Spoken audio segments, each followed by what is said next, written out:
Take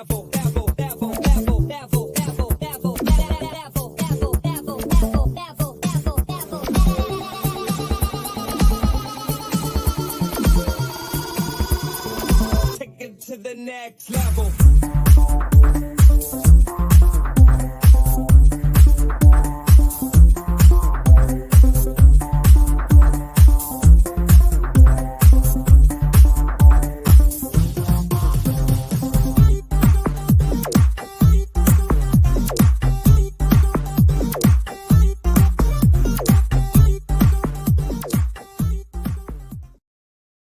Good afternoon, everybody. Welcome back to Online Darts here for Pro Tour Live once again. Players Championship number 15, halfway through the Pro Tour season as we hit July. It is match play week. There is some big news elsewhere in the PDC that has dropped today. How is everybody, first of all? Craig's in. He says, afternoon. What do you think about Paddy Power? We'll talk about that one very, very soon. Ed's in. He says, good afternoon, all. Morgan is in. How we doing, buddy? Pete's in as well. How we doing, mate? Platinum Darts TV. Hi, guys. Hope you're all well. We are very well. Hope you are too, buddy.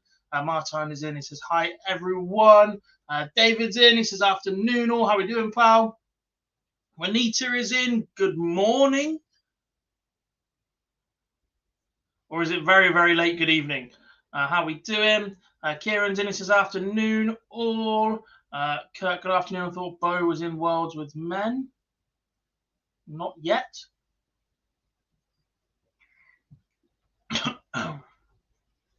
But she is top of the Women's Series Order of Merit, and the top two from that will qualify for the PDC World Championships. We have a second Kirk, which isn't going to get too confusing. Afternoon, peeps. How are we doing? Martin says MVG was on top last weekend. MVG was phenomenal at the weekend, considering the medical issues he is currently going through. Dan's in. He says, afternoon, mate. Cricket is finished. Rest down the Tour de France. Perfect time for an afternoon at the Pro Tour. Yeah, 9 more days until the Ashes resumes. Well and truly still alive, thanks to one cricketer. We won't use that line too much, I promise. But this time it's Mark Wood, not Ben Stokes. Superb day yesterday watching that. It is evening in Australia. There we go. It's a guess. You're either miles ahead or miles behind. I can never remember. Joe's in as well. He says, hello, all. How we all doing? Oh, intriguing first tie warming up is Johnny Clayton against John Henderson. Now, I think that might be a stream board game.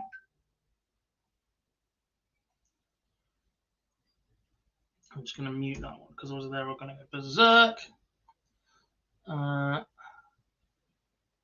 Rob the old mongoose. James Wade wins the match play. Thank me on the way to the match to the bank. Do you know what? I'm getting that. I've had a long time sat here thinking James Wade is in a world of trouble, and actually, you never know now. He has looked pretty good the last few weeks. Harry says, what has MVG actually done? He had to have some routine dental work done, but it's ended up in basically half a reconstruction of his mouth by the looks of it. Naz is in. How we doing? Dan Simpson, stop this. Stop what?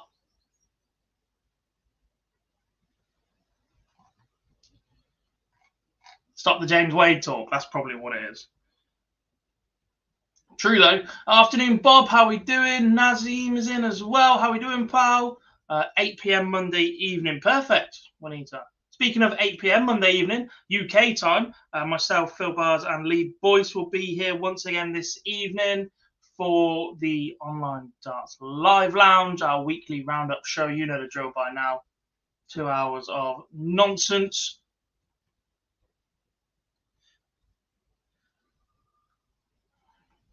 All good, thank you, Platinum. Who are we backing for today's title then, folks? Let me know in the comments who you think will win today's Players' Championship number 15. I'm just waiting. What's going on there? Down to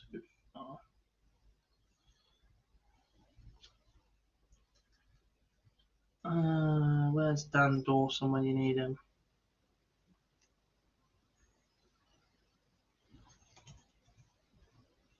Do we have the streaming boards?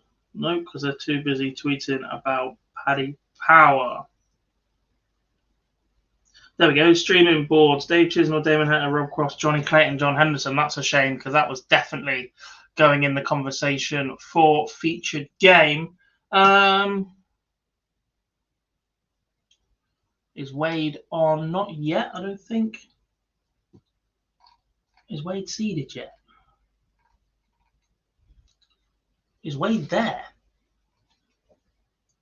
Wade is on the same board as Ross Smith today. Take on Ryan Joyce first. What time does the dart start? Starts from 1 o'clock, so they should be going any moment now, David. Do we know the stream boards? We do. We need to. Board 1 is Dave Chisnell's board. Streaming board 2 is Damon Hetter's board. He'll take on Florian Hempel first. Board 3, so that's board 13. So streaming board 1 is board 1. Streaming board 2 is board number 13. Streaming board 3 is board 7. That includes Rob Cross. You'll also see Bradley Brooks, Kim Hybrex on there. And board 4 is Johnny Clayton's board with John Henderson, which is board 11. So you'll also see Christian Kiss, Neil Zonneveld, Danny Van Tripe, Jimi Hendrix, Scott Williams, Mike Decker. One for the Dutch on that one. How many tour card holders are missing today? Quite a few from my memory. Let's see if...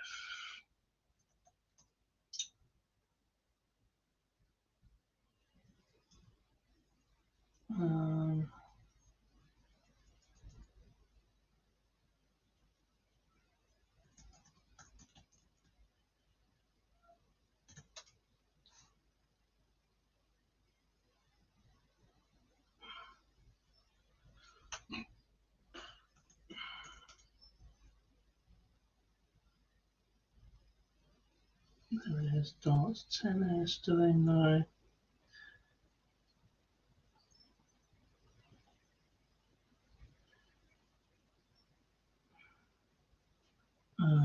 Let's have a quick look on this one, because I know there was a list here as well. Afternoon, Niall. How we doing? We don't stream this. We can't restream the streams, David. We just have more of a watch along. If you've got PDC TV, then you can watch up to 4 boards at once.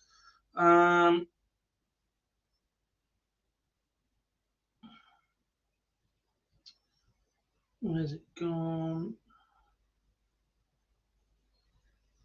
Sure, it was this person.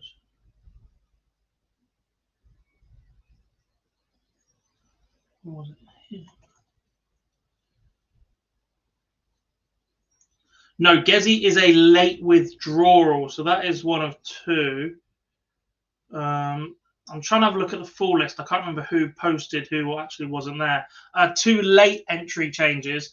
Gerwin Price and Michael Smith have both withdrawn. Owen Bates and Scott Mitchell are the last 2 call-ups. We do have some games live, which means we need a featured game. Any objections to Joe Cullen against Graham Usher? I'm sure someone had an initial who was it and who wasn't.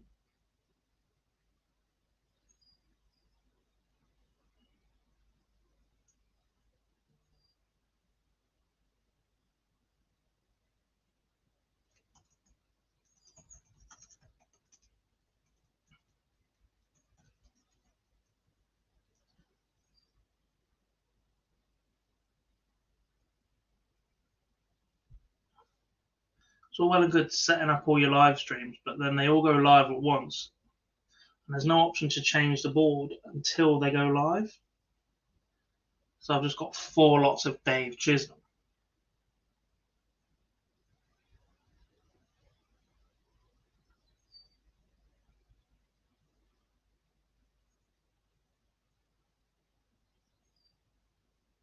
And board 4.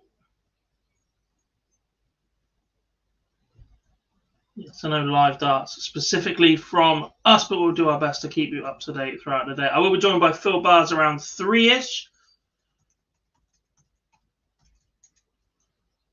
I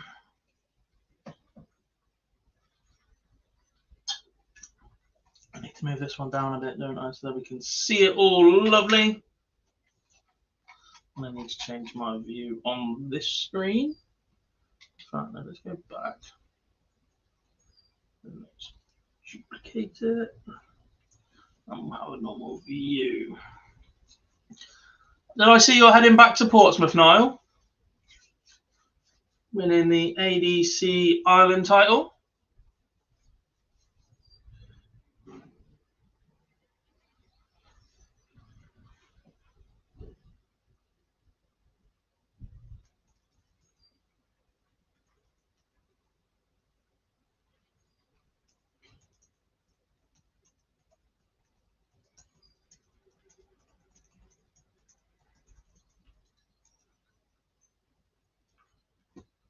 Why does Jim Williams turn up for the Players' Championship events but seems to pull out of all of Europe?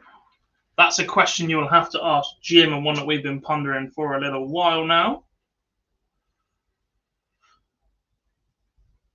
Who's the favourite today? Don't know, Shay. Top seed is Dave Chisnell. Danny Noppert played some good stuff this weekend. Ross Smith banged in a 13 dart leg to open. Johnny Clayton a 14. Jar's gone Cullen to win. David Courtney said Clayton. Zane said Nathan Aspinall to win. Con says Rock to win. Pete says Dirk wins for him. Gezzy's withdrawn today. That's about it.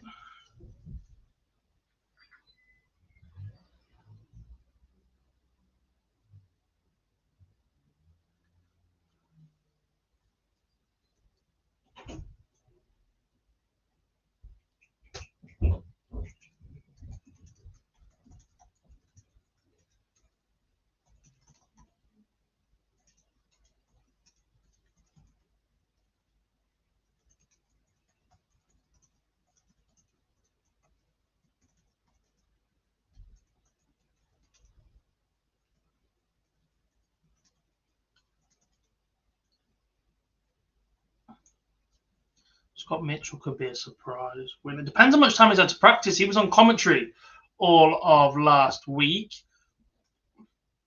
down in Portsmouth. Hopefully he's picked up the darts in between a few sessions. A strong start from Luke Humphreys, averaging 105, 2-1 up on Thibaut Tricol.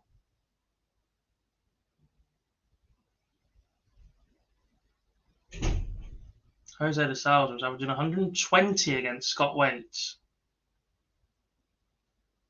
Richard Veenstra averaging 109 is 3-0 up on Josh Rock, who is still in the top 5 favourites for the World Matchplay net this week. Starting on Saturday, reminder that we'll have full interviews and coverage as ever from the Winter Gardens. Phil will be up there, as will Lee Boyce. Viewing all the roundups for our website content. The Fallout Bar will be back next week every single night from Saturday all the way up until Saturday again. There won't be a Fallout Bar the following Sunday finals night, as we'll review all the action on Monday on the live lounge as ever. I don't know what happened to Willie Borland. Haven't seen or heard of him since he hit that 9 dart. He lost his tour card, David. Played a little in the MODUS Super Series. He's still playing. I think he's still eligible for the Dev Tour.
Early runners and riders. Dimitri van der Berg 3-0 up on Stephen Burton. Ryan Searle 3-0 up on Kevin Burness. It's not been a good season for Kevin Burness once again. Jose de Sales is still averaging 104, 3-0 up on Scott Waite. Damon Hatter, streaming board 2-1 up on Florian Hempel.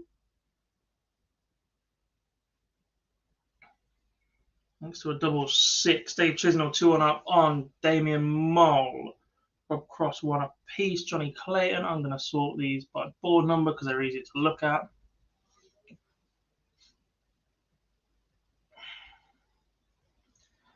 Dale, if the top 4 people pull out as they have today, how are the people who get their spots decided? So it goes off the Challenge Tour order of merit. So obviously the top person on the order of merit gets invited first, then second, then third, then fourth. I think we've got about 10 or 12 withdrawals in total.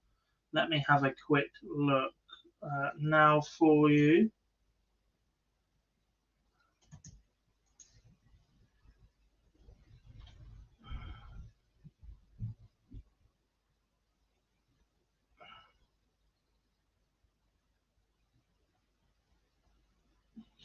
Poland entries. There we go. So the initial list.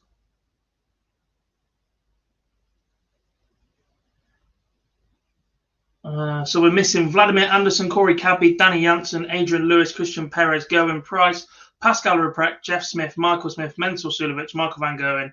Gian Van Veen is only playing today. He's not playing tomorrow. And Peter Wright.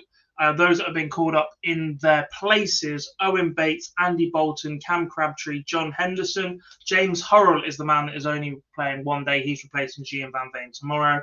Wayne Jones, Christian Kiss, Chris Lamman, Ron Moulenkamp, Scott Mitchell, Thibaut Tricol, Barry Vampire, and Conan Whitehead. Plenty of players in there that have tasted recent MODUS Super Series success. Barry Vampire has already booked his spot in finals night. Chris Lamman was excellent early in the week. Christian Kist as well. Andy Bolton will be at finals night. I think Hendo might already be there. Conan Whitehead, former champion down there.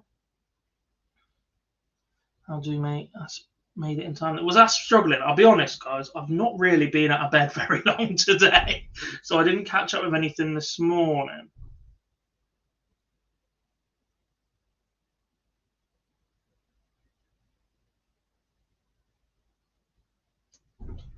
Do you think Richie Burnett will retain his tour card? I think he's got more of a chance than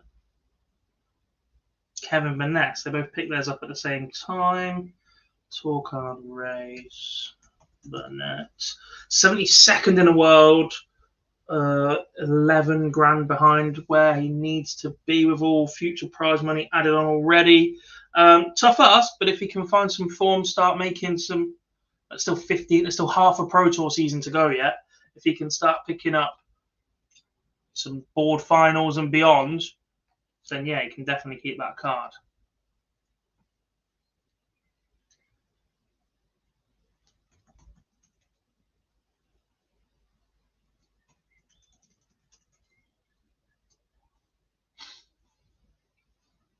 Ratajski 3-2 up on Josh Payne. Josh Rock now 3 each with Richard Vainsler, who backed against him at 3-0 down. Dylan Slevin 3-0 up on Nathan Aspinall. Aspinall made it in time, but he's struggling a little bit. His flight from Poland kept getting delayed. Yeah, not the best start for him then. Joe Cullen is racing away here against Graham Usher. It's only 193, but he's 5-2 up on the Gambler.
Azza, I have my first interview tomorrow and I'm so nervous. Any advice, mate? What are you interviewing for, Azza? Just, I don't really know. I've never...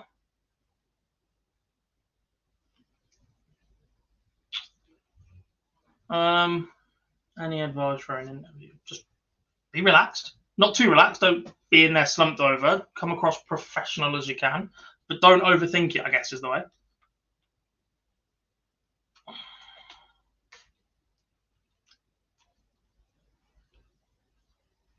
Yeah, don't overthink it, mate. Just be polite.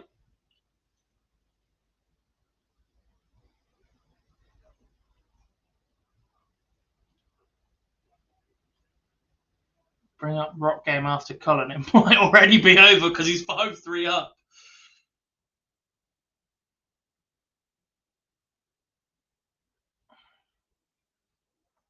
Yeah, exactly. Be yourself is the main part from an interview. Do you know what? Enjoy it.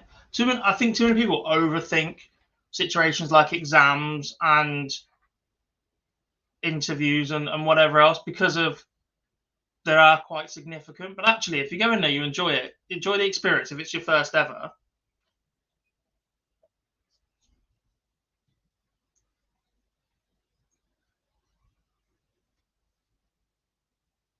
you'll get more out of it.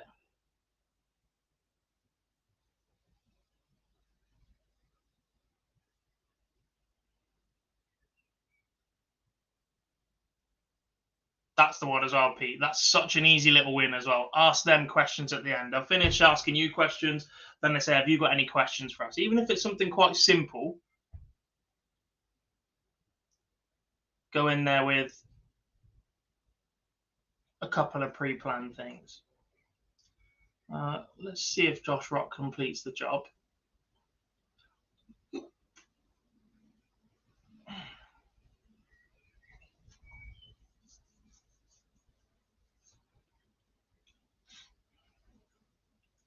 No one ever really knows what questions they're going to ask. Do a little bit of research on the company, because one of them will no doubt be, why do you want to work for us? Another, examples of how, if you're going in as an online assistant, then they'll want examples of how you've helped people in the past, how you stayed calm under pressure.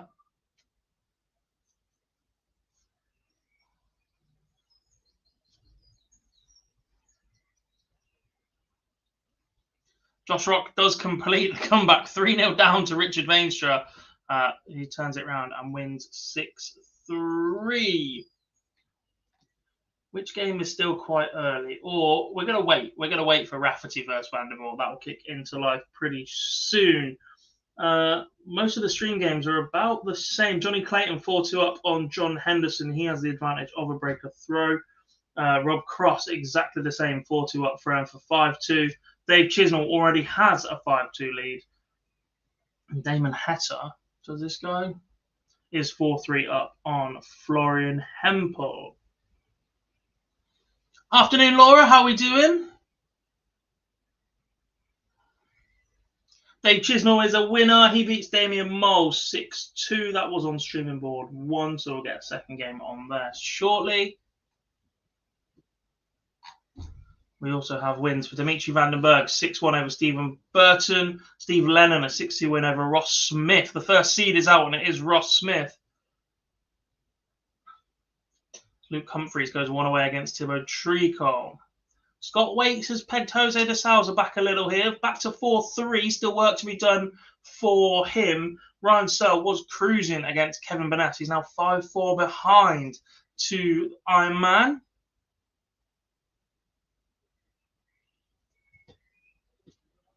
Hetter is on a streaming board, Matthew, and we probably won't use him as a featured game until at least the last 16.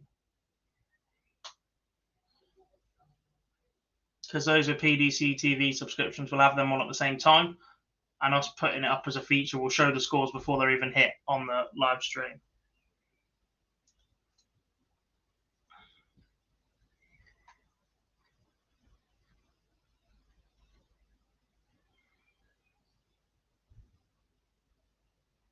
Rob Cross one away now against Daniel Closer. Danny Noppert's pegged back a leg by Brian Roman. Now 5-3. Dirk van Dijvenbode a 5-2 up on Scotty Dog Scott Mitchell. Johnny Clayton wraps up a 6-2 victory over John Henderson. He'll be back tomorrow.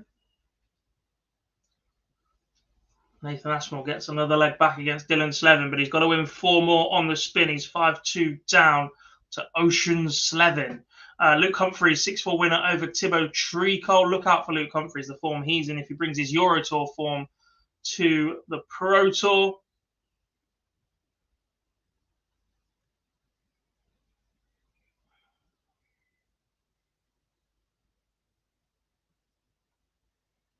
Well, so we're back to level with Kevin Maness. We're going all the way in this one. Why is Barney not on a streaming board?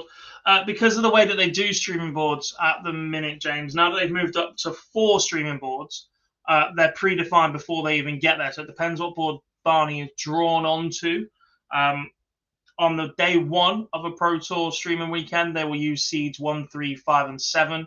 And on day 2 of a Pro Tour weekend, or block of 2, they'll use seeds 2, 4, 6, and 8. And then they'll just keep them there all the way down to the last 16.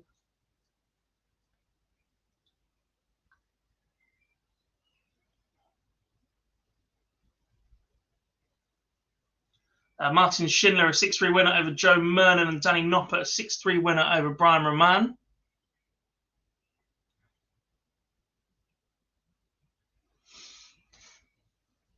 There's plenty of players threatening to go over the ton average to start the day, but no one has managed it so far. Danny Nopper ending with the best average so far, 99.76, just ahead of Stephen Lennon. How come no Peter or MVG? Van Gerwen taking a rest ahead of the match play. Obviously, he was in Poland this weekend, still having issues with his dental surgery. Peter Wright, I believe, was just taking a rest up until the match play.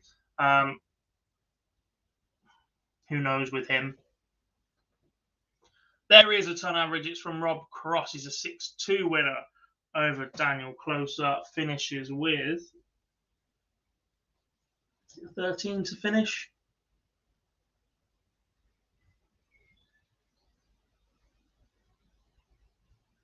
It is. He pings 6-6 first up.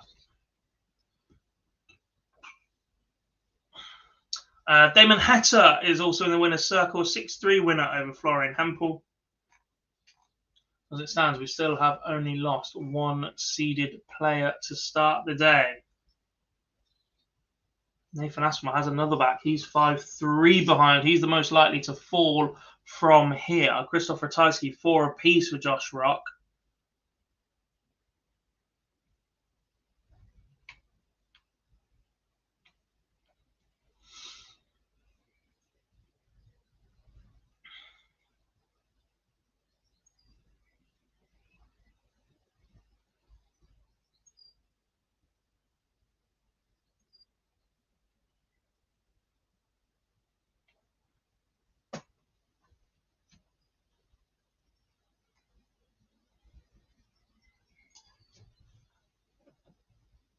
What other TV event sponsored by Kazoo could go to another one?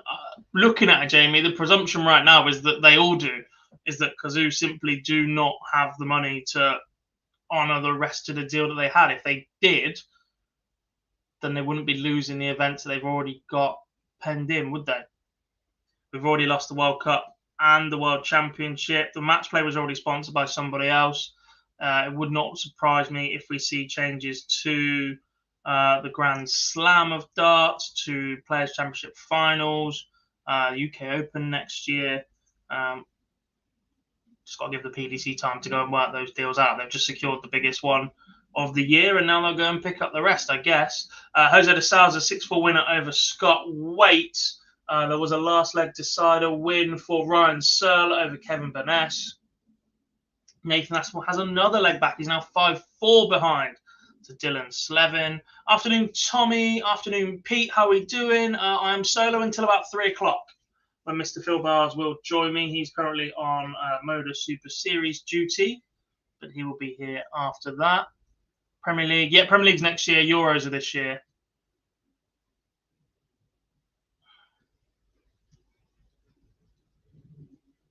Would not surprise me to see a few more bookmakers return.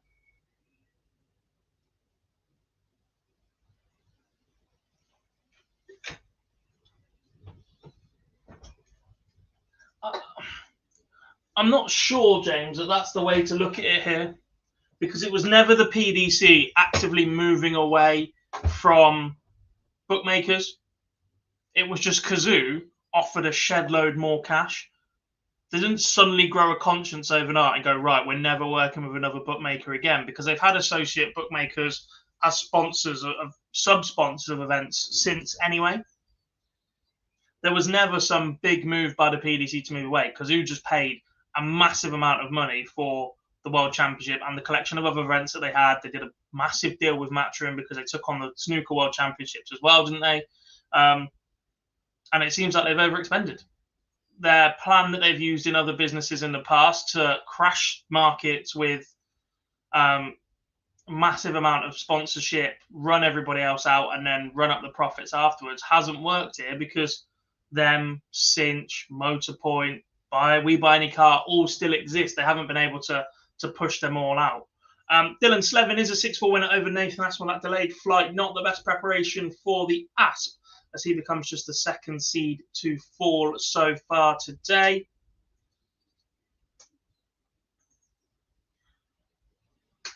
Pete, we've been through tobacco brands, alcohol brands, bookies, second-hand car sales. What's next? Pornhub? OnlyFans? Could we see an OnlyFans European Championship darts? They sponsor it up for the boxers. Going Price has pulled out today, Scott. Late flight back from Poland, we guess. And also ahead of the match play, give himself some rest time at home with the family.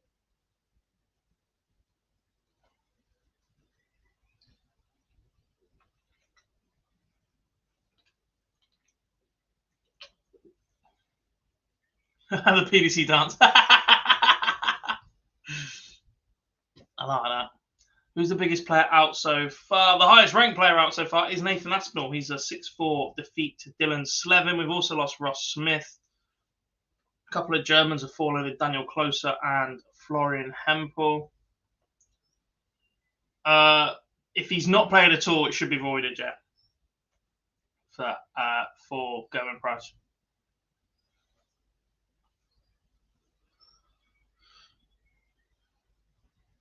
Good start early on for Christian Kist, 14 dart leg for him. Same can be said for, well, no, not for Jamie Clark, because he didn't get a dart at it.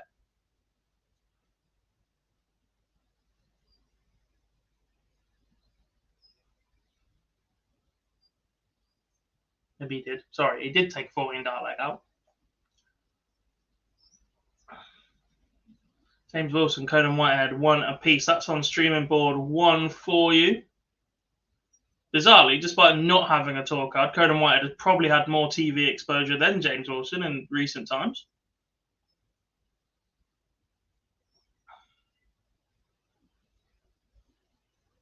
We'll definitely be streaming again tomorrow, Azza. Don't you worry about that, mate. Same time, same place for Players' Championship 16, the final event before the World Match Play. Unfortunately, it's not a cut-off in the race to the Match Play. That has already been decided.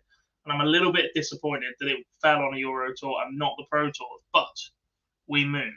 There are bigger stories in the world of darts right now, so we'll let that one slide a little. Jeffrey Sparadans is out the blocks flying. He's 4-up against Luke Peters. No, why is this Rafferty Van der Voort game taking so long? Let's swap to Smith, Neal, Keegan Brown, shall we? Because that is live.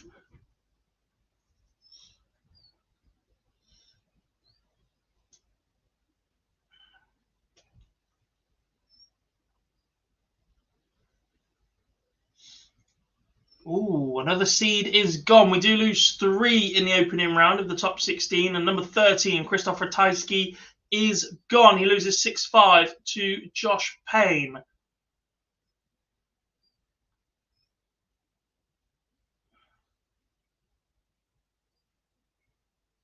What was your favourite tie the first round in a match play? Do you know what? Considering all the ties that could have been for the match play, I'm a little bit underwhelmed by the World Match Play draw because I don't think there are that many upsets on the cards compared to what could have been.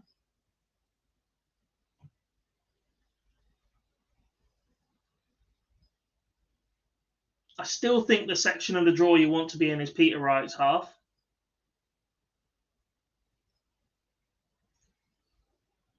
Dimitri's shown okay form at the weekend, I guess, so maybe that's a little bit more competitive than it was a couple of weeks ago. But you still got to fancy Johnny Clayton to make a semi-final from there. Tie of the first round.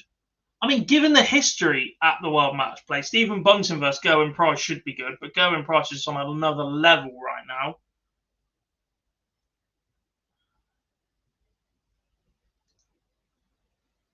I'm going to take Heta Josh Rock,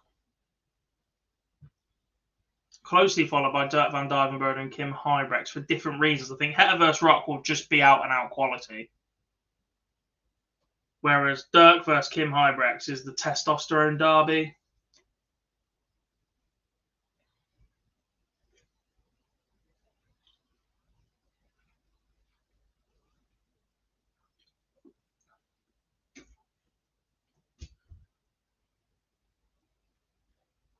Quick reminder that Kim Huybrechts has made 8 World Match Play appearances and only ever won 1 match. That's a former Premier League player right there.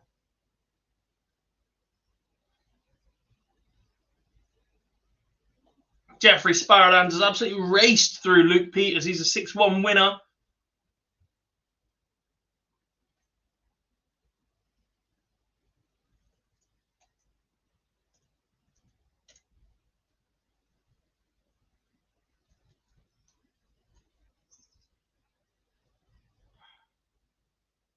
Yeah, not that it's a bad draw, but I just think if you change around some of them fixtures, the matchups are that little bit more intriguing, or we could potentially see a few more upsets. I think the way it's fallen, the better players from the Pro Tour side rankings have drawn the better players that they're not likely to upset.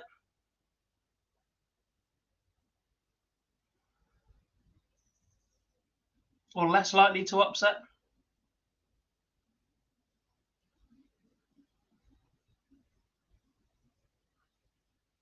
Nick Fulwell averaging 14 darts a leg, goes 2-0 up on Owen Bates. Mervyn King, boy does he need a big end to the season. He's one apiece with Rusty Jake Rodriguez. Both of those are averaging 107. It'll be a new stream for the Live Lounge, Matthew, so we'll finish this around 6, is my guess. And then we're back on a different stream for 8 p.m.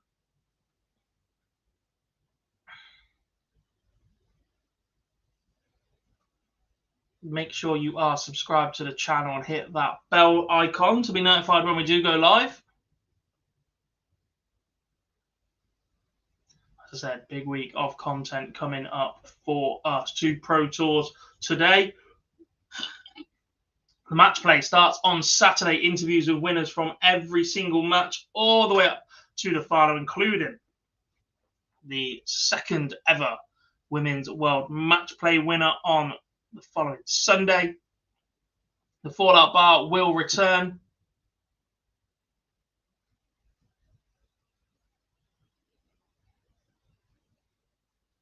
A variation of myself, lead boys. Cam McFarlane going to be picking up a lot of that for us in that week.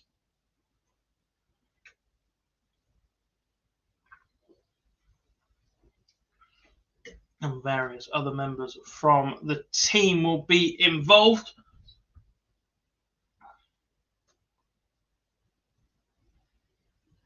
Match play clashes with Wimbledon final. It would appear so. Hadn't even thought of that. Wimbledon final is Sunday afternoon, isn't it? Is there a Sunday afternoon session?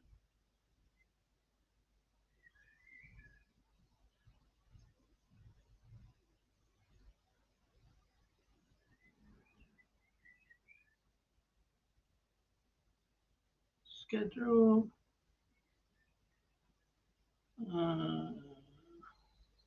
There is a Sunday afternoon session. Headlined by Damon Hetta, Josh Rock, and James Wade, Chris Dobie. Yeah, that's not a nice clash. Going into the evening, Aspinall, Ratajski, Humphreys to Sousa. I mean, Djokovic is going to walk it anyway, so what's the point? The man's a machine. Just a robot. Shame he's got the personality of a teaspoon.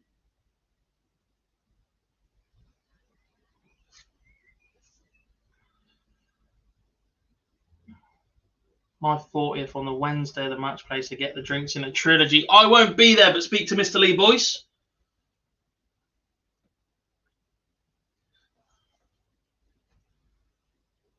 I'll be doing a lot of stint from home that week.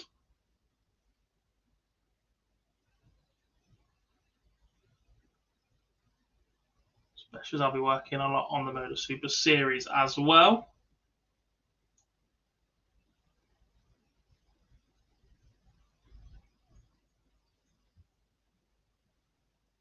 Which is where I'll be at the end of this week.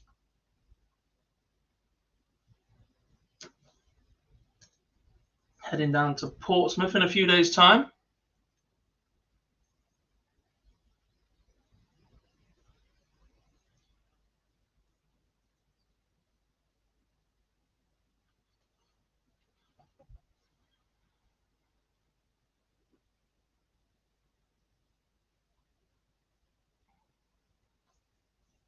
I am refereeing now, yeah, Friday afternoon.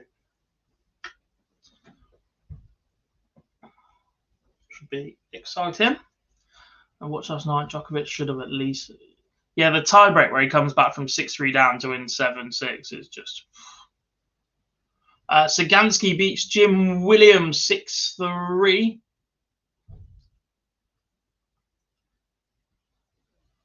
Ball 15, absolutely flying. As we see the third game of the day start on that one, it's Steve Beaton against Cameron Menzies. Steve Beaton at the match play yet again this year and running into the number one seed. You just can't get away from him, can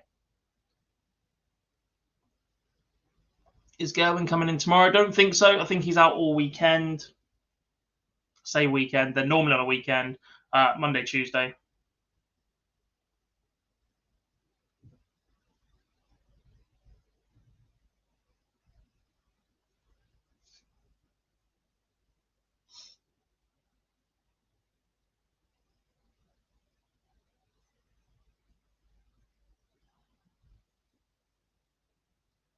Sedlacek and James Wilson win 100%. One's currently 3 each. With Conan Whitehead. And the other is 3-2 up on Bradley Brooks.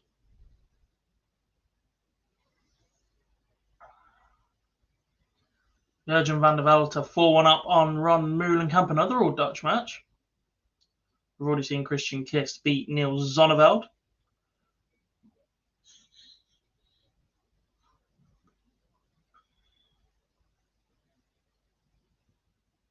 Very recently.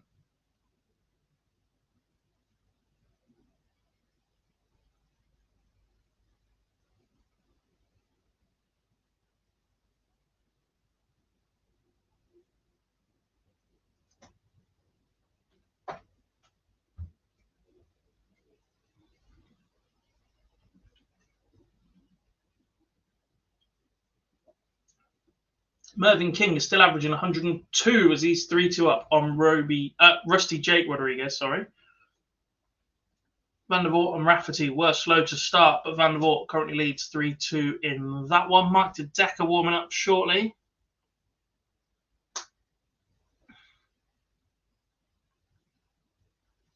Wouldn't go that far, Big Johnny.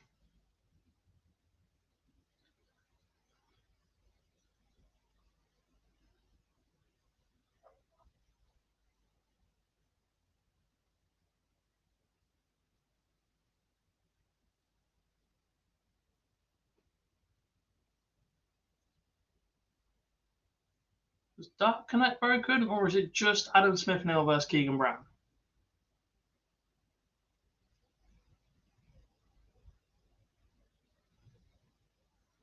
Because that hasn't moved. Are they arguing?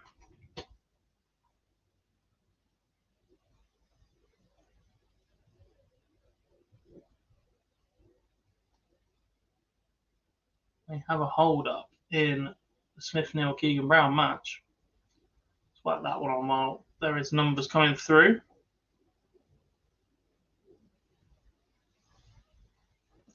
Did I watch England under 20? I didn't watch the entire game. I just watched the highlights. Busy man, me.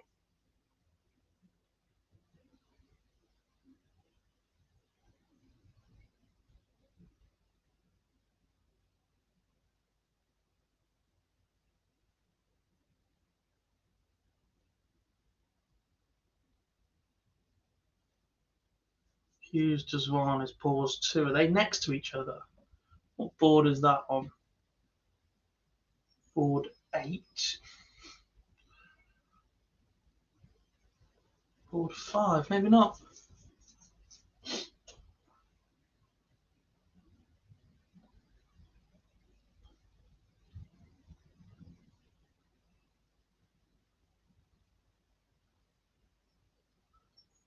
Gowlas Van Pierce.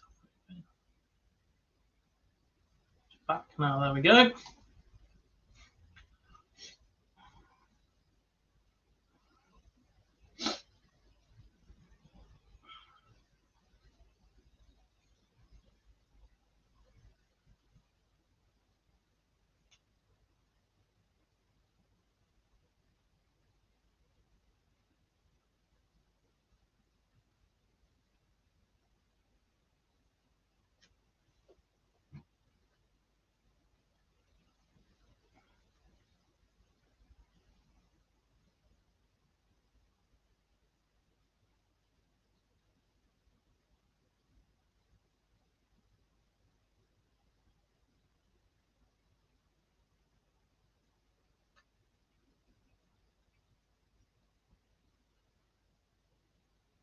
So, ooh, that's broken.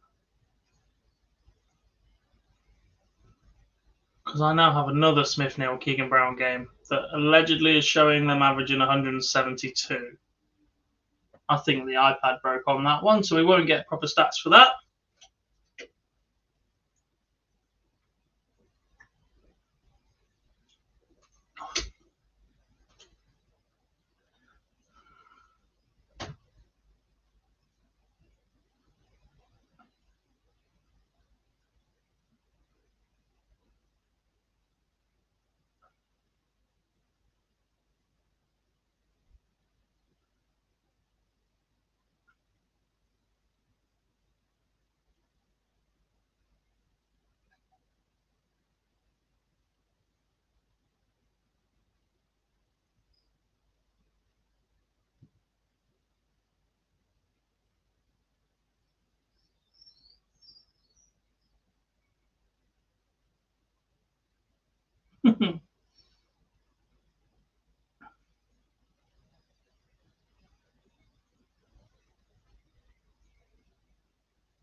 Ooh.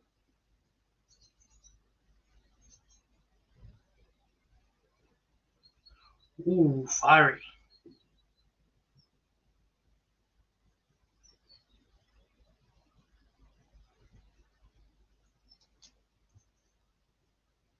Some interesting back and forth on Twitter between Rob Moore, the journalist, and Matt Porter.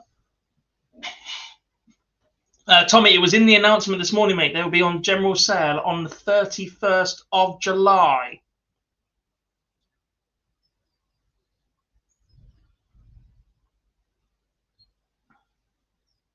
That as part of the announcement that Paddy Power will be the new title sponsor of the PDC World Darts Championship.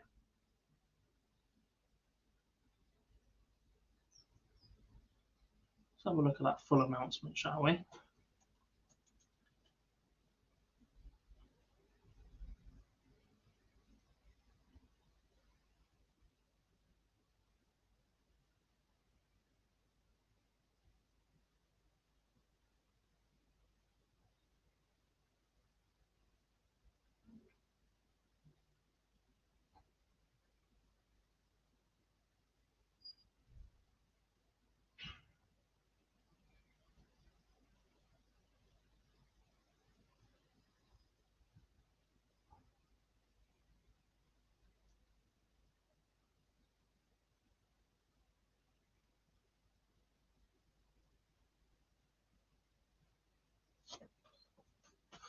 What's going on between Smith, Neal and Brown? The iPad broke at 2 apiece. So instead of putting in the data and telling what averages they were actually on, they've got them a new one by the looks of things. And to get back to 2 apiece, they've just fired in 9 darters for everybody.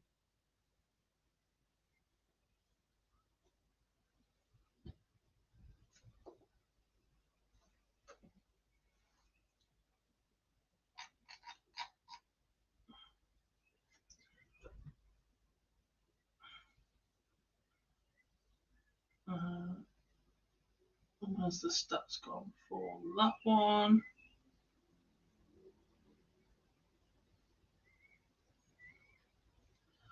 Neil Zonneveld has just had the highest losing average in the first round of a Players' Championship event this year. He averaged 109 in defeat, 109.44 in defeat to Christian Kiss 6-2. Only Rob Cross's 111 in the last 16 of Players' Championship 12 was higher this season overall.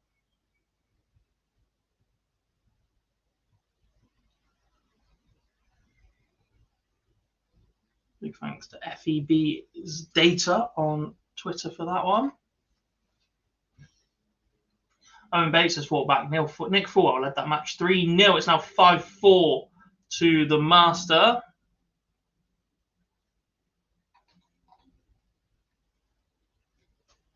James Wade, Ryan Joyce, 1 apiece. Mark Dedekelis, Danny Van Tripp, 2-0. Steve Beaton 4-2 up on Cameron Menzies. We've got a couple of 4 each games in a row. Jamie Hughes, Jeffrey Desvan, Lee Evans, Louis Williams, and Ron Moonkamp just moved 5-4 up on Jurgen van der Velter. Nathan Rafferty leads Vincent van der Voort 5-4. Warming up, Kim Hybrex, Alan Suter, Luke Woodhouse, Mike Kyvenhoven. Luke Woodhouse into the seeded positions. Christoph Kachuk leads Madas Razma 4-3.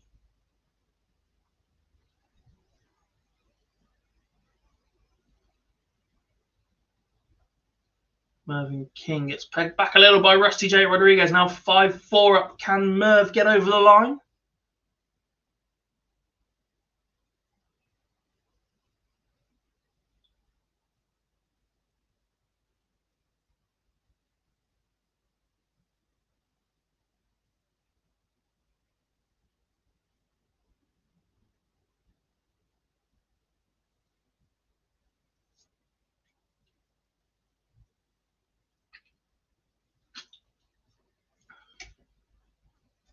Sean Wilkinson is a 6-3 winner over the oldest tour card holder, Ross Montgomery.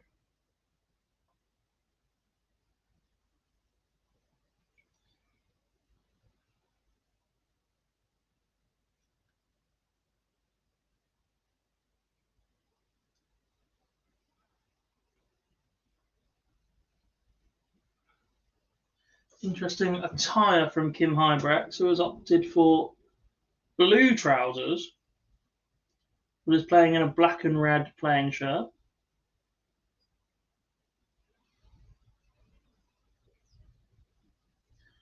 That ain't the look.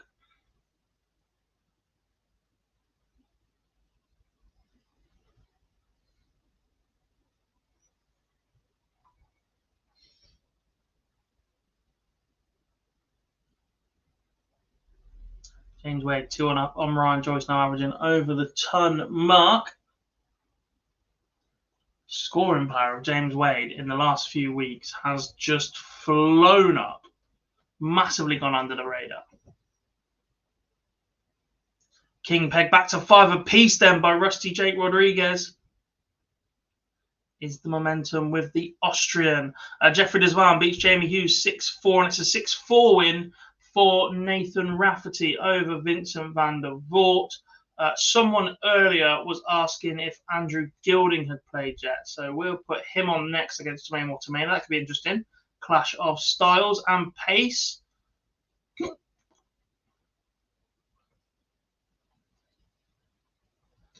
And just so I don't forget, because he's warming up,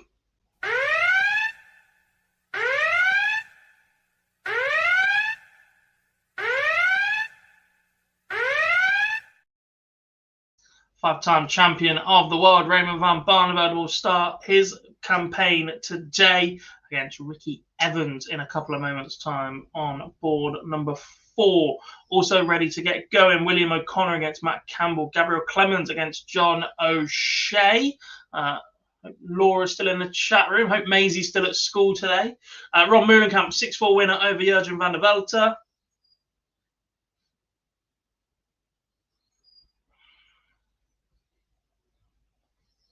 And Louis Williams completes a 6-4 win over Lee Evans.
Waste of time.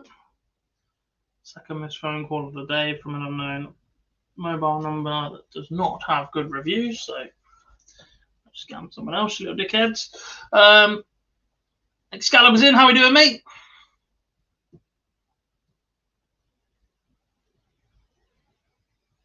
Rusty Jake Rodriguez does defeat Mervyn King, whose average drops nearly 10 points in the last 3 legs, but it is no good for Merv. He is out in the first round once again this season. Mike Decker currently is Danny Van Tripp 4-2. Keegan Brown's turned it around against Adam Smith Neil. They're not averaging 110 and 111 and 115, by the way, folks. There was an iPad issue at 2 apiece, and those then they've given both players 9 darts just to catch up. James Wade 3 apiece with Ryan Joyce.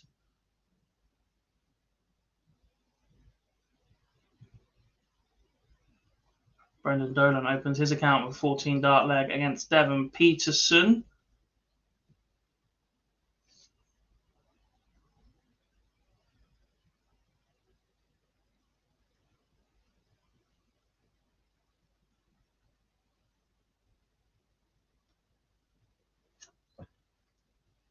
Keegan Brown does complete the comeback against Adam Smith Neil. It's a 6-4 win for the Needle. 13 dart leg for Matt Campbell to open against Willie O'Connor.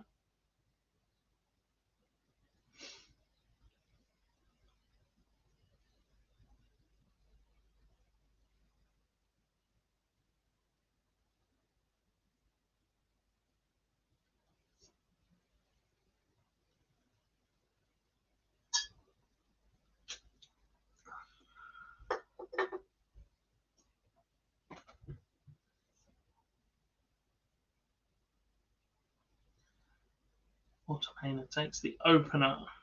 Hybrex 4-0 up on Alan Suter, averaging 113. You can watch that one on streaming board 3.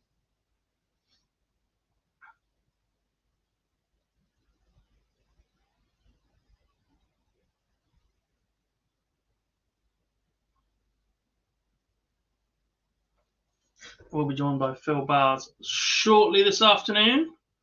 How many matches do they have left over there?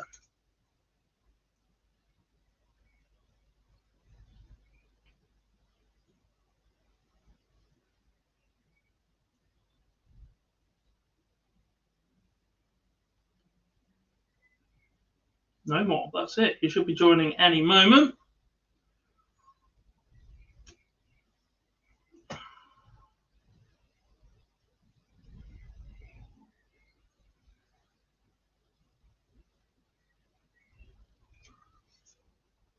Do we have him on? Who? Phil? Yeah.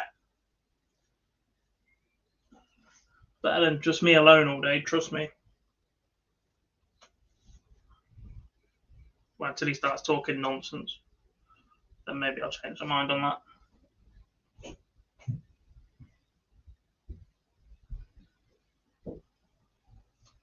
That didn't work, did it? Oh, do we have to? Unless you want to pay to employ someone else for us, Johnny. John O'Shea takes the opener against Gabriel Clemens. 14 dart leg for him. Barney dropped the opener to Ricky Evans. Chris Dobie versus Andy Bolton is underway, as is Wayne Jones against Ted Evans. 4:15. Absolutely flying.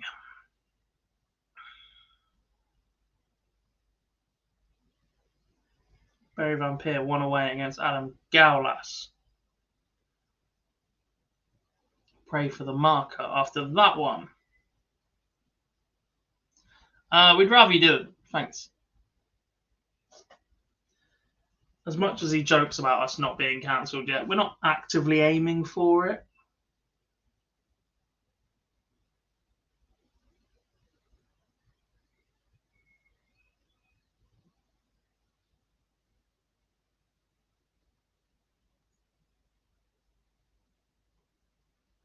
How are we doing, Derek? Good, thank you, buddy. Have you entered for Reading yet?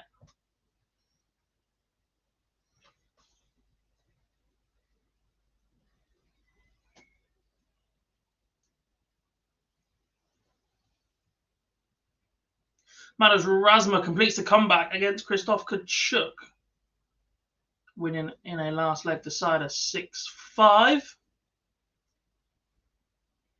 I like it from Gabriel Clemens, who raises his average from 63 all the way up to 102. One apiece against John O'Shea. Ryan Joyce now 5-3 up on James Wade. That's more like it from Wadey. Underway, Gary Anderson against Darren Webster and Simon Whitlock against Boris Kuchma. What's my thoughts on the Grand Slam staying at Aldersley, even though the Civic is finished? From my understanding, the Civic isn't big enough for what the PDC want it for. Matt Porter said that. It doesn't hold as many. And despite the fact it is city centre based, I think that is the only issue with Aldersley, is that it is that little bit further out. There's a little bit less going on. I believe there is future investment coming for the Aldersley and things around the Aldersley and transport links from the city centre to the Aldersley. And at that point, if it's bigger, they can sell more tickets. It's got a fan base out there now, and it's got a commitment to having more going on around it. Then it just makes sense.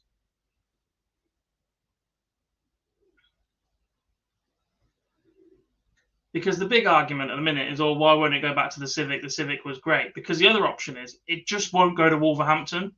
What will happen is the Grand Prix will eventually return to Ireland. And when it does, Leicester will take the Grand Slam. They will take it to the Morningside, an arena that they currently use for Pro Tour events. It is a PDC. It's a matchroom venue. It's one they use for snooker. It's one they've used for darts over the last couple of years. They will simply just take it away from Wolverhampton altogether.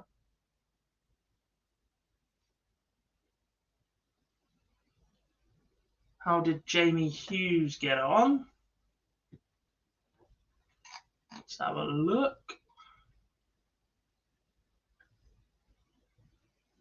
Hughes. He lost 6-4 to Jeffrey Desvan in the first round. How do you think Barney could go at match play? Let me just remind myself of his draw. Is he in that Peter Wright section?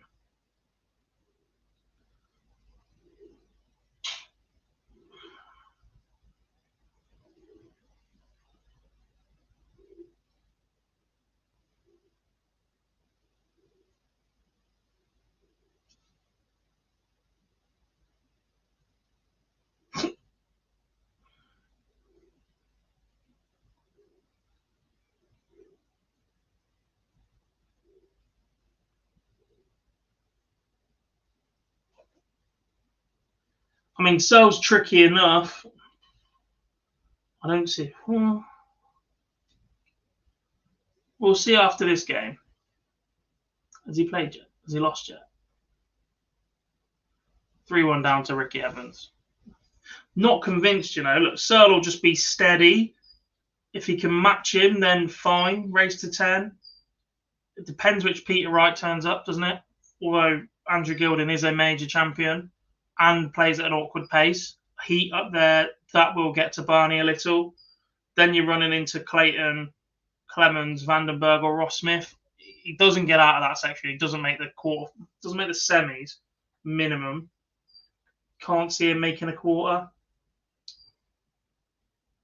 I think him and Searle are quite evenly matched at the minute. I think Gilding is a better player right now, and I think Peter Wright B game is probably a better game.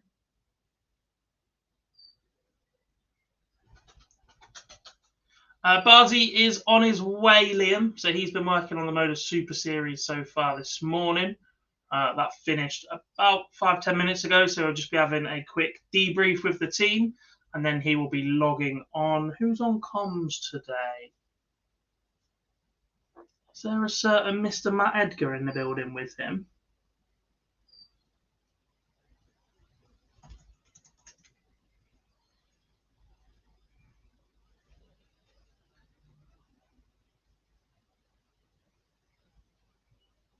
There is Matt Edgar in the building. You never know. We might get a cheeky appearance from him. When's Smith playing? Which one, DJ?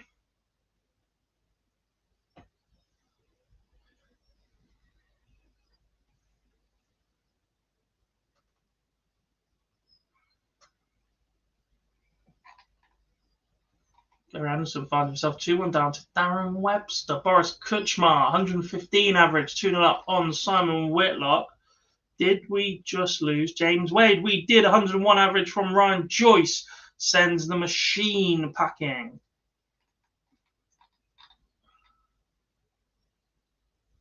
Mark Smith is not playing today or tomorrow.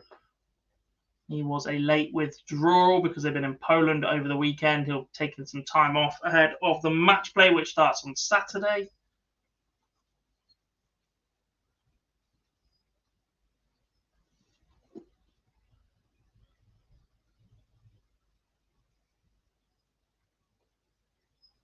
Jian playing today. Is he playing today or is that tomorrow? Definitely playing one.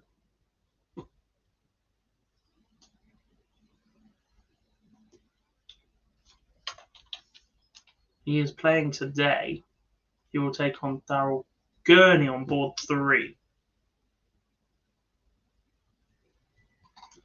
It's not on. What's not on Sky? This is because it's a floor event. It's not even televised. There's 4 streaming boards on PDC TV. Match play starts on Sky Sports on Saturday.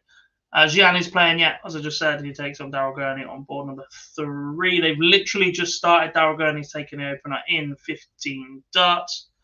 Are you more optimistic with Wade's form of turning it around? I am now. Start of the season, I thought it was just a bit dead in the water. He was really struggling. Wasn't picking up early round wins on the Pro Tour, but his scoring power over the last couple of weeks just seems to have returned that little bit. The match play is on Sky.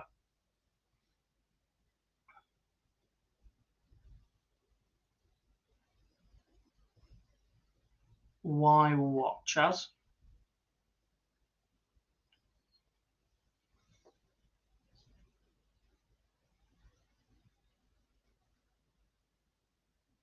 It's definitely on Sky, DJ. They're the broadcast partner. They were literally advertising it during the cricket yesterday. Check Action and Arena. That might be well where it is. Ooh, back-to-back 180s on this one.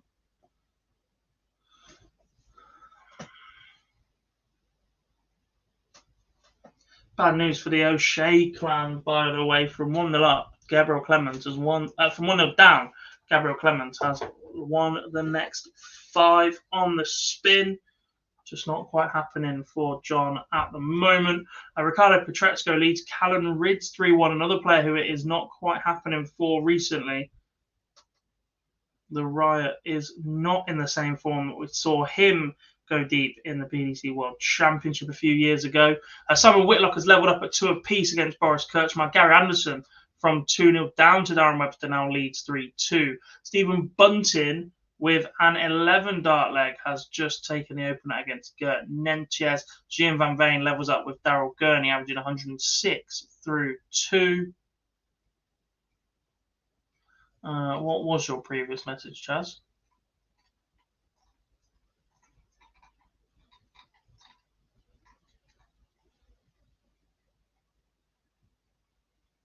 I didn't see a previous message. Did you swear in it?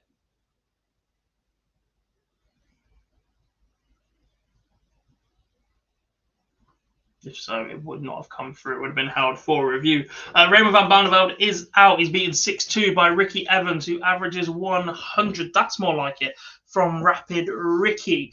Chris Dobie going about his business in solid fashion, 5-0 up on Andy Bolton. It's a 6-1 win for Gabriel Clemens over John O'Shea. The big German getting the business done on board number 8.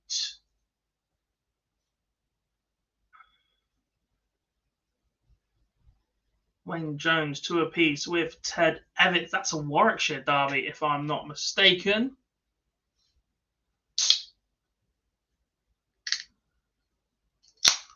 Kim Hybrex was 4-0 up on Alan Suter, averaging well over the 100 mark. He's now 5-4 up. Suter's fought back here.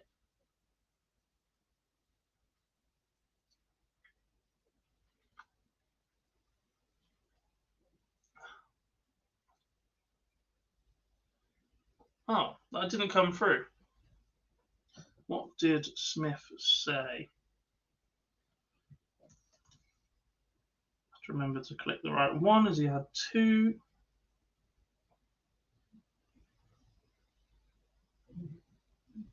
Did he?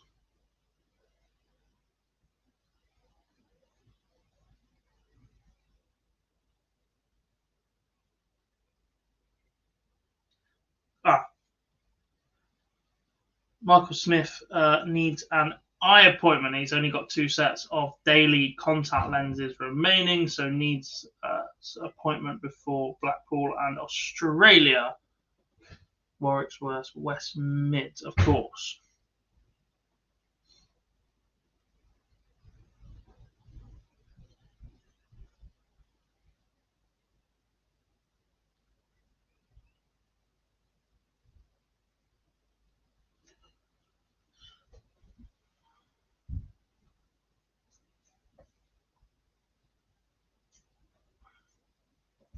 Jason, I put money on Rids and Kim. Not looking good for me. Paddy Power doesn't have all matches on to bet on yet because of the data that they can get.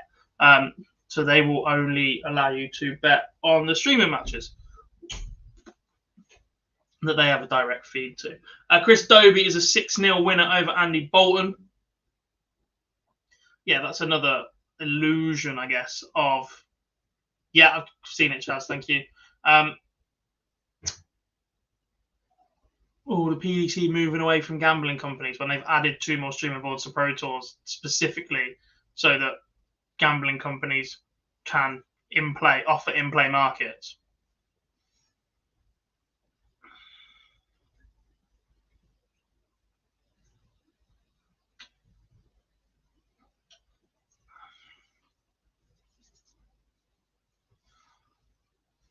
Alan Suter turned it around. He's a 6-5 winner against Kim Hybrex.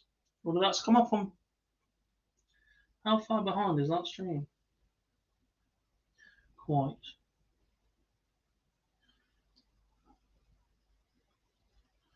Callum Ridge gets another back against Ricardo Petrescu. Coming up next on streaming board 1, Aaron Monk against Adam Warner. Andrew Gilding is cooking nicely here. 5-3 up on Jermaine Watermainer. Last couple of legs, seen plenty of ton plus scoring from the pair. Gary Anderson, a 6-2 winner over Darren Webster, the Flying Scotsman, turning that around from a 2-0 deficit. Just a couple of legs to get himself going.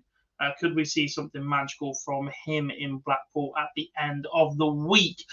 Brendan Dolan, 5-3 lead over Devon Peterson so far. Keegan Brown, Adam Smith apparently is 2 apiece.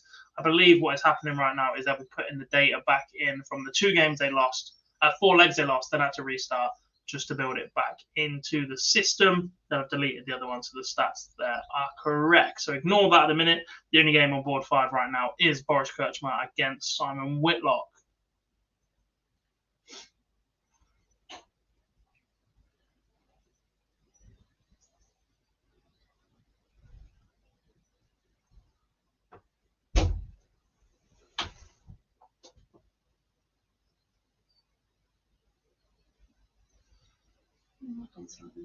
Hmm? Lovely. Yeah.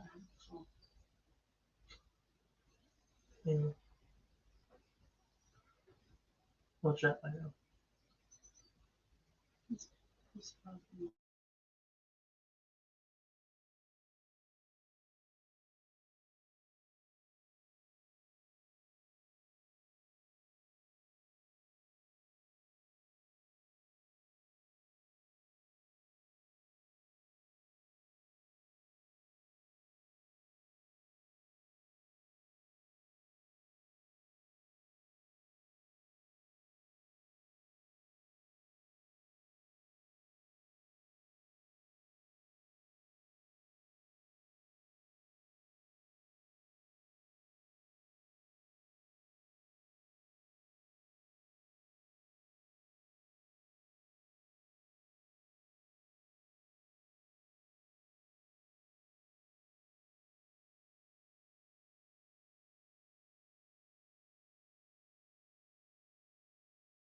How did she and Van Veen not seed poor Daryl? Because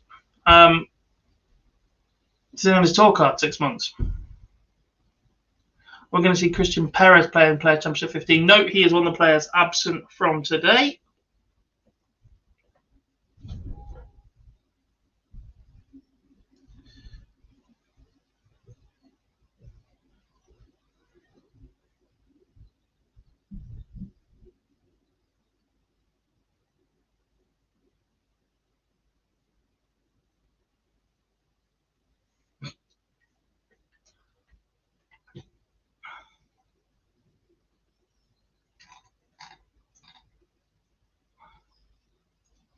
Let's go Crabtree Van Dongen.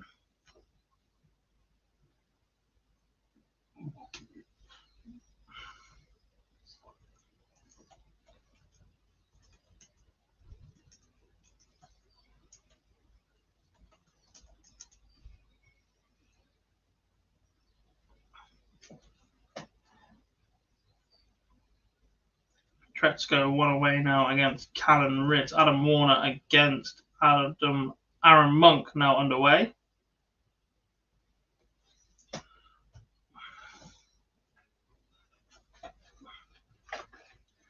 I'm hoping Phil rocks up soon because I'm snackish.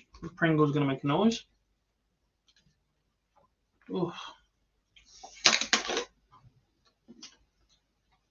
2 secs.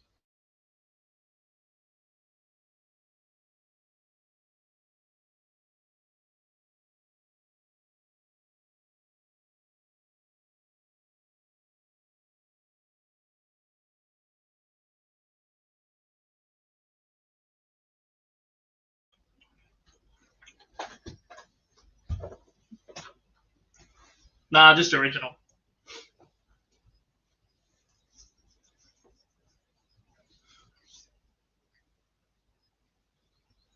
Boris Kirchmars, a 6-3 winner over Simon Whitlock. We lose another seed. So far, we've lost Nathan Aspinall, Raymond Van Barneveld, Christopher Tysky, Kim Hybrex, Willie O'Connor. He lost 6-2 to Matt Campbell. Ross Smith, James Wade. How's Bully Boy doing? He's not playing today. Has Keane Barry played yet? Good question. He has not. He'll be on board 13 shortly against Tony Martinez. Bully Boy withdrew last minute. He needs to get himself some more daily contact lenses ahead of the match play and the World Series in Australia.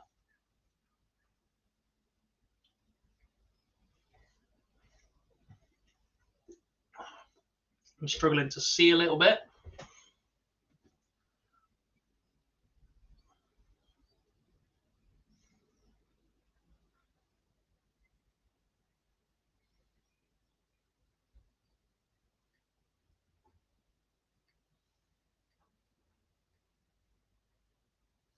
Game is just going under the radar a little bit. Jimi Hendrix against Scott Williams. Not the best standard we've seen from Scott Williams, who is not quite the same player we saw last year dominating the Challenge Tour. Is Scotty Williams about to go through something similar that we saw from Dave Evans a few years ago? Absolutely dominant on the Challenge Tour. Looked magnificent the times he did get called up. Picks himself up a tour card and he struggles to keep that form going.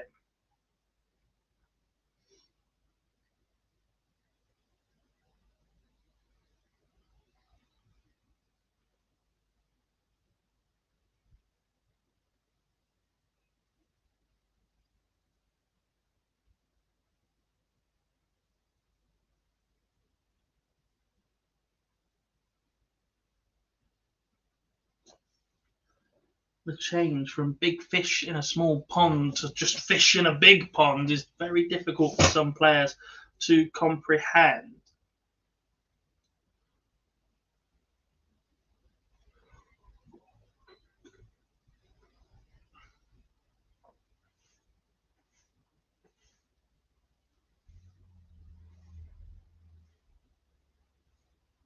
Like I said, he just banged in a maximum.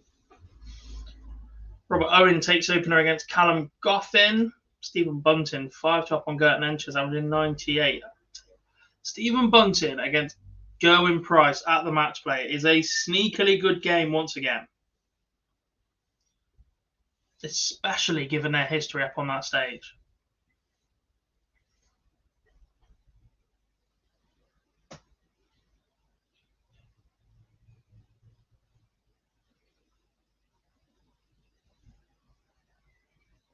A few players already lost their tour card, even though it's only mid-season. I mean, they're more favourite to lose their tour card. Nobody's truly lost it because they could rock up, win a Pro Tour, and suddenly they're in everything.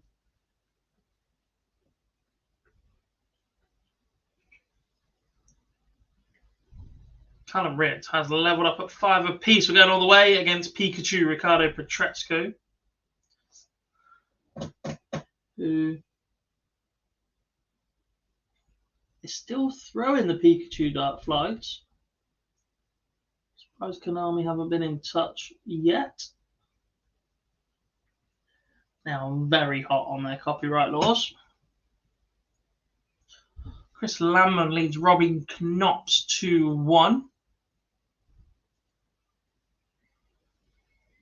Lamman, a finalist at the MODUS Super Series on Saturday night, beaten by Jelle Klaassen, who, to be honest, was pretty average for most of the week. Snuck himself through on the Friday from Group C. Ensured he made it to the semi-finals.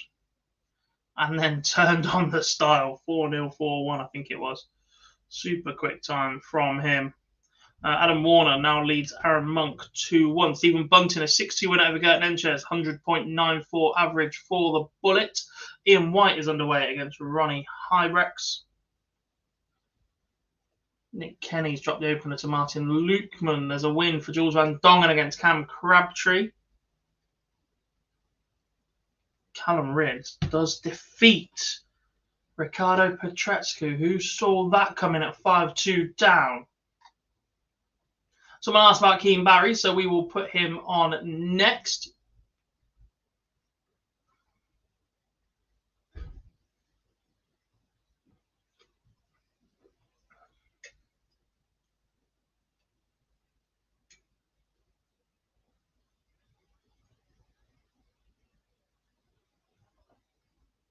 Daryl Gurney, a 6-3 winner over Gian Van Veen. Just snuck along quite nicely. Burnett doubles up against Mario van den Bohada.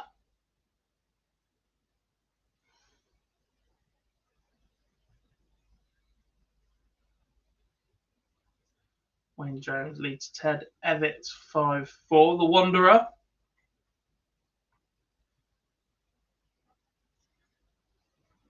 Plenty of experience, Wayne Jones. A man that seemed to always qualify for the Grand Slam as well. We've also seen him play on the World Seniors Darts Tour of late. A qualifier for the Matchplay last year, I want to say.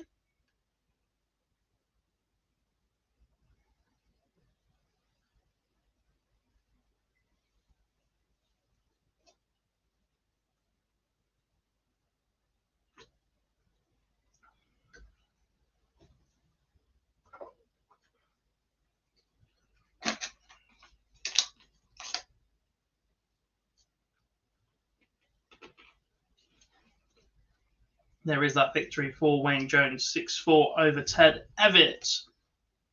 Warner Monk 2 apiece. Owen Roloff goes 2-1 up on Connor Scott, averaging 106. Nick Kenny averaging 105, 1 apiece, and Martin Lukeman 112. It's a 15 dart leg for Ian White to open against Ronnie Hybrex.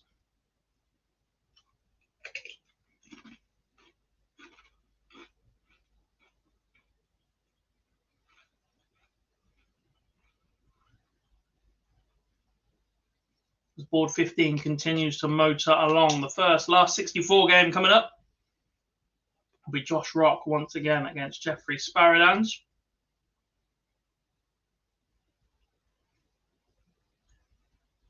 Board 6 and board 13 are only just starting last 1-2-8 games.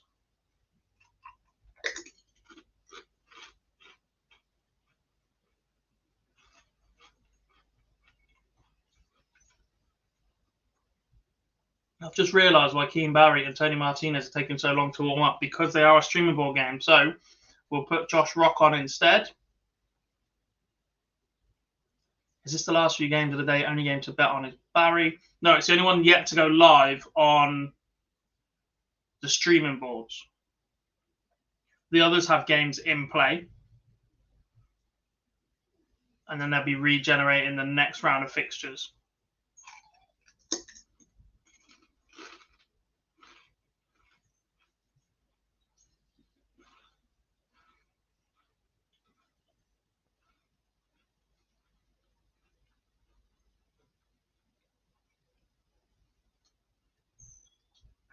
Depending on the various traders. Some might not be working in play. You think how early the draw was done. These 16 games to start on the streaming boards, 4 per board, have been known for at least 90 minutes.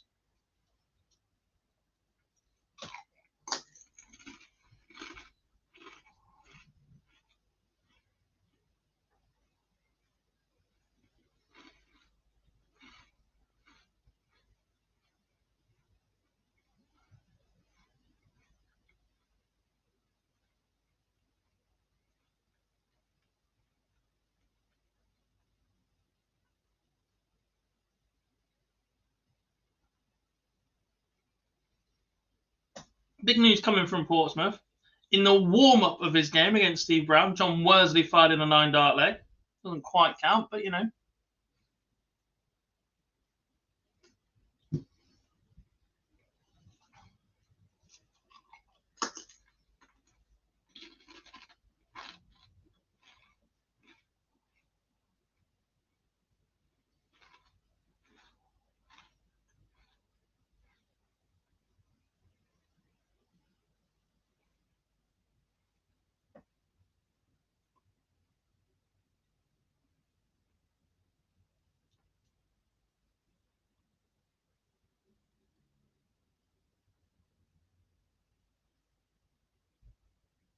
Rock and Sparrow Dance does go live. As does Steve Lennon and Radek Sagansky on board 14. That caught up pretty quickly. Meikle and Ed House goes live, as does Graham Hall, George Killington, Tony Martinez against Keane Barry. Hopefully that is all of the first round games up on. And live right now. I can't see any more involving a seed. 15. Yeah, that one doesn't count. So 14, 15, 16 boards. Perfect. Who have you got winning at the match play, Chizzy or Gary? I have to say Gary right now. I think despite the Pro Tour form of Dave Chisnell, Gary just looks mustard again. It is all on the start, though.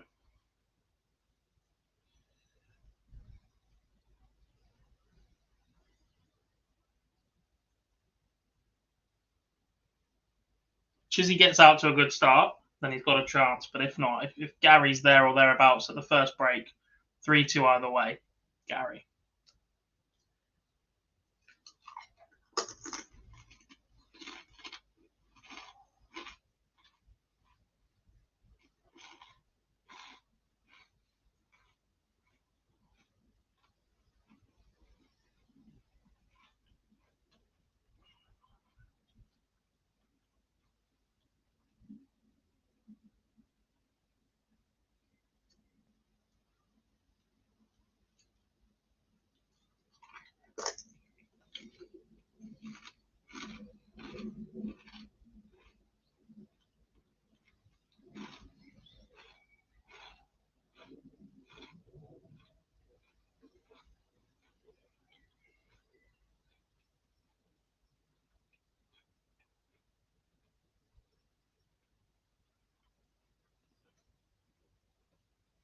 And that, of course.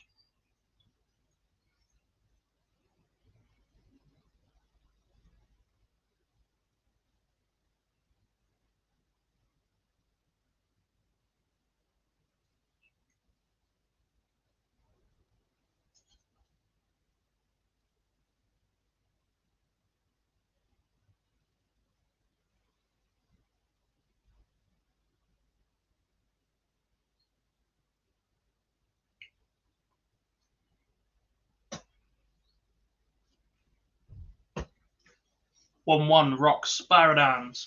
1-0 Radek Sagansky over Steve Lennon. We're approaching the finishing line in the Chris Landman Robbie Knox game. Currently 5-4 to Landman. Jose Justicia leads Roby John Rodriguez 4-3. Darius Labanauskas 4-3 behind to Martijn Kleermaker. Aaron Monk on the last 3 legs on the spin against Adam Warner. 4-2 up in that one. Connor Scott back to 3-2 against Owen Roloffs. Nick Kenny also trails 3-2 to Martin Lukeman.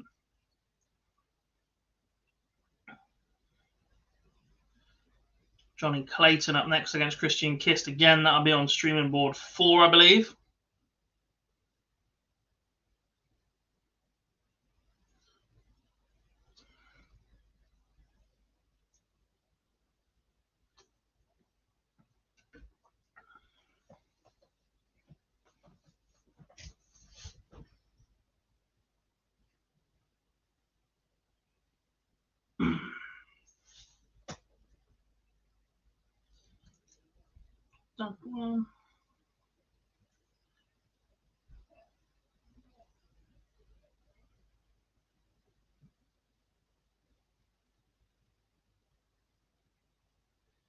Have we missed anything else while we've been on it? Incredibly difficult to keep up with all 16 boards at once, of course. Chris Landman does get over the line, 6-4 winner.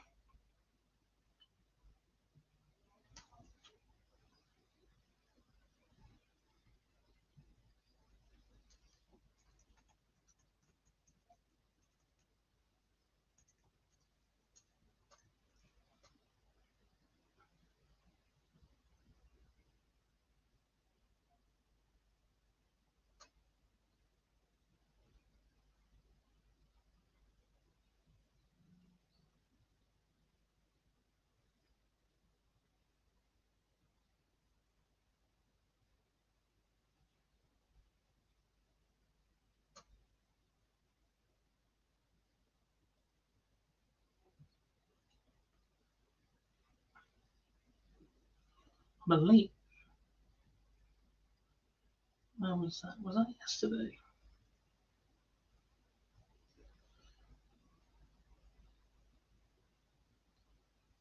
Maybe not. Kevin Dukes 4-2 lead over Mickey Mountain. Now that one is on streaming board 3 for you. Don't expect it to be over anytime soon though.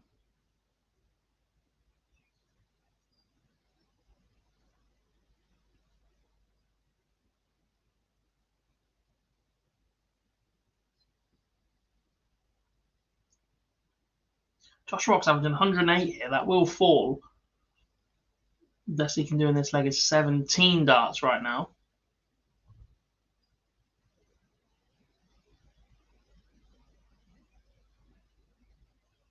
Doesn't go. So it's going to fall even further. Rob Owen 4-3 up on Callum Goffin. Aaron Monk wins 5 legs on the spin to beat Adam Warner 6-2 in the end.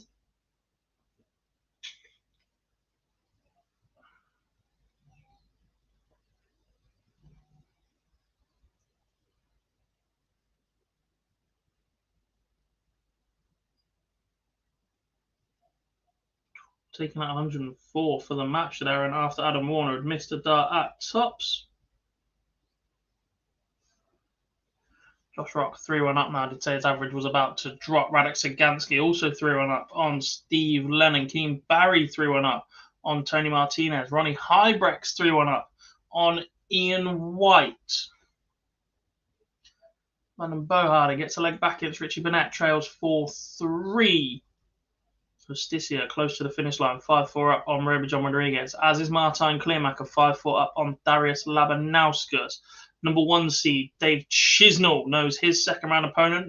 He'll take on Conan Whitehead next on streaming board 1. Luke Humphreys also knows his next opponent. It will be Sean Wilkinson. That'll be a last 64 game coming shortly as well. If we get a result in the Rock Sparadans game, we might sneak Luke Humphreys on.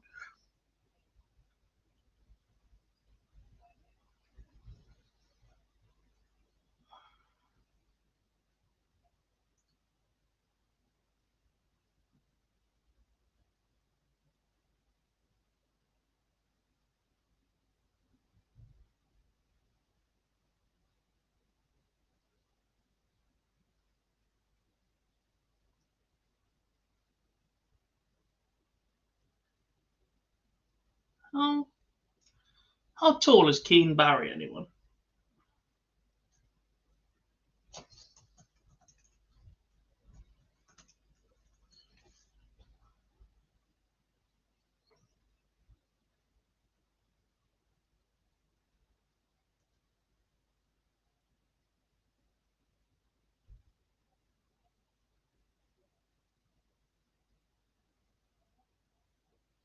Not that much bigger than Gary Plummer there, to be fair. It's just weird looking at the stream because Keane Barry is the tallest person involved in streaming board 2 right now. Tony Martinez and I believe it's Luke. Mark him. That can't have happened very often.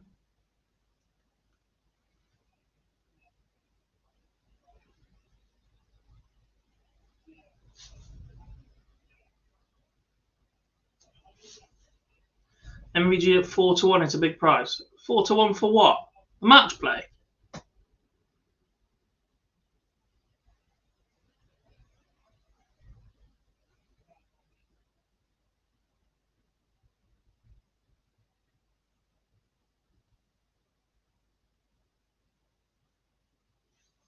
Jeffrey de Graaf still playing. He hasn't got a tour card, I don't think. So he is not here.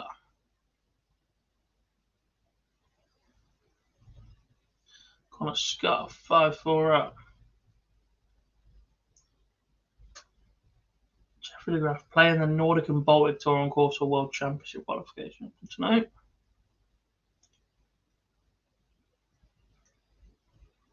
Backdoor in it. Who doesn't love a good backdoor, eh? Well, here you get it. That's terrible.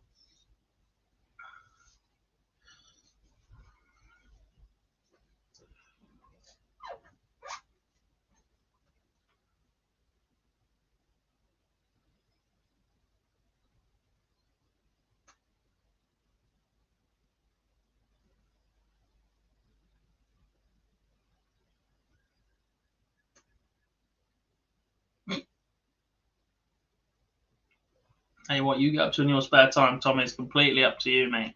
Josh Rock, 5-1 up now. If he completes it in this leg, we will put Luke Humphreys on against Sean Wilkinson as your featured game.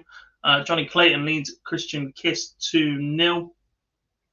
Sagansky now 4-2 up on Steve Lennon. Kevin Dukes 1 away against Mickey Mansell. That will be on streaming board 3.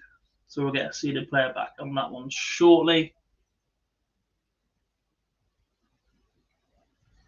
Tony Martinez gets a leg back. As to Nick Kenny, now 5-4 down to Martin Lukeman. Killington, Graham Hall goes 3 apiece. Ryan Meikle, he was 2-0 down to Richie Edhouse. He's now 3-2 up. That one did start a fair while ago, though.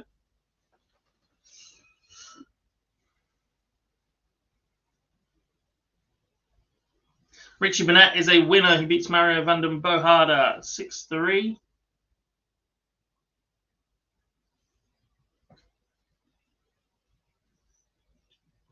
And Connor Scott does beat Owen Roloff 6-4.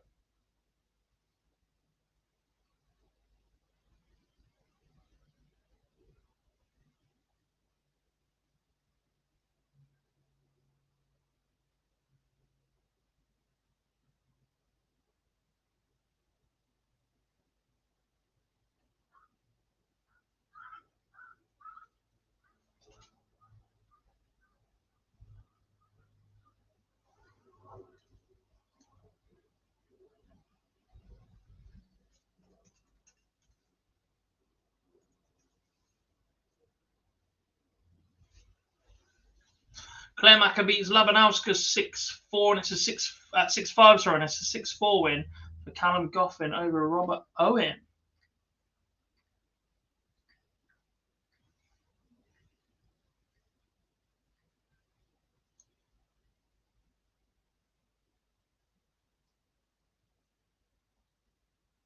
Jeffrey has changed to Swedish nationality. Will play on the Euro Tour in a couple of months.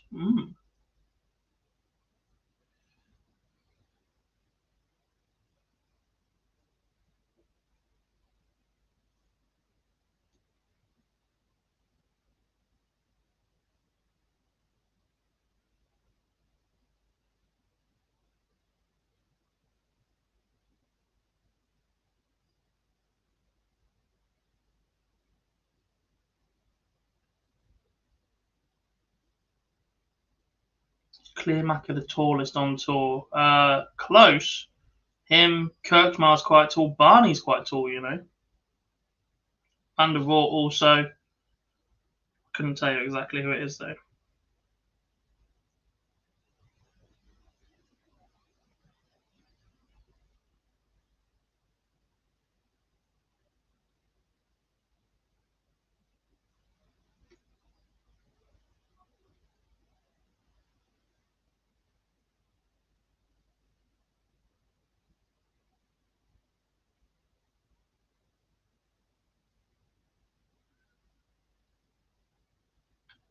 Don't think Price will, no.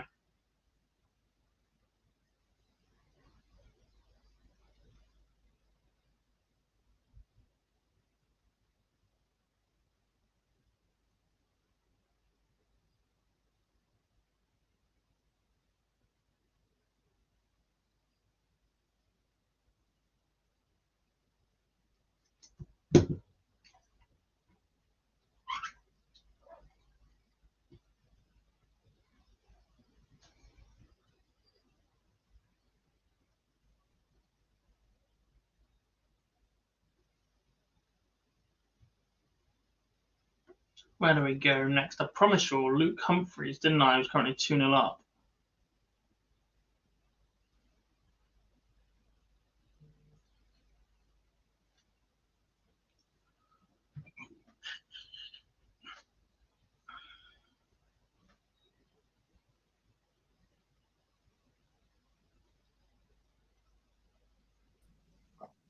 Good afternoon. Who invited him? Well, hello there. How are we all? Welcome along, everyone. What have I missed? Not a lot, to be fair. not many seeded casualties. We have lost James Wade, Ross Smith, Ricardo Petretsco, Willie O'Connor, Kim Hybrex, Christoph Ratajski, Simon Whitlock, Barney Asp. Interesting. Welcome along, chat room, one and all. Hope you are all good.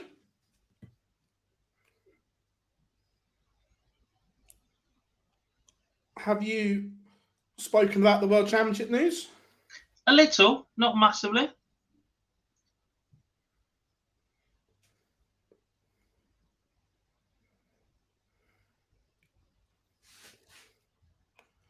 More than happy to have that conversation again. What's your No, I'm not gonna lie. We've known about this for a while. Yeah, we've had this conversation internally between me and Cobb. I may have walked in on the filming by mistake. Oops.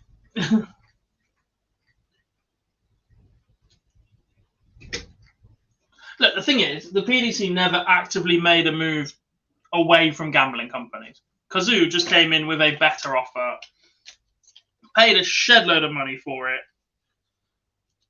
as part of their marketing campaign that they've done with previous businesses, the same ownership company.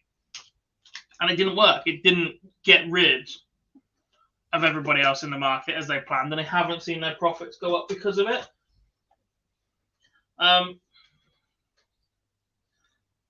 Look, if you are going to work with a gambling sponsor, they are one of the best to work with.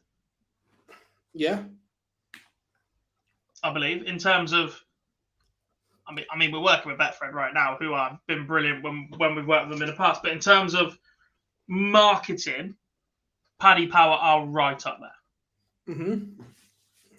The sense of humour, the quick wit that they bring to social media, to their ad campaign, to the effort that they put in, is right up there. Yeah.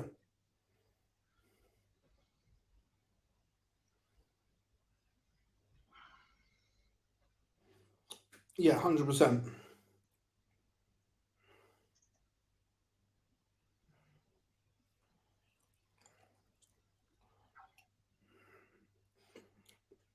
However, would you like to see the world champion get a wrestling belt? No, grow up.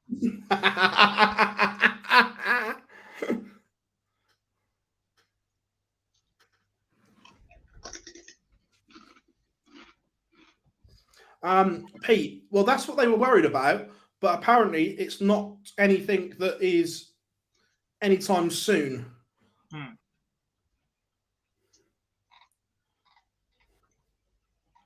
Because basically the government know as well that if they do that, the amount of money they're going to lose out on. Yeah.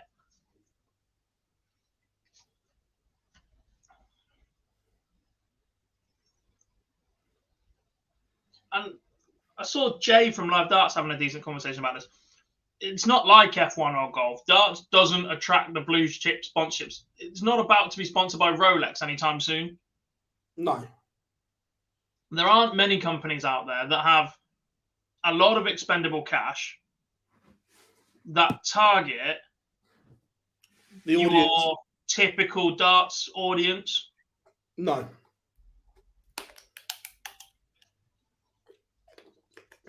No, agreed.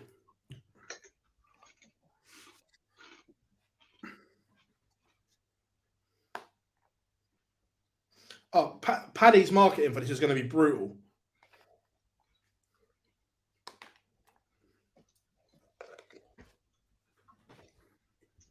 The thing is, they will keep pushing it from now all the way through as well. Tickets do go on sale from the 31st of July as well. That was part of the announcement. So no doubt by the end of August, the World Championships will basically be sold out at the moment. Excuse me. Spoiler alert. I don't think the World Championships will go on general sale this year. You reckon they'll just go in priority? The amount of members, or not, sorry. Obviously, if you're a PDC TV holder yearly membership, you get a a window of your own. Yeah, But for the last 3 or 4, 6 weeks, they've been asking for people to sign up for priority access. Yeah. I'd heard over 100,000 people had signed up for that. Sheesh. Whether it's true or not, I don't know, but that's what I'd heard. Yeah. And if that is true, then it's not going on general sale. That'd be interesting.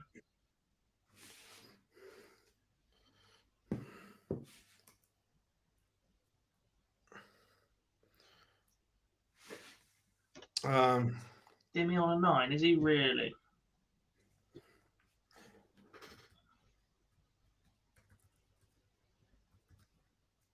Oh, hang on, how's he hit that? He scored 125. That means he's missed the first treble, doesn't it?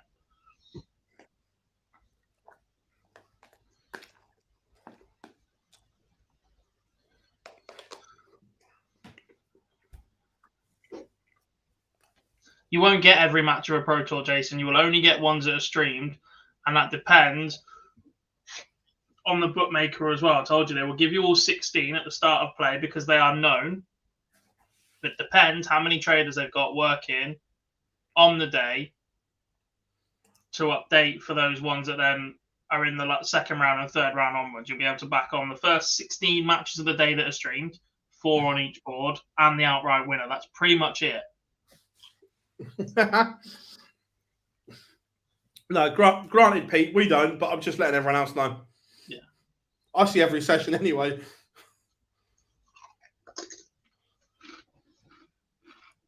Oh, I'm just loading up my stream boards.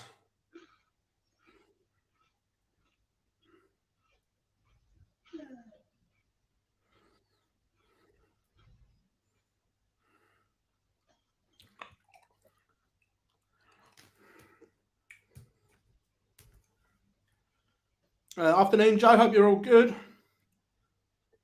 Give me through at least 6. I'm not sure about 7. Won't know because it's not streamed.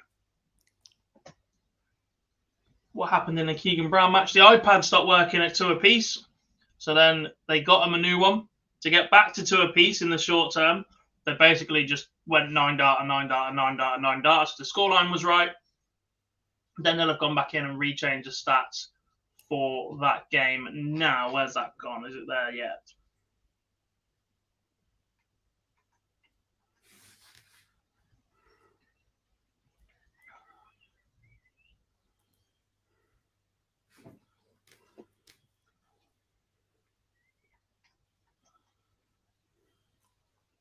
Well, I've taken the averages off completely now. It just says 6-4, but they will update that at some point, I reckon. It's generally what happens.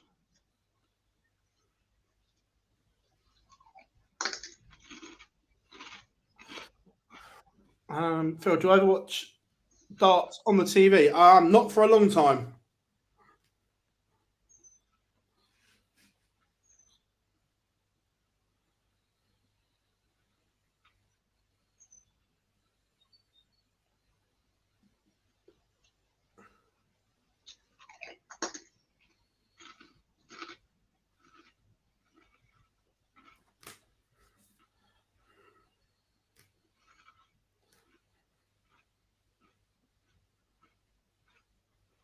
The other thing is,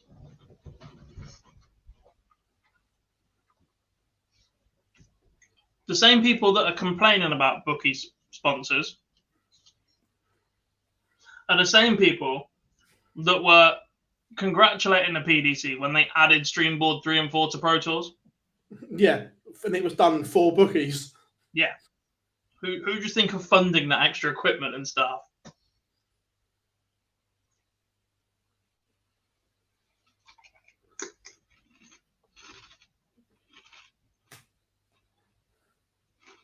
Yeah.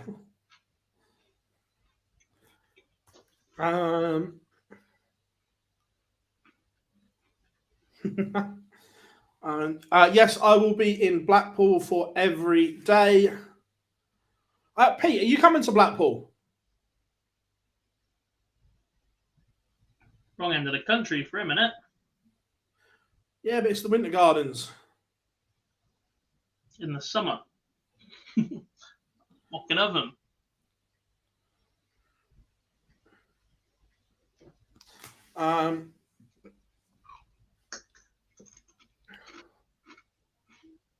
Yeah, agreed, Dan. They did. The 128 is over.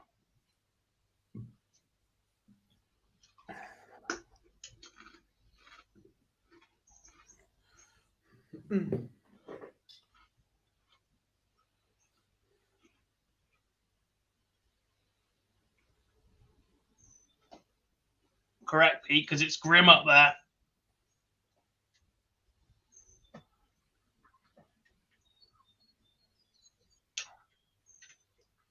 Just turn up for trophy day. We know your game. Rob Cross, 2 left on Carol Sedlacek. Ryan So backs up a good win earlier with a 6-3 win over Jeffrey Desvan, 107 average for him. Joe Cullen, 4-2 up on Nathan Rafferty. Steve Beaton, 2-1 up on Wayne Jones. Right, here's one for you. So, whereas it says, Darts A Minecraft asks, have I a favourite player? Right, so you'll laugh at this because of what I say now, but growing up as a youngster, my 2 favourite players were Richie Burnett and Dennis Priestley. Yeah, they're rapid. They are. I know. But then in a modern era, I'm lucky enough that I now get to work and call 2 of my favourite players friends. And in the current game, I also get to call a lot of players my friends as well. But so yeah, growing up as a young kid, it was Priestley and Burnett. Then it was Mason and Nico.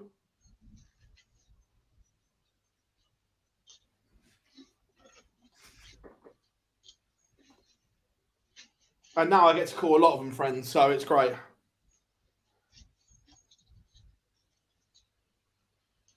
I get to call a lot of them whatever I like on a Monday night.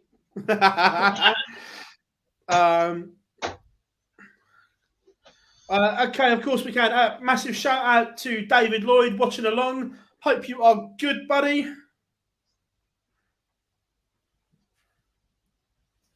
Steady on about the North. Nothing wrong with the North. We're all dead. Lovely. You're all dead. No sunlight up there.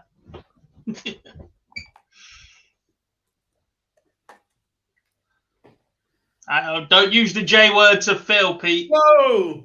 Don't use the J word to Phil. He's a content creator. It requires far less integrity and law following. I've never ever called myself a journalist. I'm a content creator, Pete. It gets you out of holes. Less rules to follow. Correct.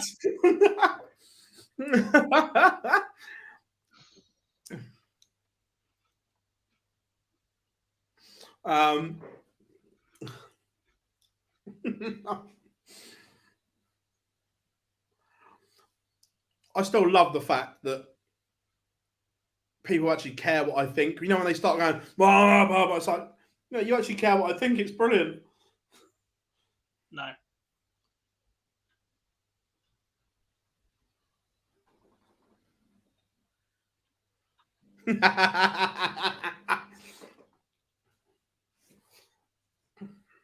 Joe Cullen won away then against Nathan Rafferty, 5-3.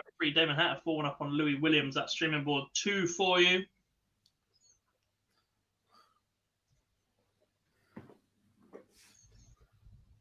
Streaming board 1 next will be Luke Woodhouse against Aaron Monk. That's flying along. Go on, monkey boy. Oh, I'll tell you what, I shouldn't laugh. I got a Facebook ban once. Someone reported me for being racist. Right, if everyone knows that I've known Aaron since he was a young kid. We live in the same town, right? And I can't remember who he beat. This is before I was involved in this side of it that I am now. I just put, get in, monkey boy, what a result. Because we all call him monkey boy. And someone reported me for being racist.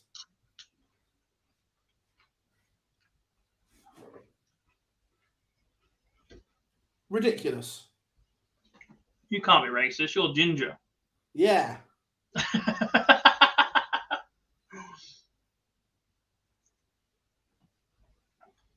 A certain blogger cares about what darts people think. No names.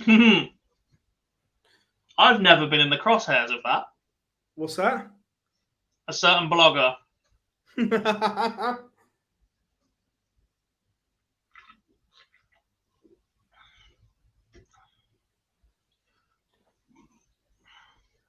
Good afternoon, chat. I hope you are good. You never know. It might happen this week, Phil.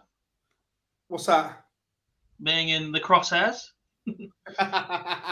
Is this guy shouting 114? Have you told everyone yet or not? No, not really. Spoiler alert, you're going to see Gob on TV this week.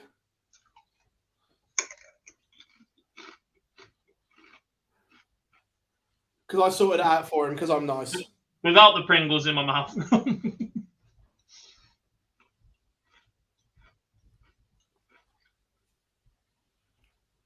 Oh, Matchroom, sold out. Dillian White, Anthony Joshua sold out in under an hour. I saw Joshua tweeting going, thanks someone that's bought tickets so far. I presume they've been on sale a couple of hours. They're gone.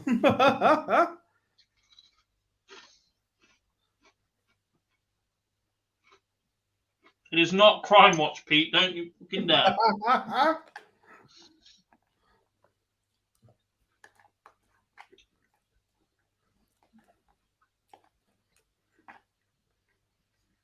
Anyway, surely it's time you sponsored the PDC World Championship, mate. You sponsor enough for darts at the minute.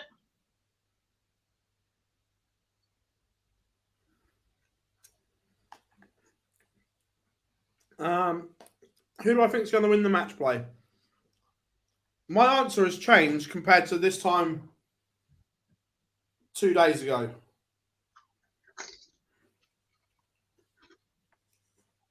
Because if he plays like he did in Poland, MVG will win the match play.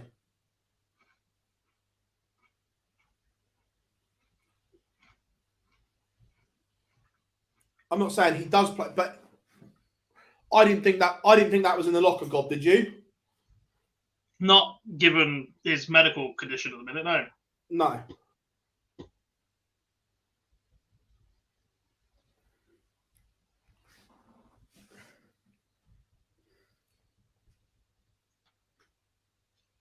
Jason has rinsed me.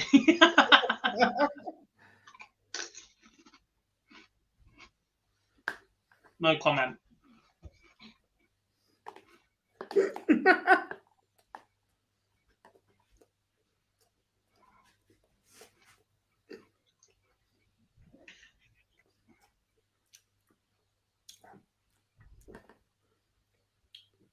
No, I'm all right. Cheers, Jar.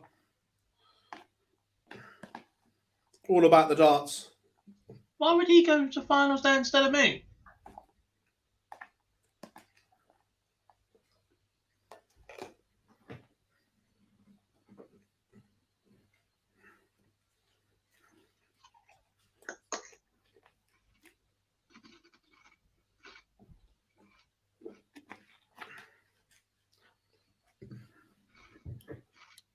That Aaron Monk shirt is horrendous. I'm going to be having words.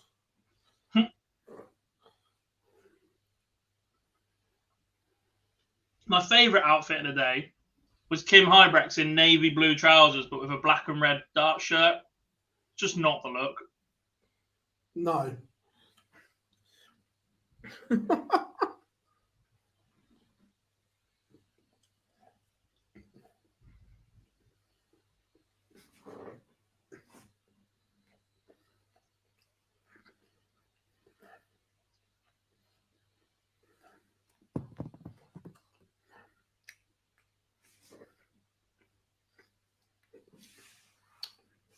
Just looking at what darts he's throwing. No idea. We might actually be playing with his own version of the Aspinall dart. Do I see Ando having a decent run at the match play if he gets past Chisnell? Look, that's an unbelievably tough tie for both of them. If he gets past that, yes. Hang on, Jar. A, Phil is from the south and his side are there, and B, that lineup's already set in stone. It doesn't matter now.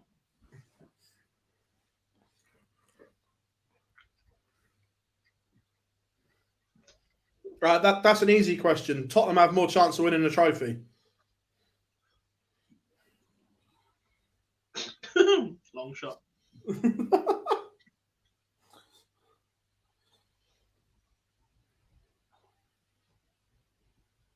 And aren't we also going to the 16.4 finals, Jar?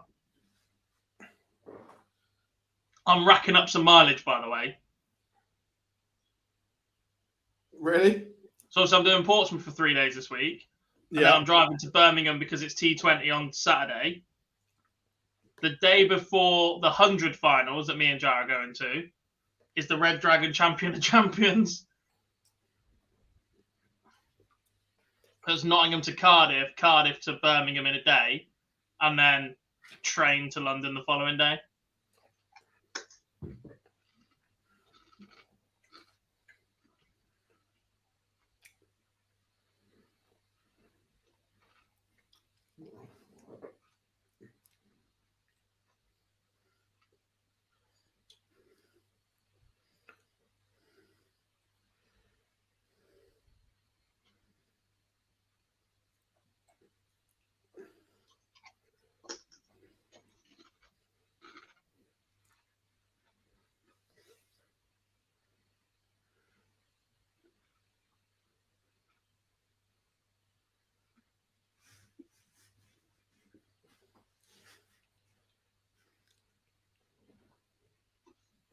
I'm sure I saw a stat the other day that said Luke Woodhouse is one of the best double hitters on tour right now. He's just punished Aaron Monk's missing the big number to take the opening leg. Rob Cross leads with Karel Sedlacek 4-3. Mike Dideka, Scott Williams underway on streaming board 4. 2 apiece in that one. Owen Bates has just beaten Dimitri van den Berg 6-4. The Master averages 99, as does Dimitri. Where do we rank Dimitri's chances this week, Phil? Again, my opinion's changed slightly from the weekend. Before Poland, I'd have said not particularly, but I thought he played consistently well, to be fair to him. I think he's got a quarter-final shot in him. Beat Steve Burton 6-1 in the opening round, and then has just, with a 91 average, just lost 6-4 with a 99 average. He's playing consistent at the moment. He's in that part of the draw that we said you'd fancy. Yeah, he's definitely. If he carries on like this, he's got a quarter-final stroke semi-final in him. Takes on Ross Smith to start. Look, Ross Smith is finding a way to lose games at the moment. He's not playing particularly bad, but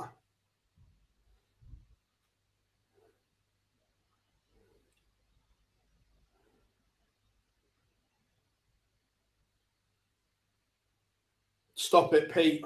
Stop it. There is nothing good about that walk-on.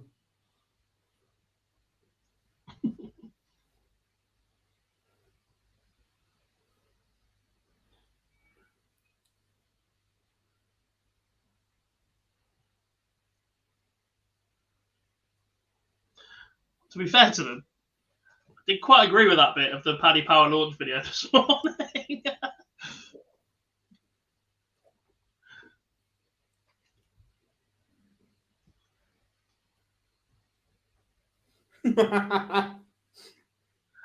No, because I'm going to be a miserable sod here right now as well. If you are a player that likes to dance about on stage or has a specific routine when you get up there, you shouldn't stop for stuff on the walk-on.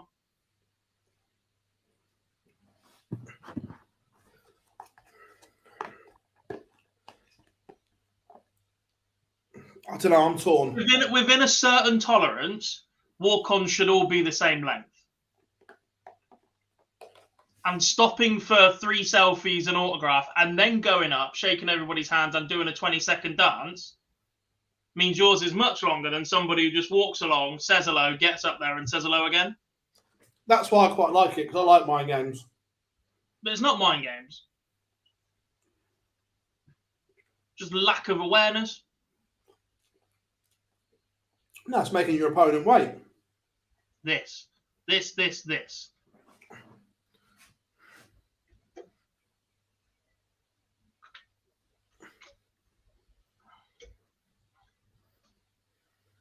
Unless it's in the very first bit. If your second player called out, or first player called out, and they're doing the bit on stage, right? Do a little bit there at that end.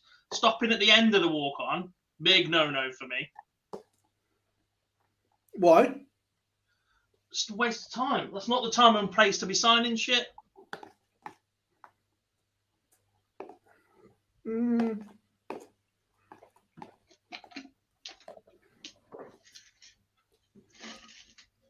Where else are you supposed to do it then? Exhibitions. At the front of it. If you're that desperate to go and sign stuff for Make a Fans Day, make a point of being out in public with them.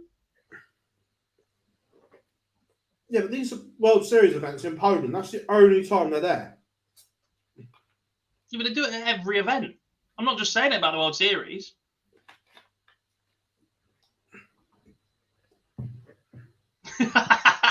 Yes. Dirk's walk-on should be banned.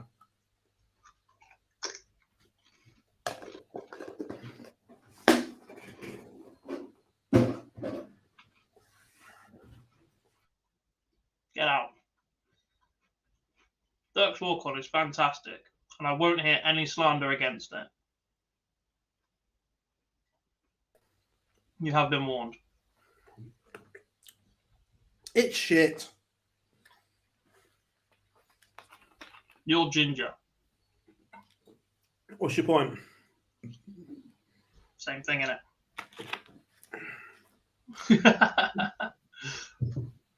Dirk versus Kim, the testosterone. I can't wait for that. That is a testosterone derby, by the way. I thought it was funny. Remember when Dirk wasn't as good as he is today? I.e., when he was shit? Remember when Sky wouldn't let him have his walk-on song? When he was younger and less experienced, is what you're going with. Not shit. Oh, no, look, in the greatest of respects, at one point, Dirk van Duijvenbode was the draw that every pro wanted on the play in the Pro Tour. He couldn't win a game. Still only 31. Now, granted, he's a player that you wouldn't want in a million years. But there was at one point, he was cannon fodder. He said that about Danny Noppert for 6 months, and he'd already been in the World Championship final.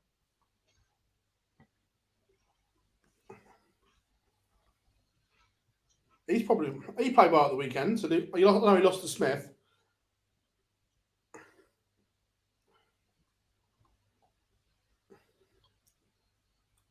Yes, Dirk should come out to a bit of Westlife. I'm well up for that.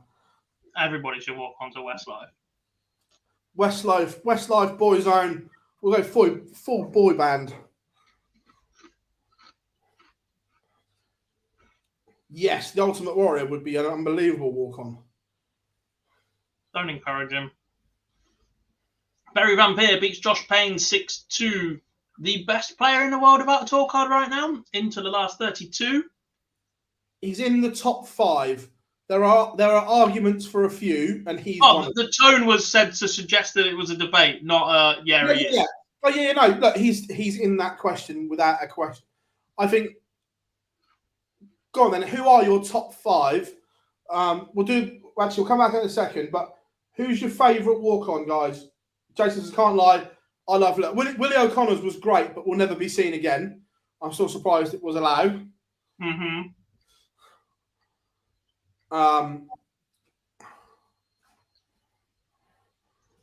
Can't believe they banned Delilah in Wales. I know. Is it only in Wales though? So could you walk onto it in England? No idea. I think it's just TV in general at the minute. Thing is, it's one of those things that will never go back the other way.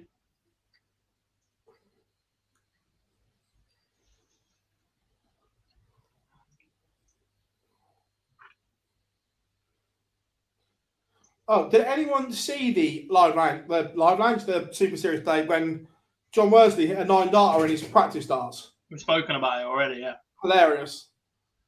Right, where were we? Did Price withdraw today altogether? Yes. Him and Michael Smith, 2 late withdrawals compared to the initial list. Well, I think Michael Smith's was, I believe Contact lens related. He's struggling with contact lenses, so he needs to go get more before Australia and the match play. I thought because Aspinall was delayed 4.5 hours yesterday. So Aspinall made it, but played bang average in the first round. Michael Smith said he withdrew because he needs an eye appointment. He's only got 2 sets of daily contacts left, and obviously has the match play next week. Australia straight after that, and is struggling to see right now. Fair enough. We're talking top 5 without a tour card first, and then walk-ons. Yeah, we'll do top 5 without a tour card first of all.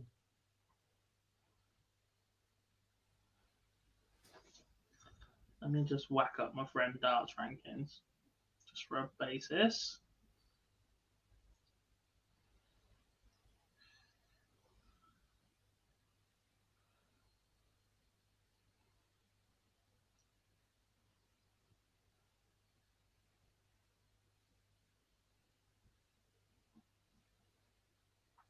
Barry Vampire is up there. Luke Littler is up there. I agree. Andy Barton's is up there. Barton's is up there. Andy Bolton is up there. Yeah.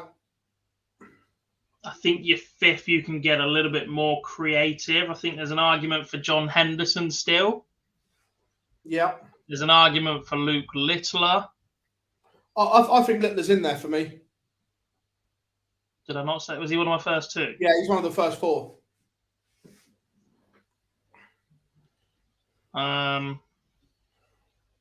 Who else is in the conversation?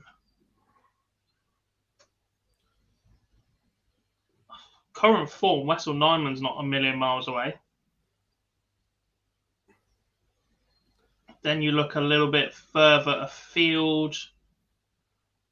Robert Thornton's got to be up there, I think. Still, I don't think he's playing that well at the moment. Floor form versus TV form, I guess, is a little bit different.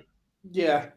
I think if you look a little bit further afield, you could possibly make a case for someone off the Asian tour like a Lagan still. I still think he's right up there. Van Veen has a tour card, doesn't he? He got it earlier this year. I'm going to throw one out there, which I don't think many people will think of. Ben Robb. Consistent, yes. A game, perhaps not.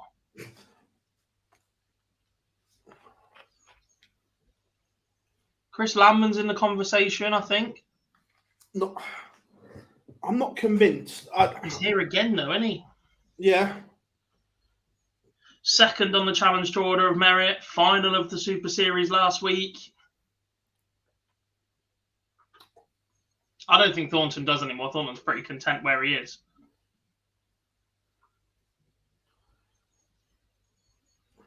I'm not convinced by Gates. No, I'm not either. Don't get wrong, he's been magnificent in the seniors the last couple of events. Pennell's been solid. He's just qualified for the World Series, hasn't he? Yeah, through the DPA. 3 out of 4 events this weekend. Yeah. See, there's an argument for and against Gates. I'm trying to think of any more. Spellman? Is he a better player than Gates right now? I think consistently he is. I think Gates's level might be higher when he gets it right. I think Spellman's more consistent. Danny Lauby, is he still in the conversation?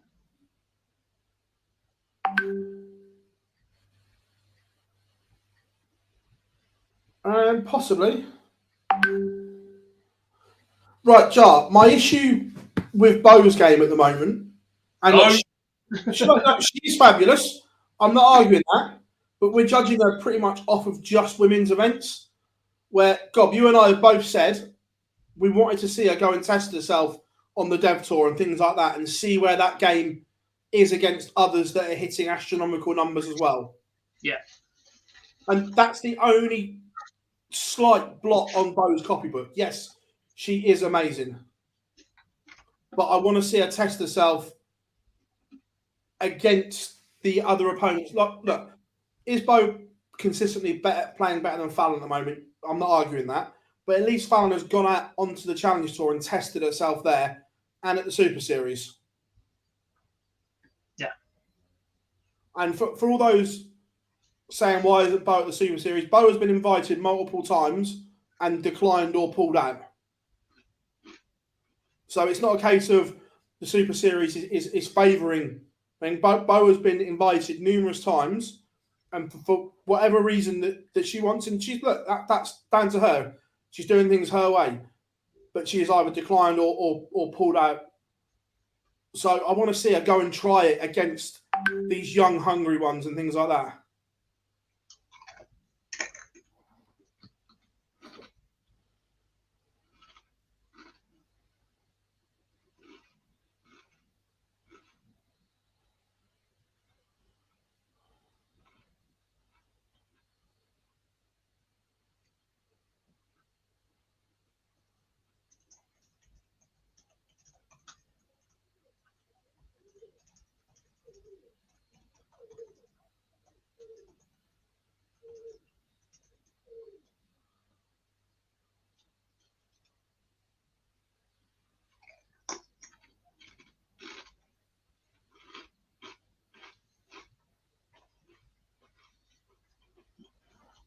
It caught me off guard there.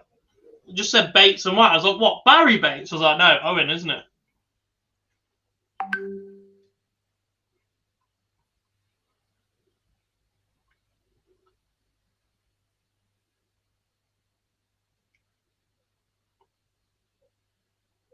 What are the stream boards? Still.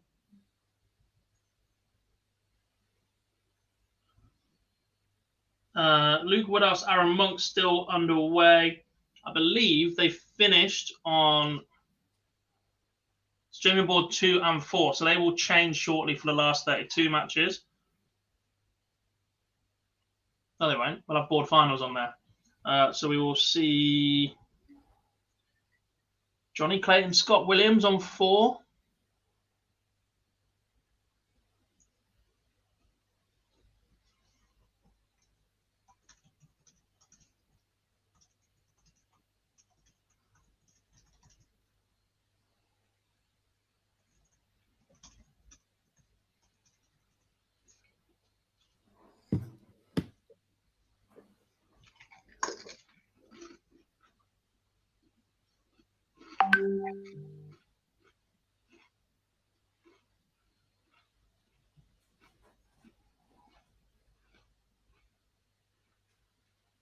Luke Woodhouse 5 for up on Aaron Monk.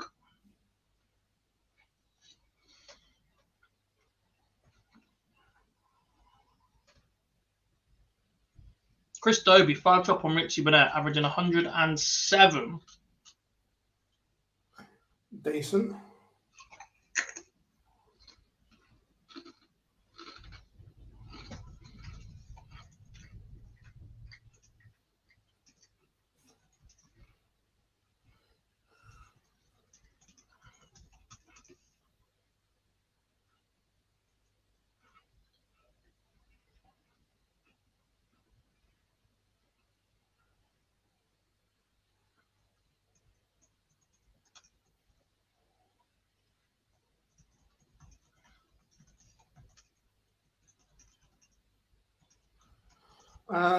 The honest answer is I don't know the reason that they've not. Well, I'm guessing it's because he's not played. Mm-hmm.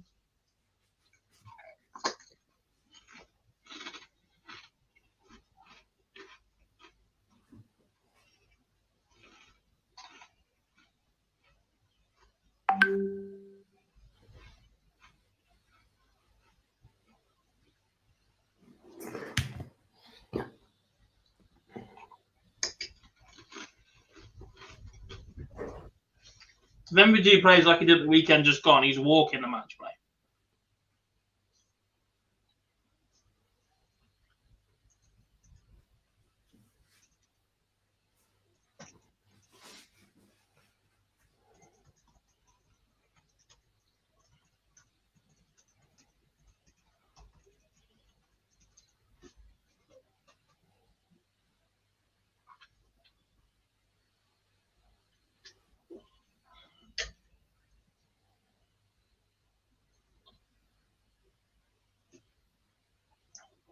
Kando is averaging 105 and losing 4-3. Could well be 5-3 shortly.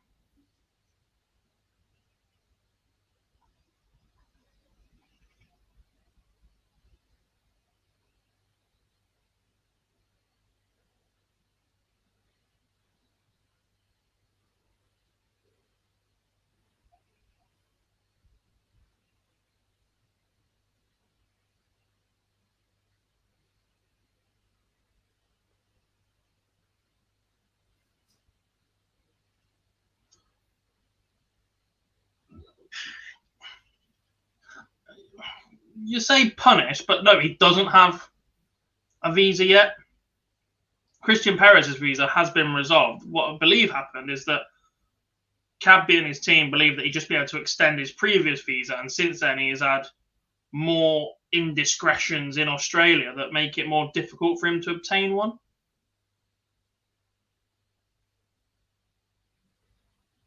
Yeah.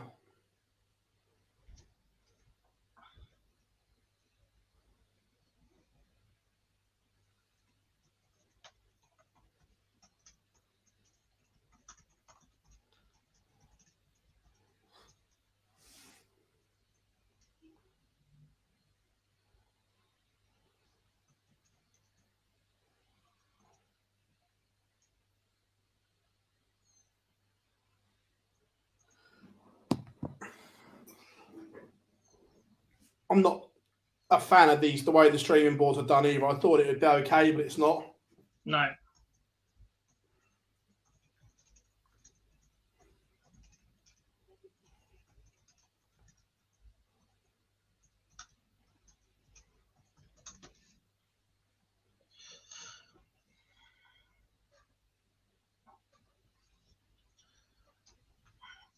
So I can explain why they've done it. It's just simplicity. It guarantees a certain level of player or seeded player to those that are paying or funding the streams.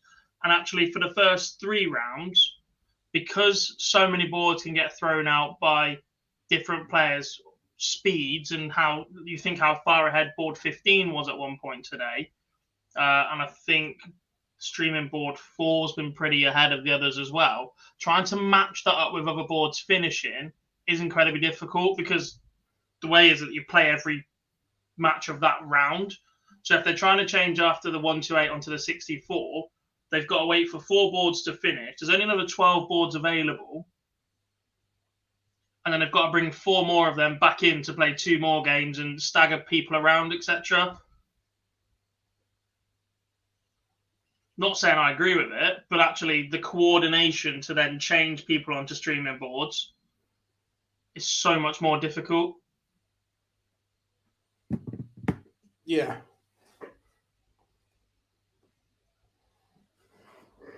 To be fair, you could just change stream board 1 and 2. Keep 3 and 4. 3 and 4 is just a webcam board. If you're that buzzed up, there's no commentary on it. You don't need to vary it up. If you specifically want to watch a player that day, it's fortunate it's fallen like that. Yeah. Stream board 1 and 2, you could alternate back how you used to.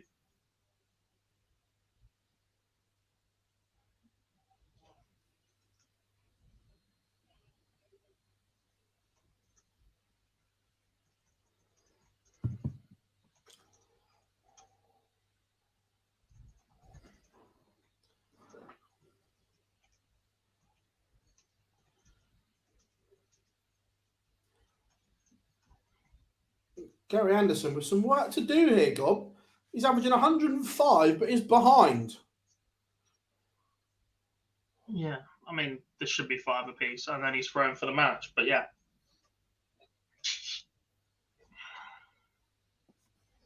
work to be done. Yeah.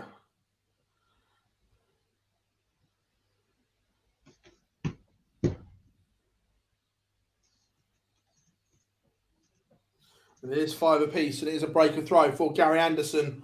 Does have the darts here. Good evening. Hope you are well.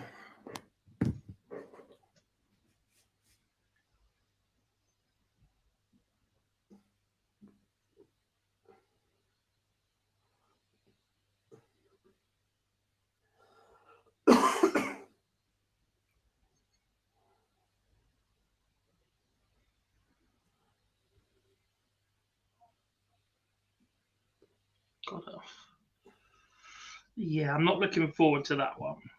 Has there been any more news? This is football news. How bizarre was PSG's statement at the weekend? Oh, Mbappe. Yeah. They gave him way too much power, and now are complaining that the other players don't like it. Yeah, but right, one they not get that they cannot physically force him to go this summer. When they said we'll sell him to whoever, you can't make him go. He doesn't have to sign a contract with anyone else. Nope. You can accept the bid. Doesn't mean he has to sign.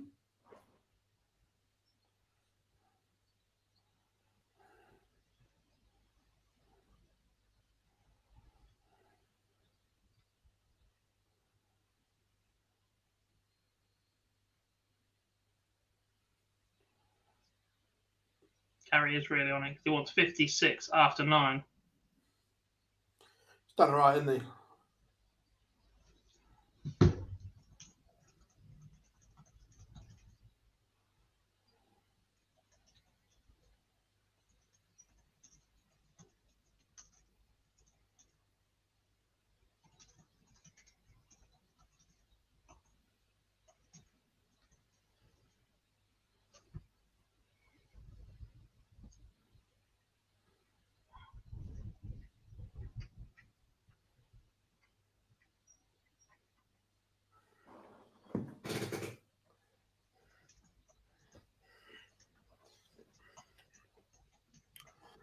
I think he's already agreed a deal to Real Madrid. I think that's the one part of the statement I think PSG did get right.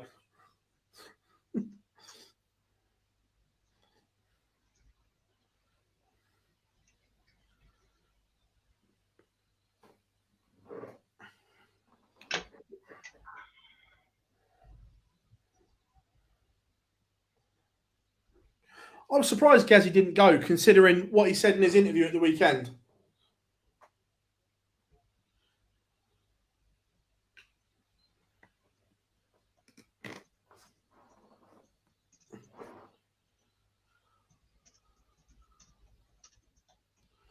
What did he say? That he felt a bit rusty and needed to go to the Pro Tour.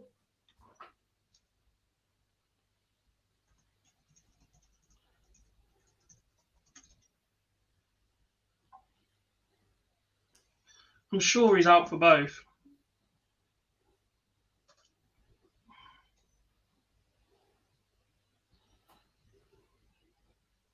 Kevin Dukes beats Alan Suter. We need another game. Rock beaten. That is not a streaming board game. That is. That's not. That's not. Gonna have to be that one then, folks.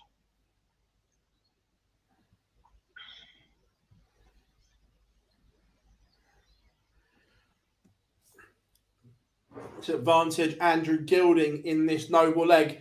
Kicks off 180, 1, 2, 3 against the darts.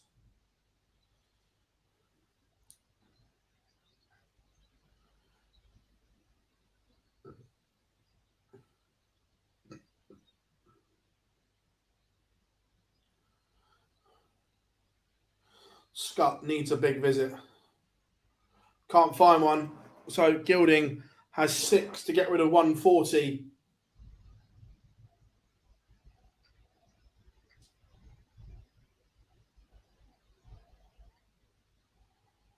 Tees up tops.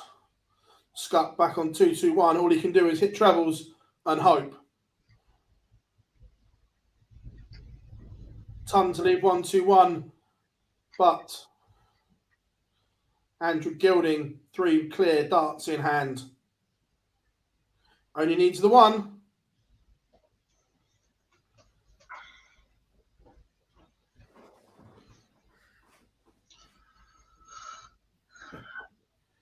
I don't agree with this.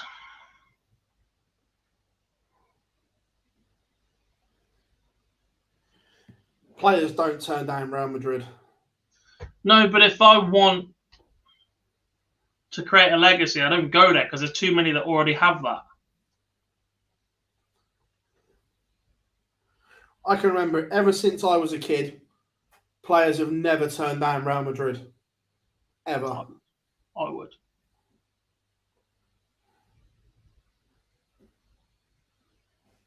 From my old midfield enforcer role day.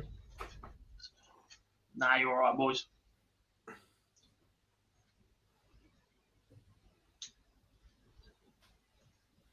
Then I'll go beat him in the Champions League final with Luton.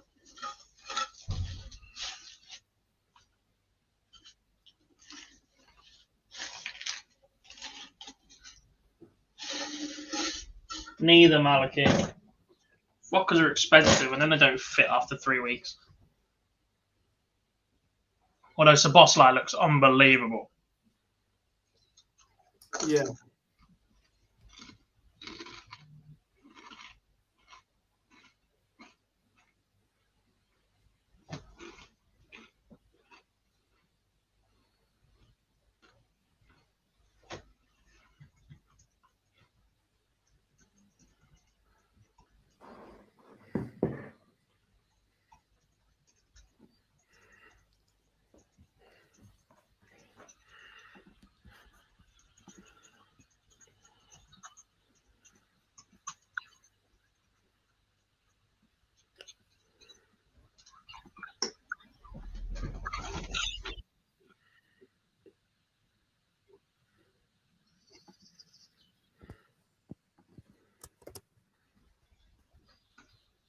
Ha! Andrew, funny, yeah. Brilliant. Sound. Much more of a Mayo chicken man myself.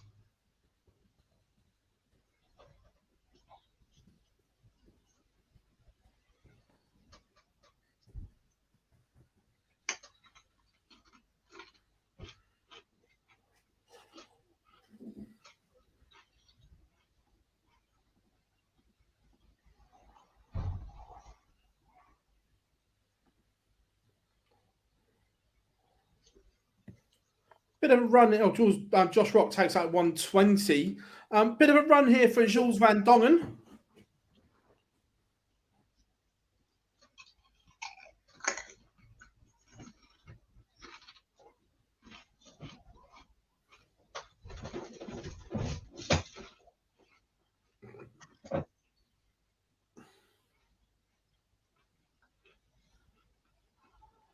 And I'm not.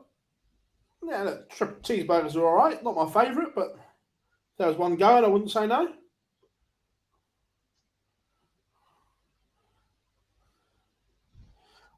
Look, about James Trafford. Don't know a lot about him, but he's very highly spoken about and played well in the Euros for the England under-21s. 6 clean sheets in a row, 7 in a row.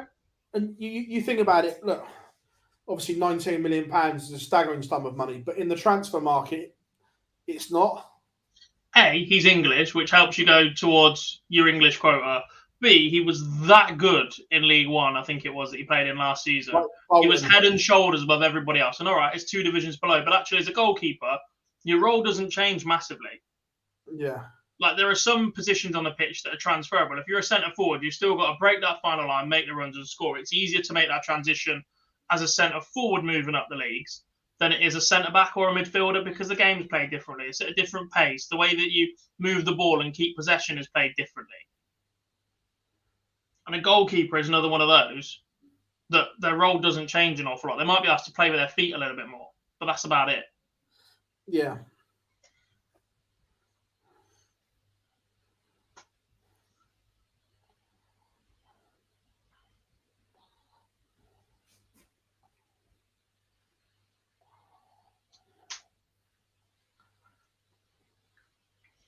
I don't know what Heta is planning for this walk-on at the match play. There's a couple that are saying it might be Ashes themed. I think it's Ashes themed.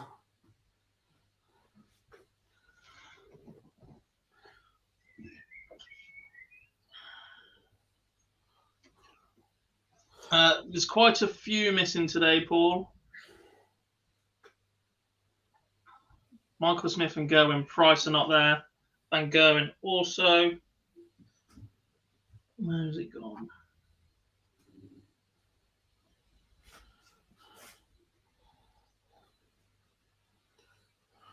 Entries confirmed. Also missing Vladimir Anderson, Corey Cadby, Danny Janssen, Adrian Lewis, Christian Perez, Pascal Ruprecht, Jeff Smith, Mentor Sulovic, Gian Van Veen will miss tomorrow, and Peter Wright misses both. I believe Jan has exams or something.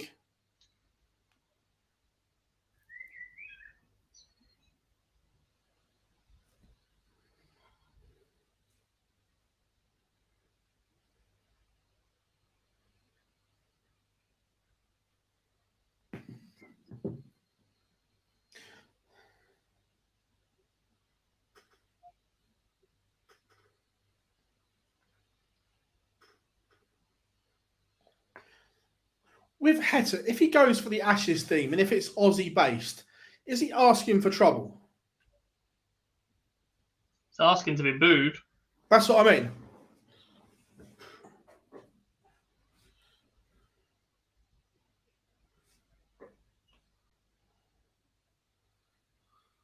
mean. Especially as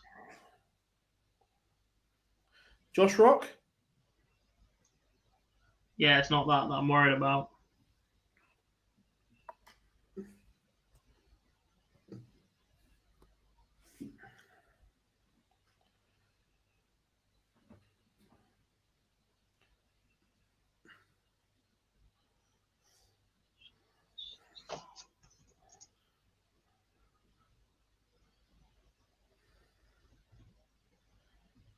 Martin Clearmacher leveled up 2 apiece with Joe Cullen on board. Number 4, Johnny Clayton now 5-2 up on Scott Williams. I mean, first round it would be okay. He would play his second round game on Wednesday against Van Gerwen or Dolan on the day the 4th test starts. That wouldn't be the wisest. No.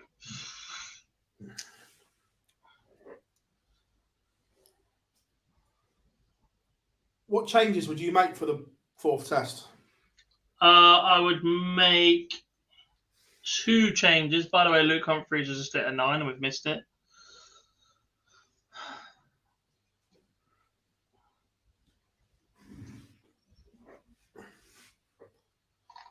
I believe.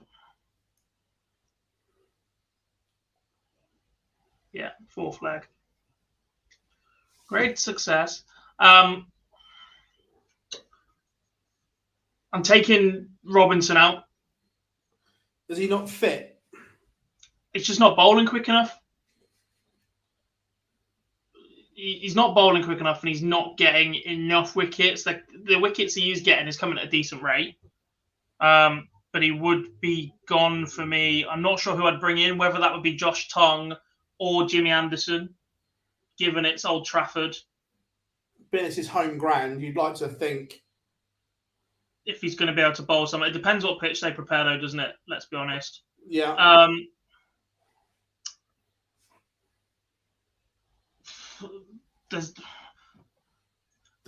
not sure how you fit it in. Given Ollie Pope is out, we obviously need a number 3. Whether you leave Moeen Ali at 3, that was his decision to go in there, which gives you the license to change the keeper. Keeper has to change. Ben Folkes has to come in. And the best time to make that change is after a win. Because if they just lost 3 in a row and then they change the keeper, they go, well, actually, we're holding our hands up here and admitting we fucked this up. Now they can just change it. Yeah. Folkes has to play. Folkes has to come in. It's whether or not Bairstow then moves to 3 and you find a way to maybe drop one of your seamers. Ben Stokes is not bowling and is struggling for fitness. Do you keep Wokes in the side for that?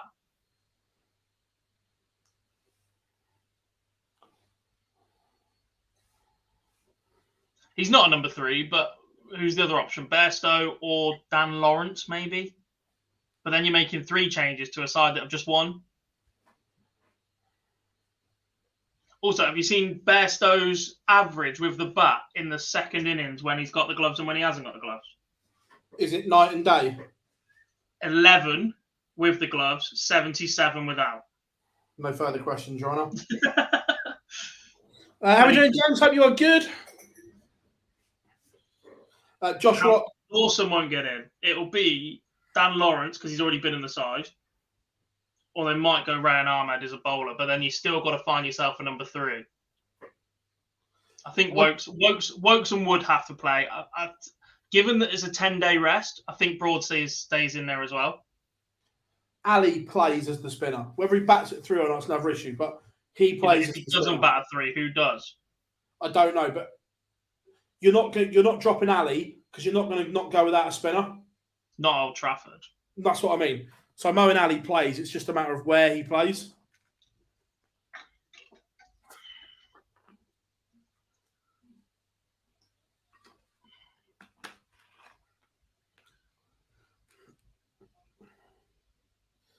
It's probably up there, James. Yeah.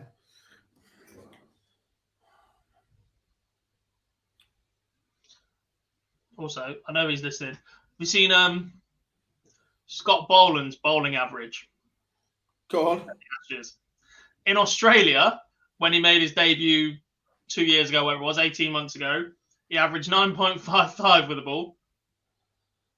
In England, it's currently 115.5. Oh, line and length. Get out of here. I think they'll play Mo at 3. I don't think Harry Brook is a 3. I think that little bit more protection is there. He'll stay at 5. I think they'll change the keeper, and I think they'll drop Robinson for Tongue or Jimmy Anderson. I'm not convinced they will drop. I think he should, but I just think that Bairstow will play. I think the next 9 days are a perfect time for Bairstow to go on a golf course again and accidentally break his leg. Is the captain going to play around with him? No comment.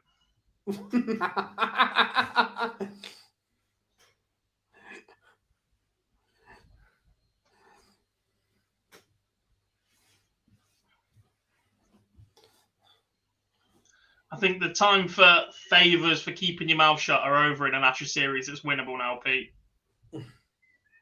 Yeah.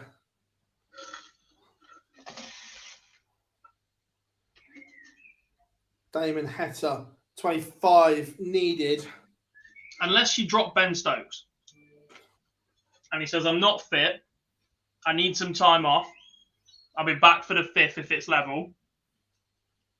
You keep Wokes in there. You move Bairstow to 3.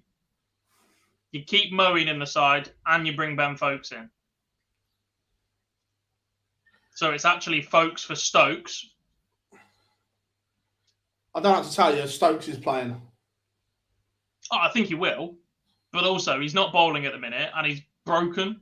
His last couple of innings were superb, but he is broken.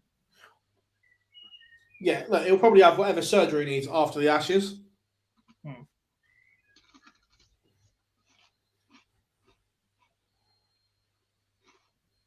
Rob Cross not playing particularly well here, averaging 75 through the first leg and a bit. I like this logic, Josh, apart from the fact they dropped Ben Folkes after doing everything he was asked of. And is the best glogman in the world, and we dropped double the amount of chances that Australia have so far, the majority of which have gone through Johnny Bairstow. Yeah. All the while, whilst Johnny Bairstow is being outscored with the bat by Alex Carey.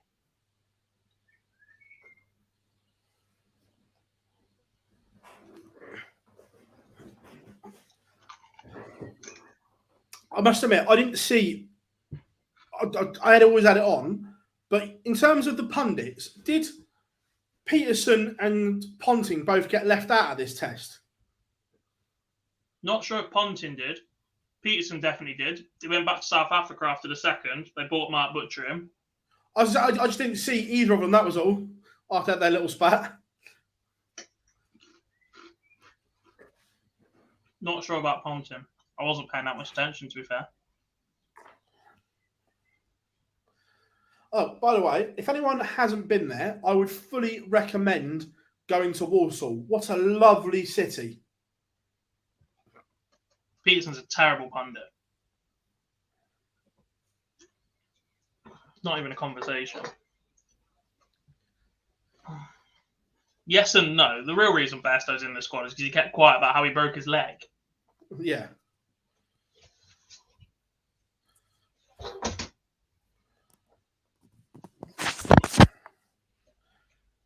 Did he do it at a nightclub in Bristol? No, that was something else. I was joking. Warsaw, yeah, no, honestly, amazing city.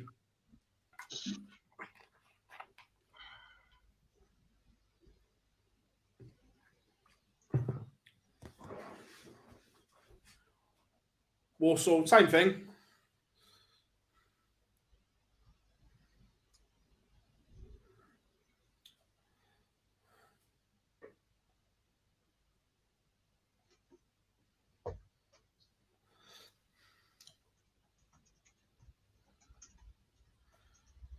Is that argument still going on in the chat room? Carry on then, guys.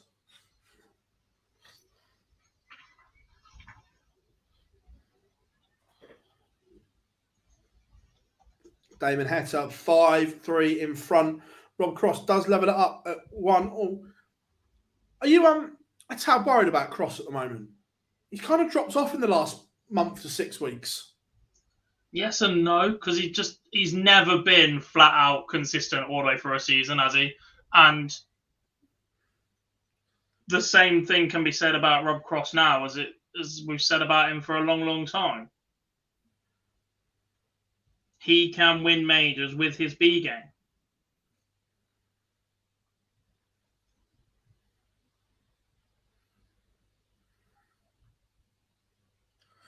Yeah, Gob. So what I was saying earlier about the tickets. Yeah. So PDC annual members have Monday the 31st of July. Then priority members, the ones that signed up to the priority scheme the PDC did, the 1st, and then general sale the 2nd. If every one of the PDC annual members and priority members buy tickets, they're not going on general sale. Interesting.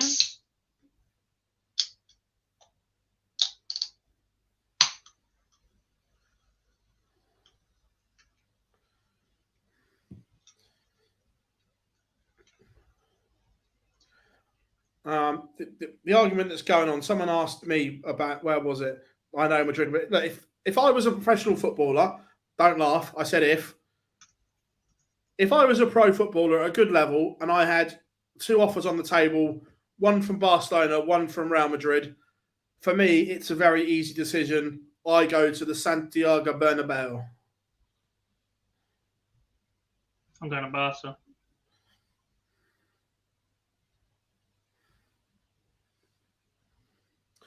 Madrid for me.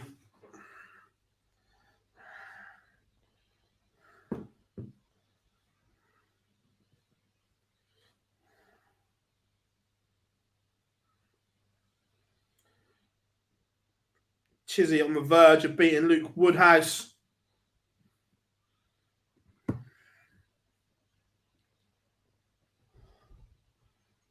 Oh, by the way, Gob, second guest confirmed.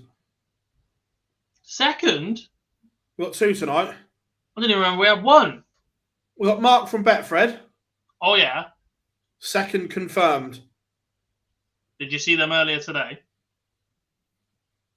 You broke up, man, mate. What's that? Have you already seen them today? Who? The second guest. Not seen them. Spoke to them on WhatsApp. Oh. Ooh.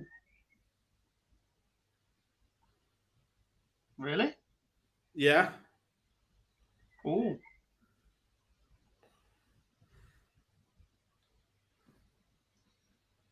Okay.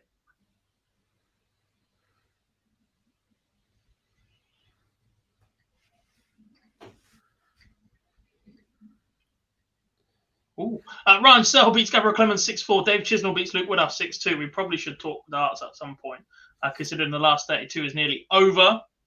Not a lot's happened, though. Johnny Clayton beats Scott Williams 6-2 of 101 average. Luke Humphreys beats Matt Campbell 6-4 and banged in a 9 darter.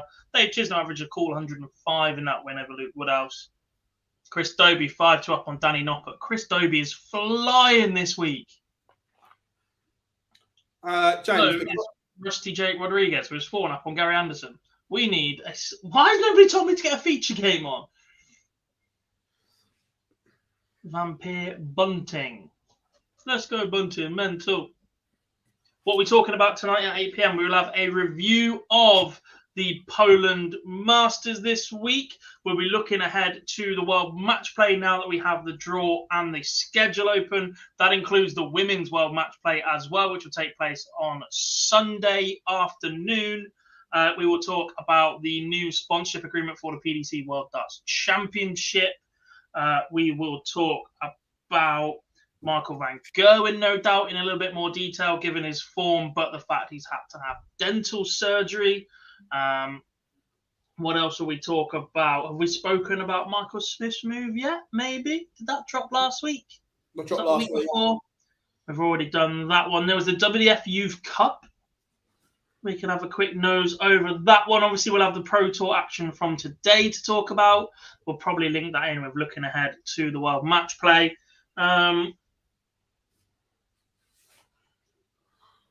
Anything else? Obviously, the news of the new World Championship sponsor. I just said that. I didn't. Sorry, I was reading the comments.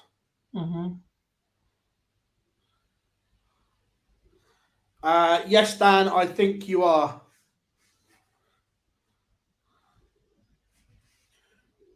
Should we just invite Dan on anyway? Should we just invite Dan and have 4 of us on tonight?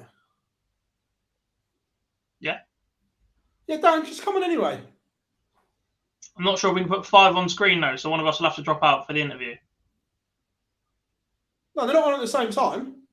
What? They're on different times. Yeah. But even still, when we invite one or the other on, there will be 5 on screen at that point. We can have 5. Can we? Yeah. Oh, we did it with Peter and thingy, didn't we? Yeah.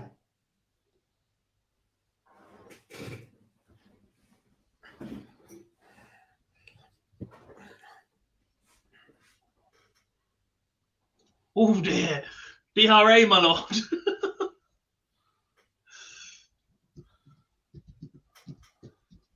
ADC regionals. Yes, we do have a list of players heading to the MODUS Super Series, including Niall Cullerton that was in the chat room earlier on today. And I believe we're going to see the Chief make his MSS debut as well. Colin McGarry mopping up in Northern Ireland.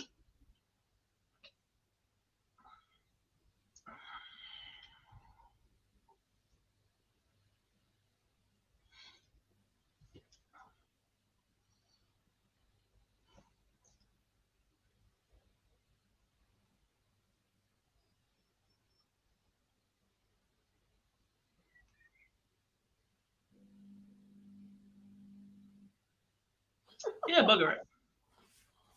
We'll have a 4-man show. Yeah, you're on.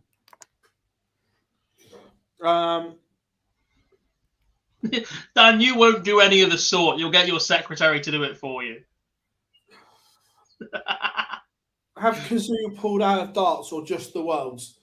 I don't know this, but my gut is if they pulled out of that, the rest is gone as well. No. That's not what I saw in the exchange earlier between Rob Maul. That was just my gut. So Rob Maul earlier quote tweeted the PDC tweet. He is a journalist with a newspaper that I do not wish to name. The PDC have got back into bed with a bookmaker for its World Darts Championship sponsorship. It was clearly a mistake to work so much with Kazoo, the used car dealer, which posted 704 million loss for 2022. Had sponsored key events in the sport as well in snooker. Matt Porter replied to that saying, why was it a mistake? And it got ignored. But there was a second quote tweet to that said the PDC claimed they received a better deal from Paddy Power for 2024 Worlds, and Kazoo will continue to sponsor major darts events next year as per existing contractual commitments. Rusty Jake Rodriguez beats Gary Anderson 6-2. Interesting. Like I said, that was just my gut. I did say I didn't know.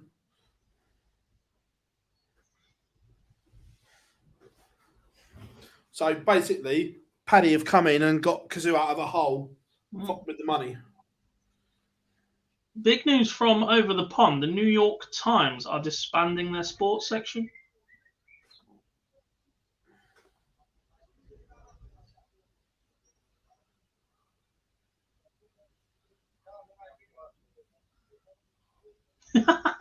Scott Williams is just a lunatic. Has he taken to Twitter or something already? Yeah. So I believe during the game with Johnny Clayton, he took out 120, 20 bull. Someone's tweeted gone, Scott Williams just took out 120, 20 bull, oof. Without tagging him in anything. And Scott has found it and just gone, yeah, he did. Oh. Man's a lunatic.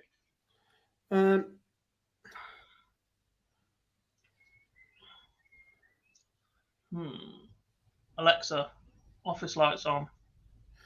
Don't the New York Times own The Athletic now? I don't know. Gando is gone, but so is Andrew Gilden, beaten 6-2 by Owen Bates.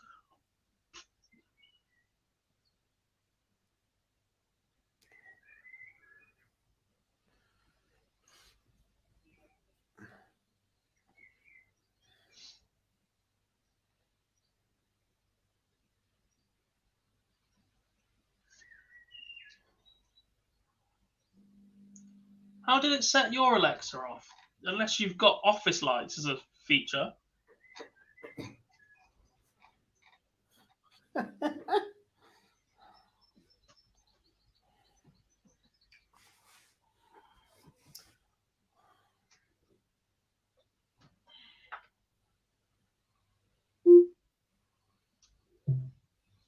It's not as if I said,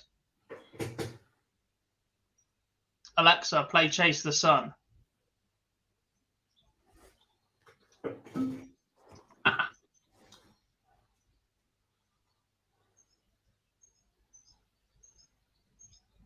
Just set that off now. And I definitely muted mine before I said it as well.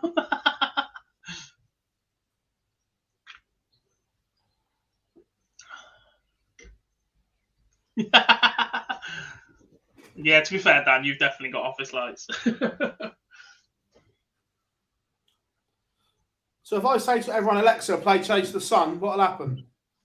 I just did that. I had you on mute because I was doing something on my phone.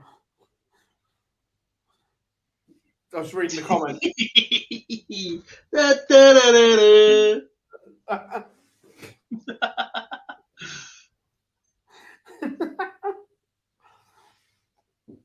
See, I don't have Alexa, so I'm all right. They must have to be seriously careful with adverts. I just do what normal people do and press the light switch on and off. Nah. Ricardo Petrescu, I think he's very good.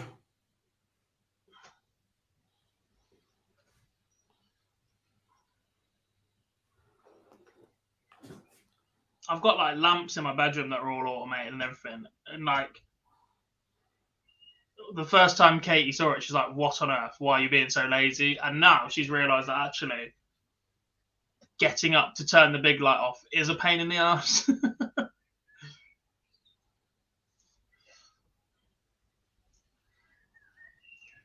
Firmino's gone.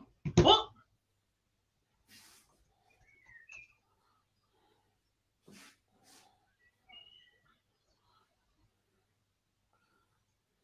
What do you mean? He's still there, mate. He's the least likely of the 3 to go.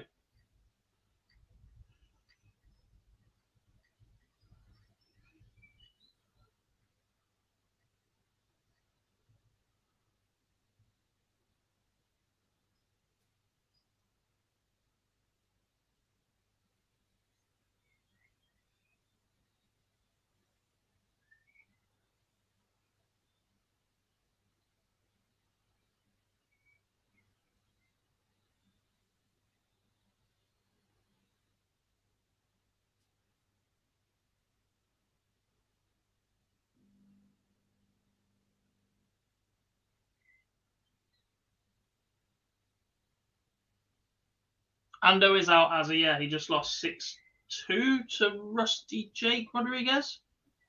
Yeah, average 90.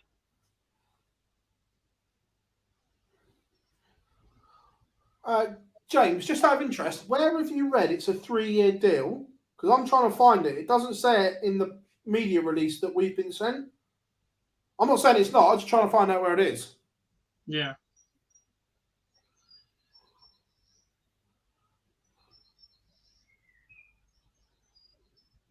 That's a bold way of... Oh. That one doesn't say what I think it says.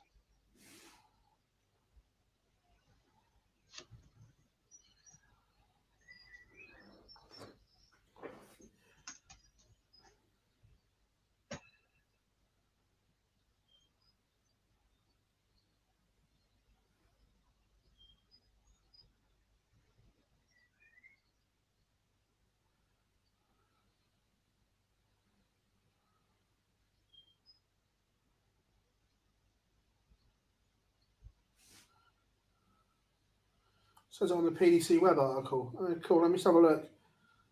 It's like I said, I wasn't saying it wasn't. It just wasn't in the press release that we were given.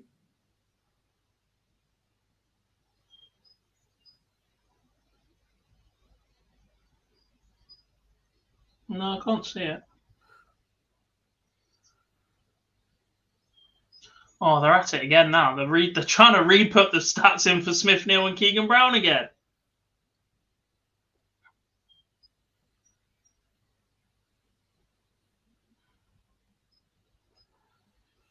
I can't see it in the web article either. No, me neither. Fabinho's not gone either. Most likely to leave from our midfield is Thiago, apparently.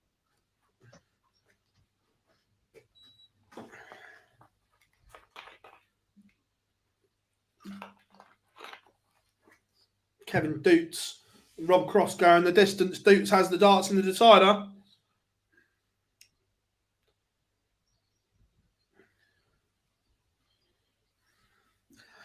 Dan, 96 was a fabulous year for music.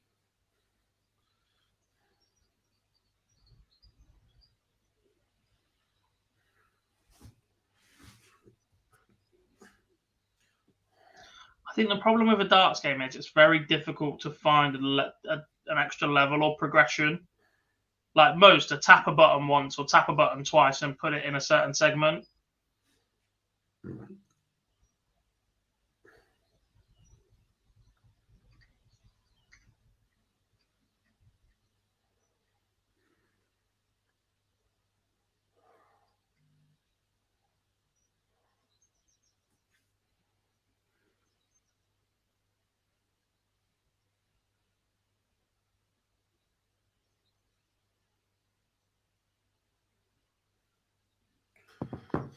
Clayton Dobie, that'll be decent.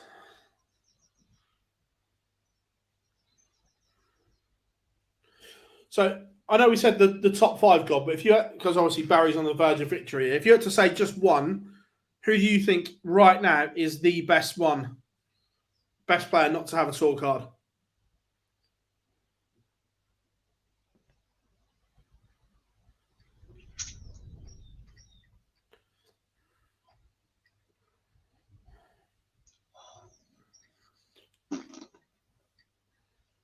I'm going to say Vampire.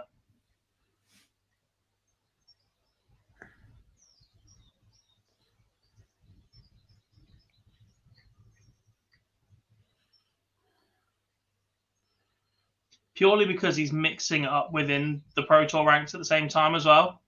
Andy Barton's, I think, is superb. His winning streak recently is unbelievable, and winning Group A that he did 2 weeks ago in the Super Series was outstanding. And I appreciate it's a one-off best-of-7 match where it happened, but Luke Littler was outstanding in that final, and I don't think you can give it to Bartons after being beaten so comprehensively by Littler in that final.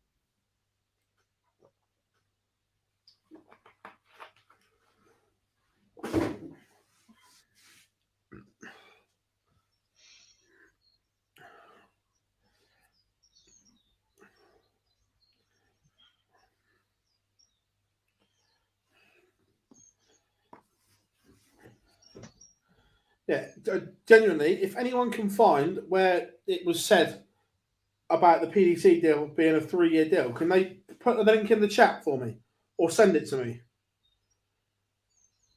Just so when I write up our web article later on, that's all.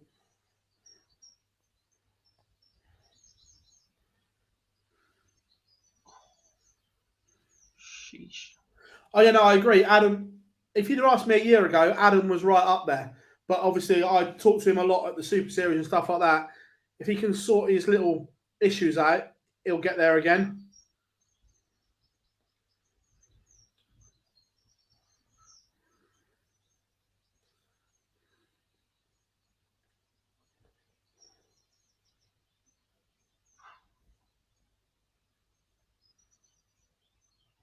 Kevin Dukes has just beaten Rob Cross. Eek, 6-5 win. They're holding back the 16 so they all get started at the same time, I believe. Barry Van Peers, 6-3 win over Stephen Bunting. Ian White, 4-2 up on Dirk van Dijvenbode and Slevin versus Ed House. The last 2 games in the last 32, then we can get on to the last 16.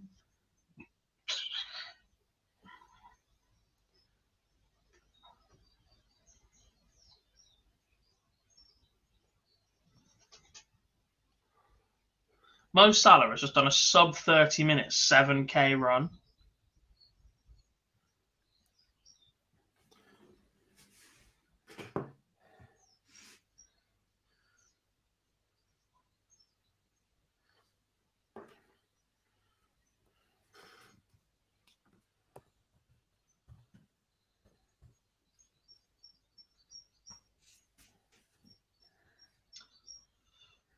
PDC have also announced they'll be heading back to Poland next year for the World Series. Shock. I think there'll be a Euro Tour there as well.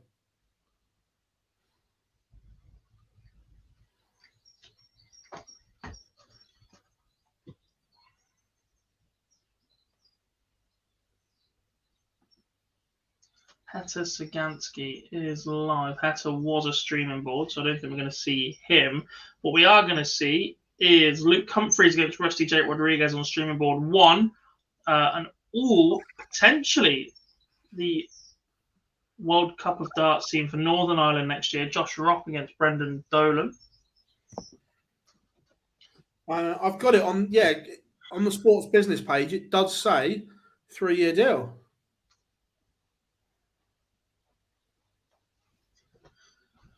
Bennett got to a final in Coventry Saturday, a day full of drama, apparently. As in Leighton Bennett.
If PP can just come in and take it off Kazoo, why would they have signed up for 3 years?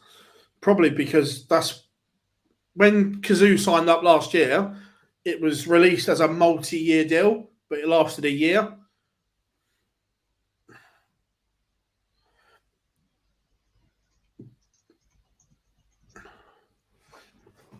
So my guess is that Paddy have tied it up for longer.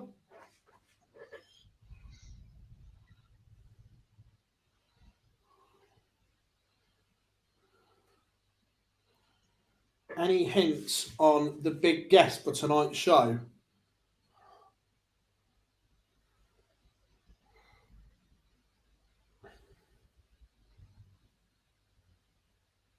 Can we just confirm with me who it actually is, by?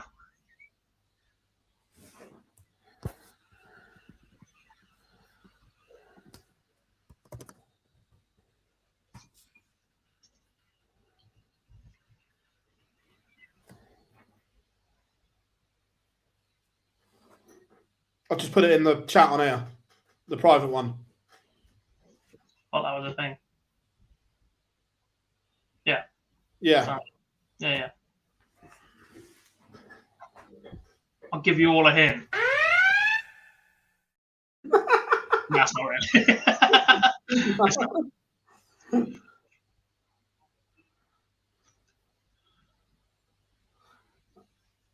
I think I'm right. This player throws a 23-gram dart. Very specific. I think it is. Might be wrong. It's heavier than mine.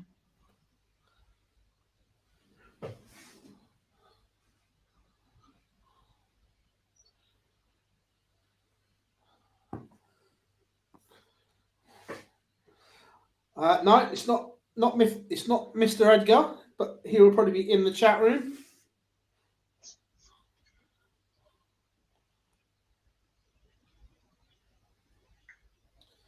Is this player at the match play? Yes, they are.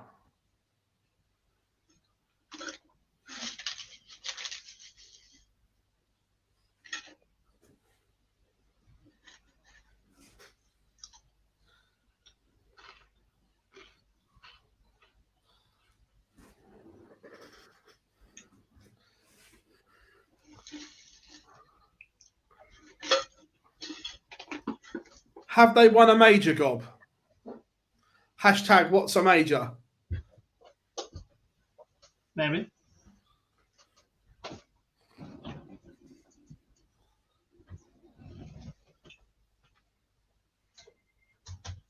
Have we had them on before? Not as a named guest on the live lounge.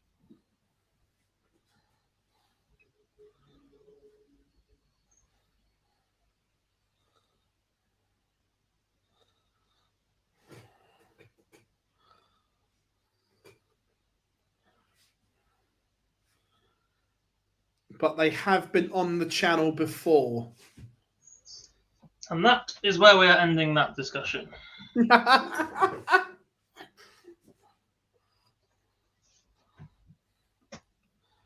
Hatter is currently 3-1 up on Radek Sagansky. In the last 16, they're flying through that. Clayton 1-0 up on Chris Dobie as well. We're still waiting on Ian White against Dirk Van Dijvenbode's finish. Ian White currently needs 5-4.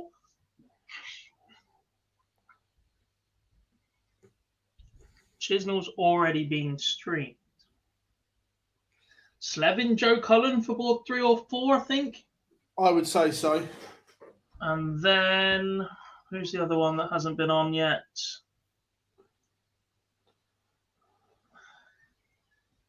It's not Hatter Sagansky. So it's going to be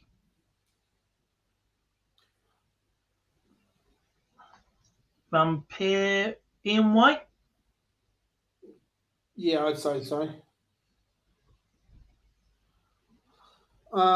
Sam, I think it's a huge concern that he's not played since the World Cup.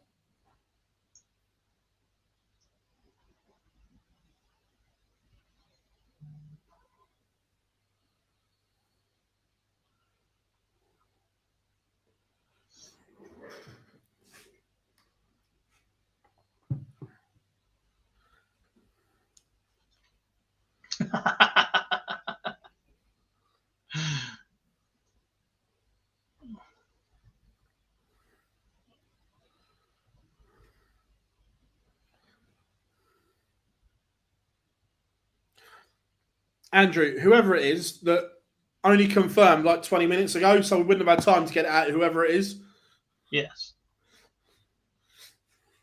They are not still in the tournament today.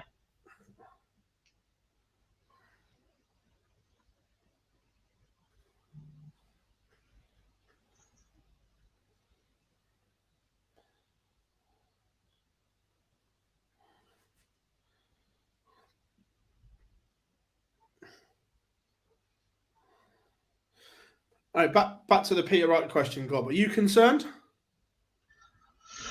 A little. I don't know where I am with Peter Wright anymore these days. One moment he could rock up and average 112 or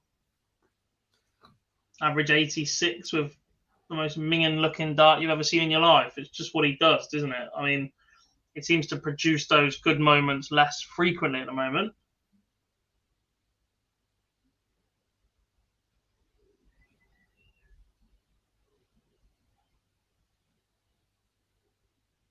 But he is still more than capable.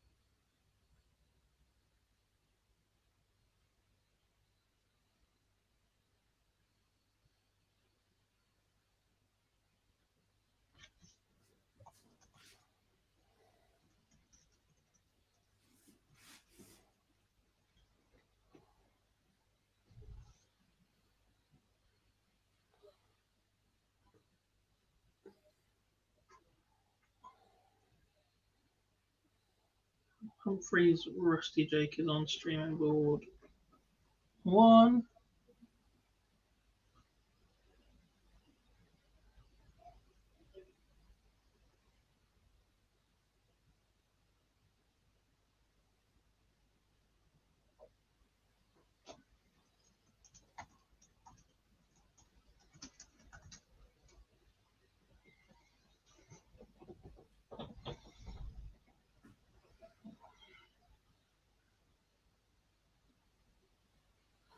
Nice, Sam. Nice. Should we just tell them, Gob? It's up to you. How many likes are we on? Oh, your internet went to them, mate. What's up? How many likes are we on? Let's have a look.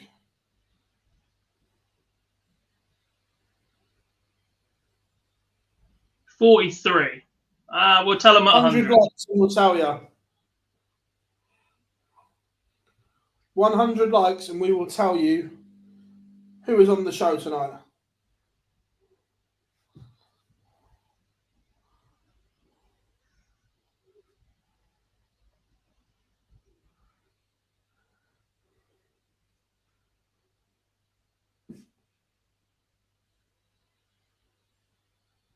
They have played in the Premier League before.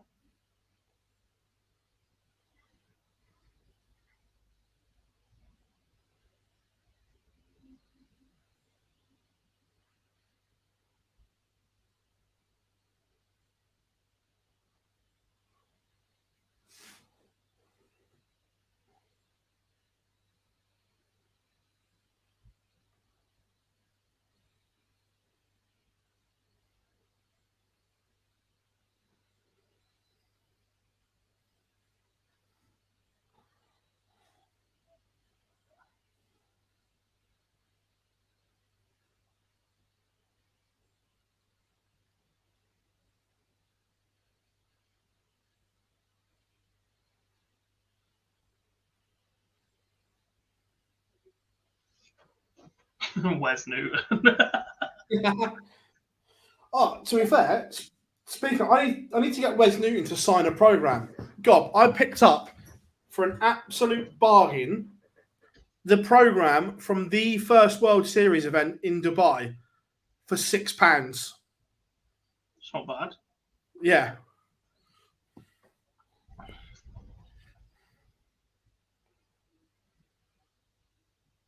It's not Van Gerwen. We'll give you that one.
You tell us what you want USAP for.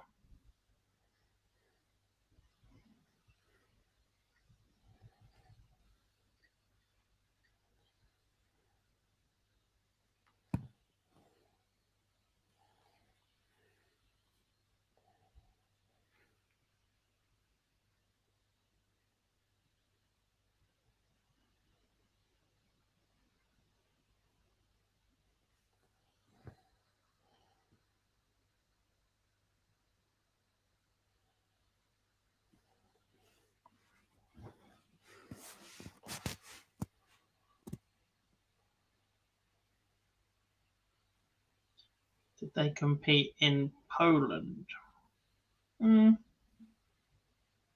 Maybe.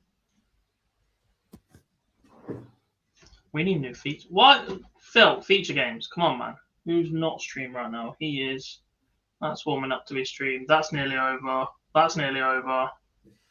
It's going to have to be Duke Cell because it's the only one that's not nearly over.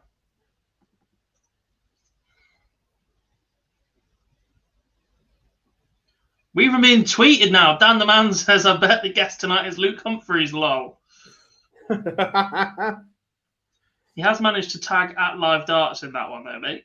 That's not us. Yeah, Jay, don't get it wrong. We get on really well with Jay, but he won't.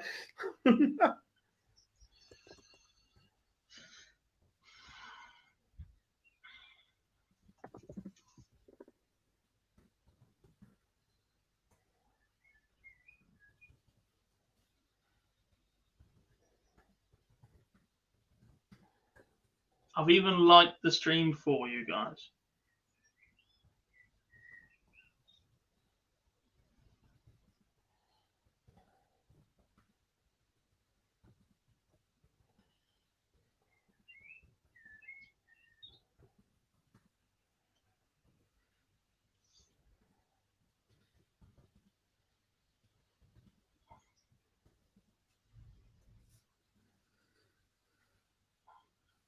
Ugh, sorry.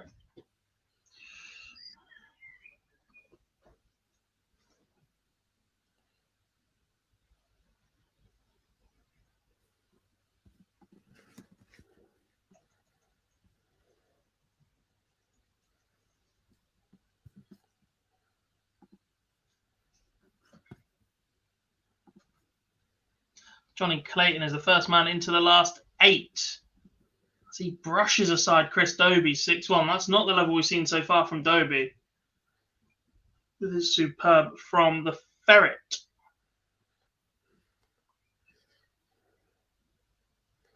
The Ferret.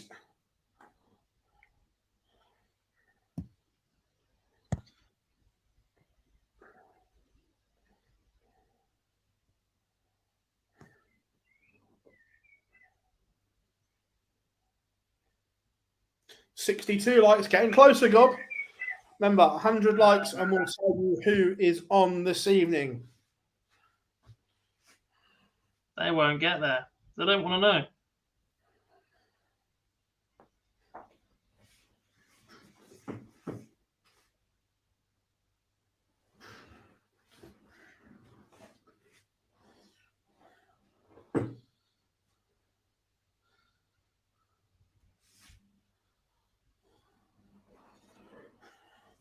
Luke Humphries not hanging around currently.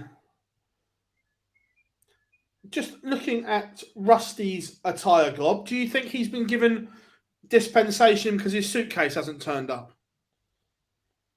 Is that what it is?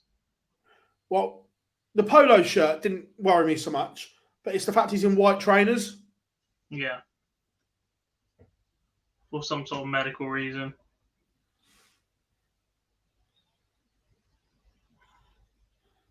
Well, normally they make you go out and buy them.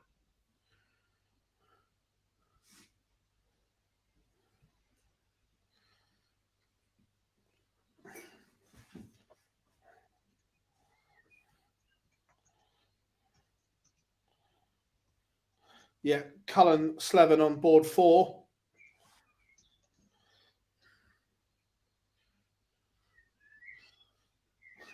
I know. The interview we did with Michael Smith at the weekend was really, really good. When he spoke about he's actually giving a set of his darts gob to loads of people that will be at different venues. He's given a set to PDC Europe, a set to the Players Marshal for the PDC. Who's that? Smithy. And he's actively going to change darts every 1 to 2 months. So he's not mentally attached to one.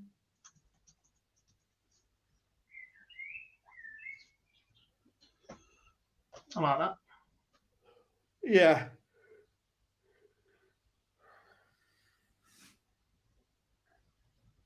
It's Boise. He's back.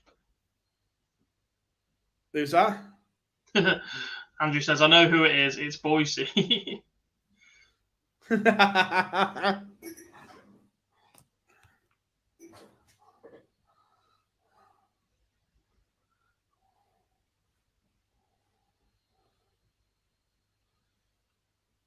No, do you know why I've liked it, Al? So as soon as you get to 100, I'm going to unlike it. So you still have to get one more.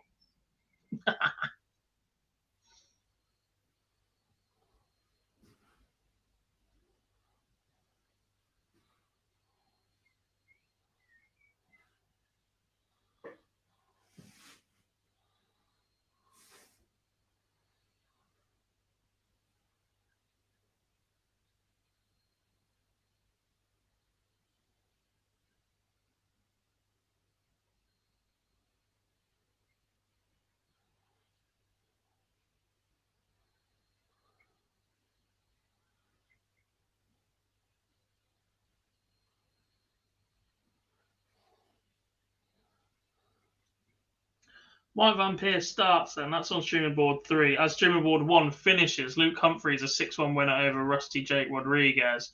See, aren't they meant to start all of these matches at the same time?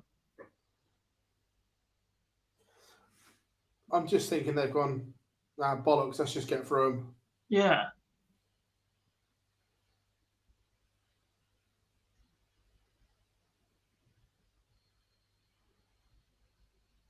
But we've already got 3 players into the last 8 now. Dolan and Rocker 4-3. Sagansky's just beaten Damon Hetta 6-5. That's half the lineup ready, and only one of them's actually a match.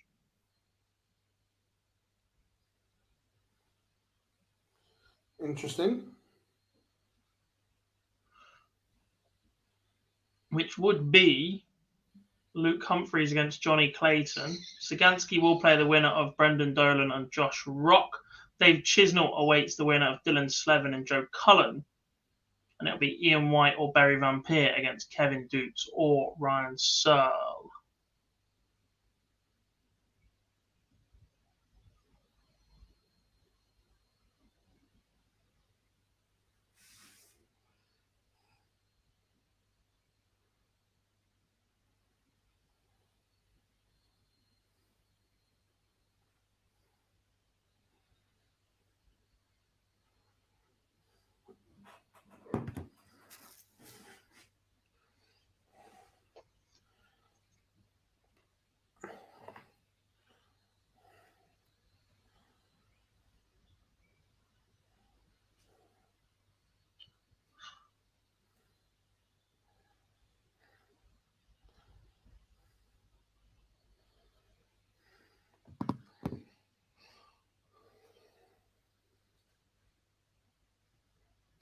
Joe Cullen 2-0 to the good. Bionic Berry takes the opener. Breaker throw against Ian White.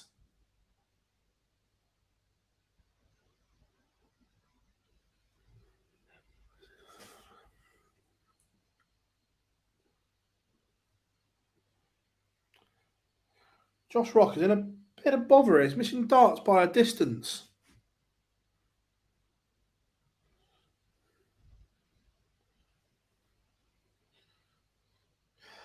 Gary lost in the last 32.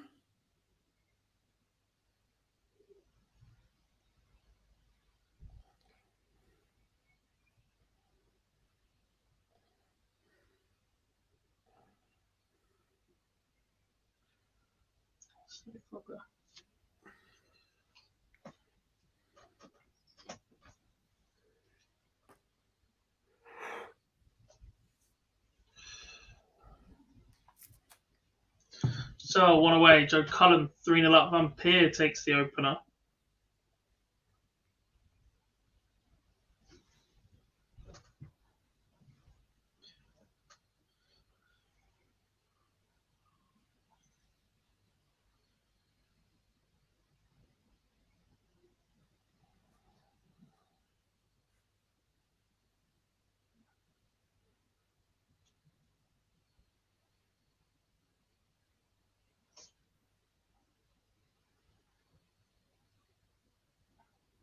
Josh Rock eventually levels up at 4 apiece for Brendan Dolan.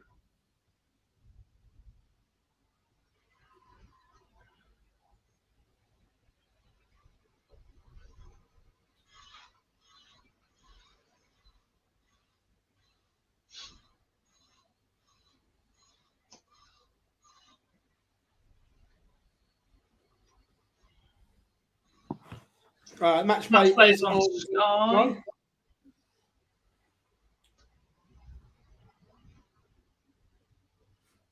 The Masters, the UK Open, the European Championships, the Players' Championships, and the World Series are on ITV. Everything else is Sky. The live World Series events. Yeah, them ones.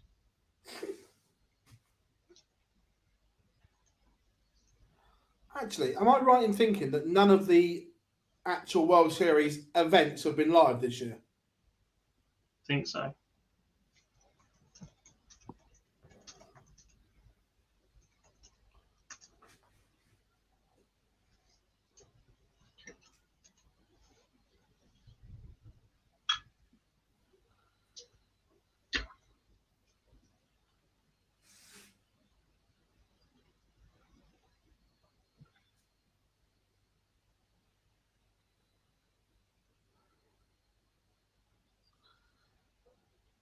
Because it clashed with their Tour de France coverage. For some reason, they still prioritise.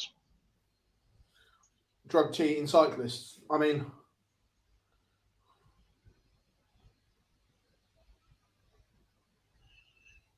all three of these are live.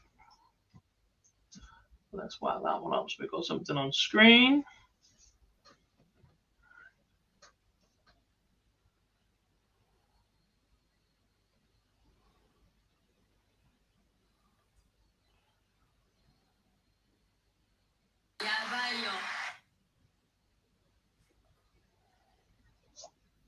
No, ITV didn't explain it, but we believe it's just because of the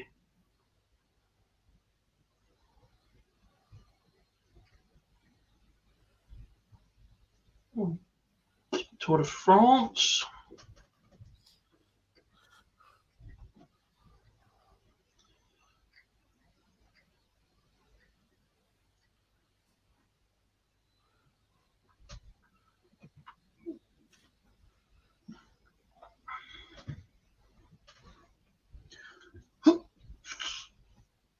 They have got 4 channels, but 1 is designated for prime time, 3 is for period dramas for the elderly. can't be going against Midsummer Murder.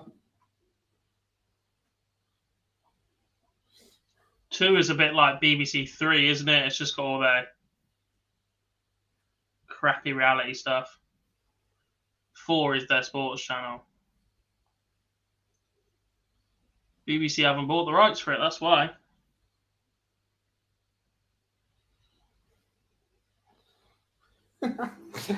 In boxing news, tell me Eddie hasn't already been tipped off. Right? Eddie Hearn has stated that he expects an official decision on the Conor Benn UCAD case to be made this week. If cleared, he plans to host Chris Eubank against Benn on the 23rd of September at Tottenham or Wembley. So you've obviously got the stadiums booked for that date. You know what's coming. Yeah.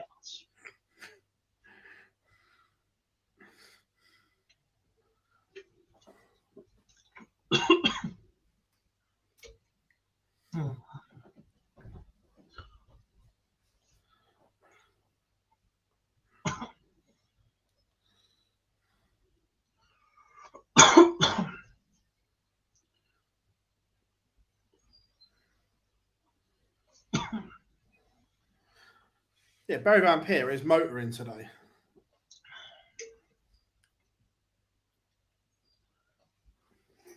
I think the leg he lost, White took out 128 as well.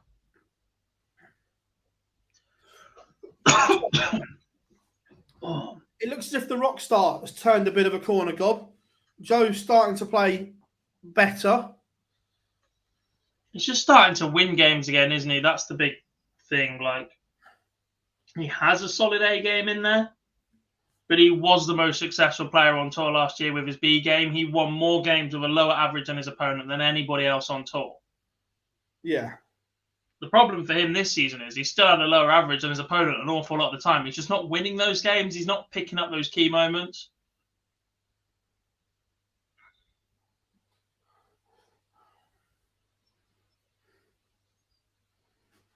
You know what?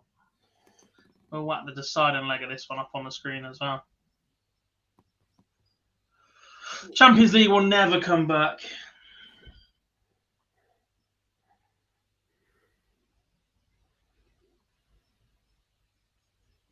Especially as their charismatic and knowledgeable host of the Champions League is in the running of the final 2 to replace Jeff Stelling as host of Soccer Saturday. Who's in the final 2? Caroline Barker. Shut the front door.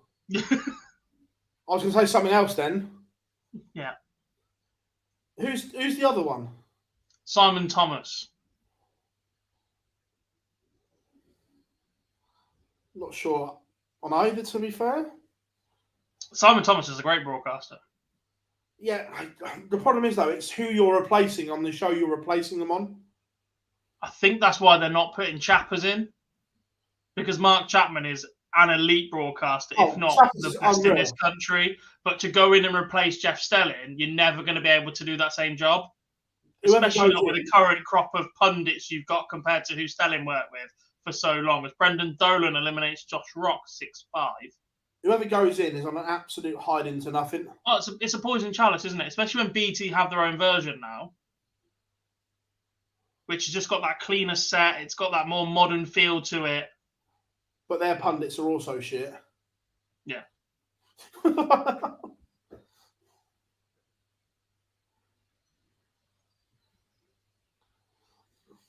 Has it been confirmed yet that Laura Woods is going to BT to do their football stuff or not? TNT. Same thing. Not in as many words, no. But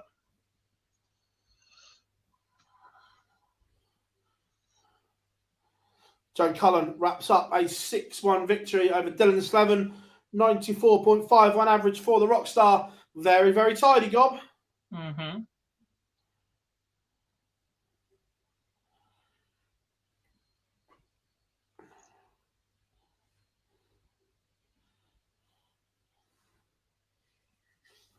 No, that's one I'm not getting into, James.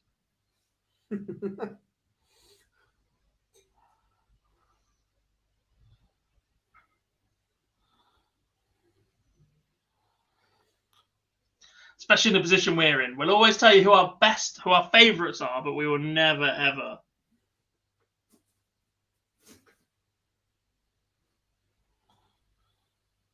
tell you the worst ones.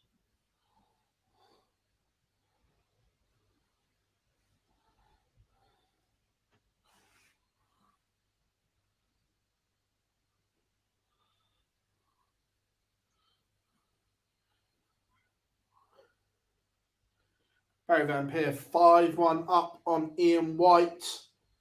Bionic Berry is in the mood. The quarterfinals are almost done and dusted. It will be Dave Chisnell against Joe Cullen. The winner of the Vampire White game will take on Ryan Searle. Luke Humphries, Johnny Clayton, and Radek Sadansky against Brendan Dolan. We've even had a message via the Online Darts Facebook page asking if tonight's guest is Kim Hybrecht. How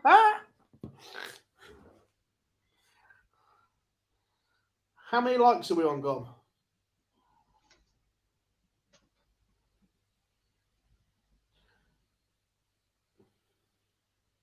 Yeah, to be fair, I don't like John Rawlin as commentator. 74.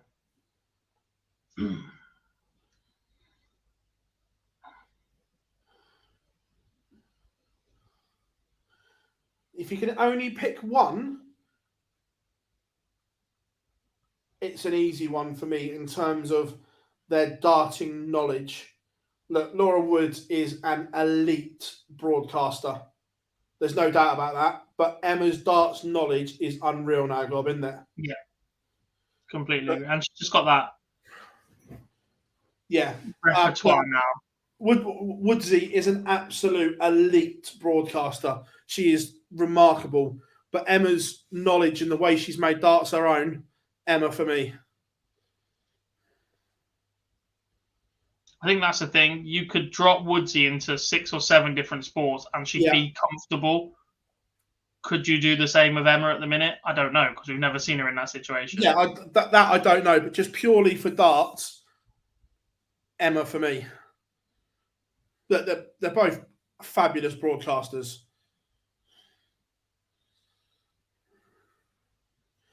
Imagine Simon Jordan and Wayne Moore. I quite like that, to be fair. Oh, no.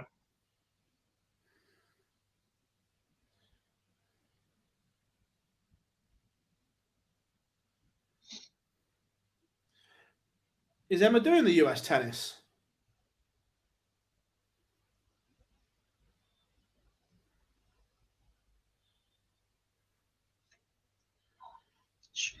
Interesting. I don't agree with that about Dan. I think Dan Dawson is fantastic. Yeah, no, I think Dan's very, very good. Yes, I have seen the James Wade Simon Jordan interview. I actually really like it. I've not. I might try and watch it in the break. It's really good.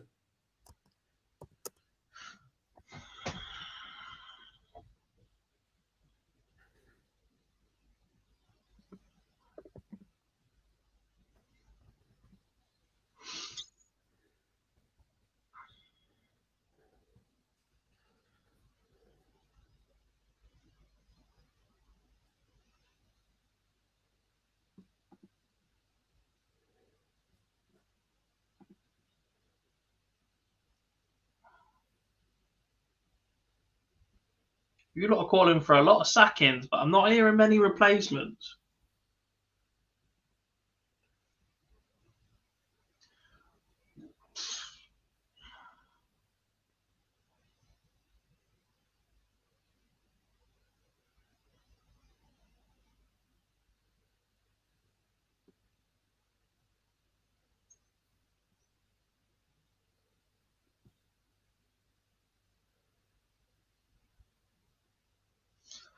Vampire, the last man into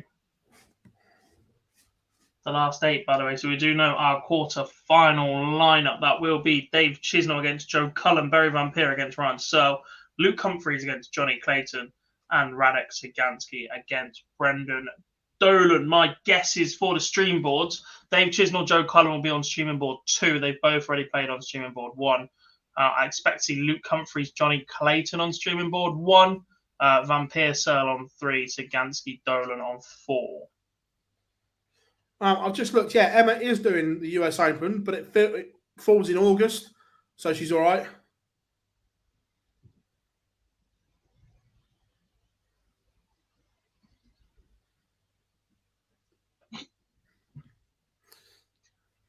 No, I'll stick to not hosting. Thank you.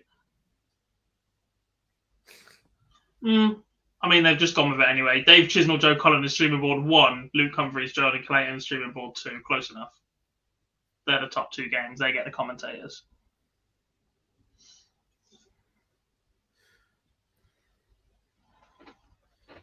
The Talk Sport team. I know Mace and Nico are definitely doing. I think Murph's doing a bit.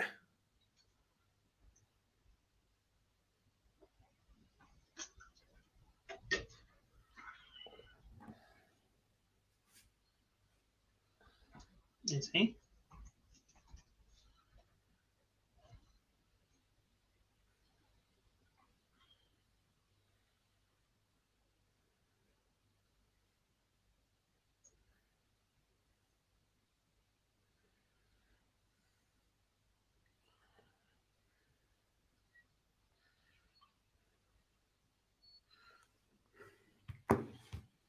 So what are we at? What do you reckon? We've got another hour and a half here, Gob? Yeah. Type me getting home. Literally, I might get home just to get. You can go if you want to make sure you do that.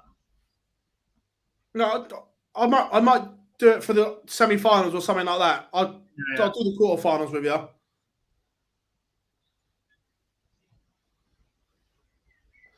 I would presume so, Jar.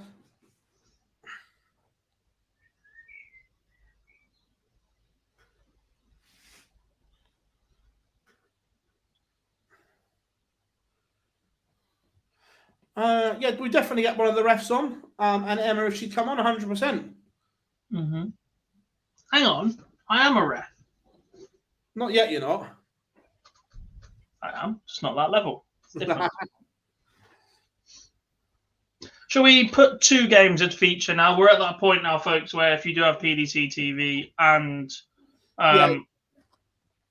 you are watching along with us at the same time, just hit pause for a little while on us. When the matches go live on PDC TV, make sure that the numbers you're seeing on screen match up with what you are seeing on PDC TV if you don't want to spoil what is coming. Also, I need to nip to the bathroom. So I think what we haven't done all day, you lot, as we approach 4 hours, is run some ads. So I'm going to fire one on. Phil will probably stick a second one on just after that. And he'll be sat here when the finishes after this one.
Your eyes take me home, take me to the sky. I got a good feeling. Tell me the only thing you are is mine now. I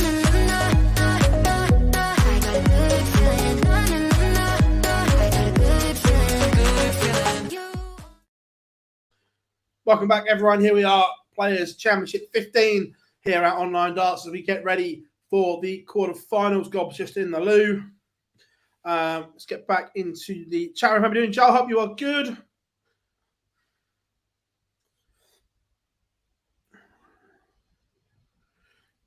Hope everyone is good. So the lineup will be Dave Chisholm against Joe Cullen, Barry Van Peer against Ryan Searle, Luke Humphreys, Johnny Clayton, Reddick Sadansky against Brendan Dolan. Who are you going for, chat room? From here, let us know.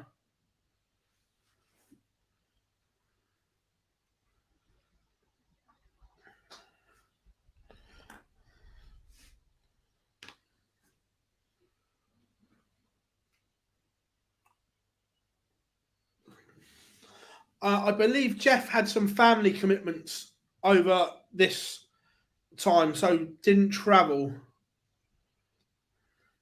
How are we doing, Jamie? Hope you are good.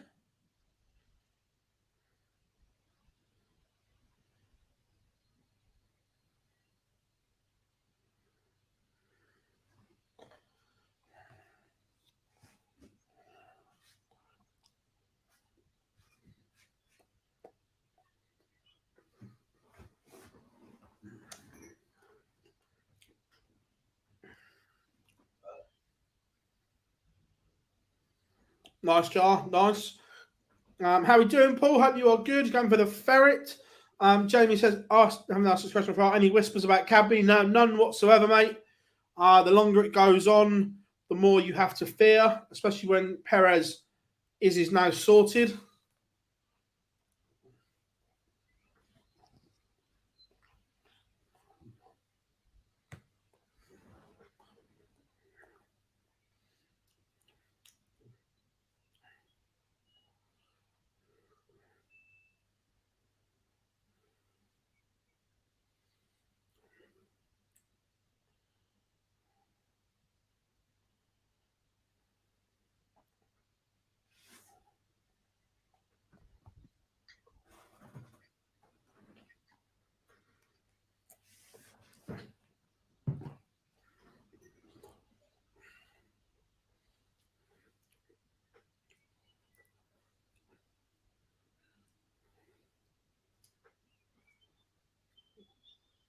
When a MODUS getting Ashley Coleman on then. The honest answer is I don't know. I don't book the players, so haven't got a clue. But if he wants to get on, there are ways through the ADC.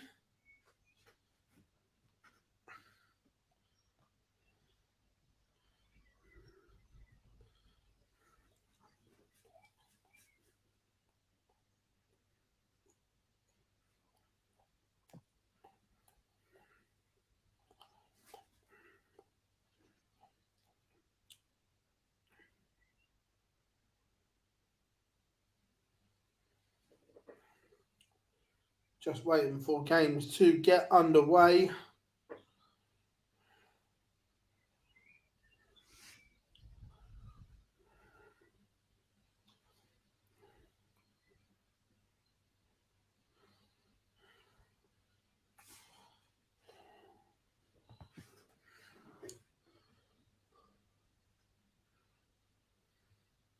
Cheers, mate. Thank you very much.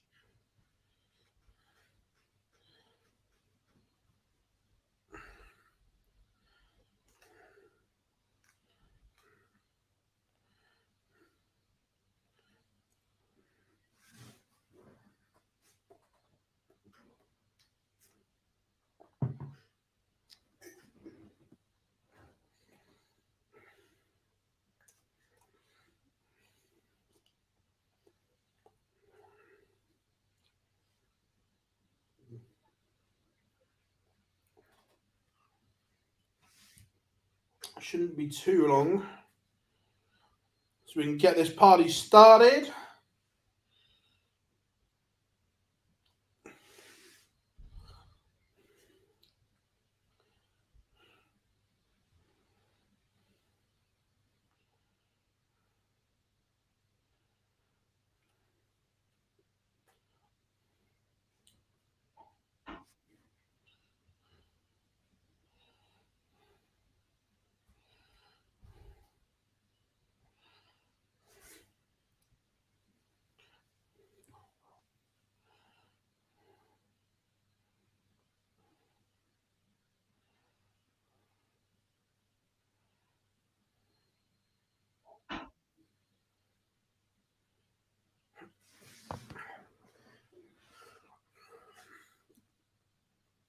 Chisnall playing some good stuff. That game against Gary Anderson at the match play is going to be one not to be missed. That is for sure.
Joel, I believe he takes the place on the Pro Tour because it's higher. That's right, Gob, isn't it? Yeah.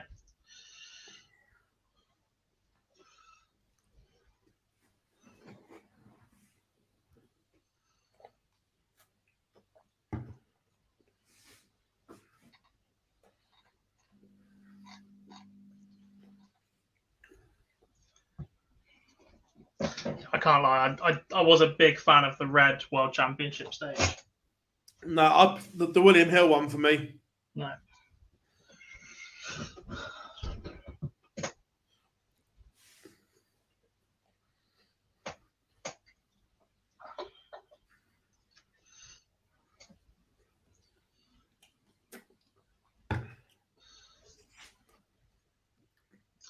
Yeah, look, if you'd have asked me this before the weekend, I wouldn't have said that. But the way MVG played at the weekend, he's going to take some stopping. You'd like to think, Gob, that someone may have had a word in Liam Manuel Lawrenson's ear about his pace, wouldn't you? Yeah, but then the same people are like, oh, it's professional sport. They can play however quick they want. Professional sport at its core is entertainment.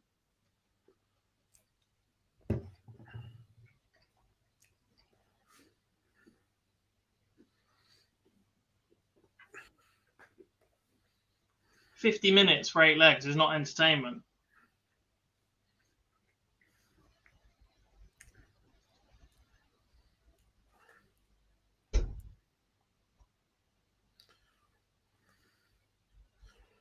Yeah. Yeah, I think they are starting because they're all streamed. They will start the quarterfinals at, well, give or take. Well, we got pictures on the Barry Van Peer Ryan Searle stream.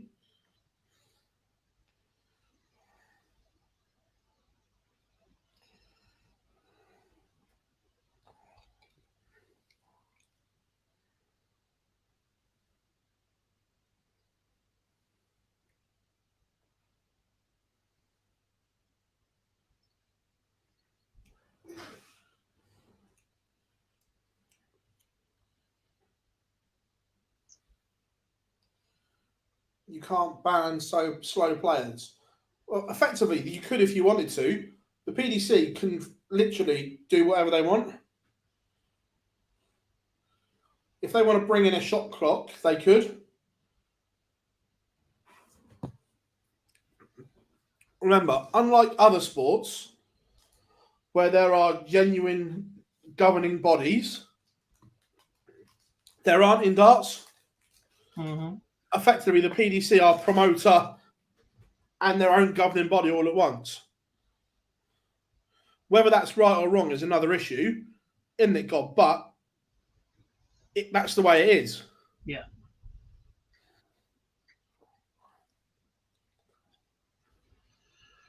Exactly.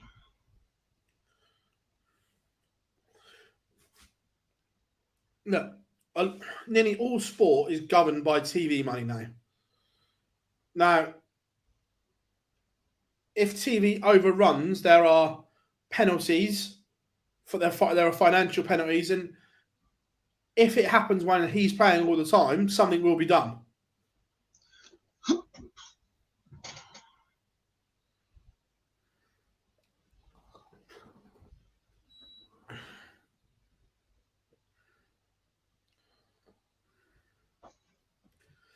I don't think Mensah's ever been as slow as Mandel Lawrenson.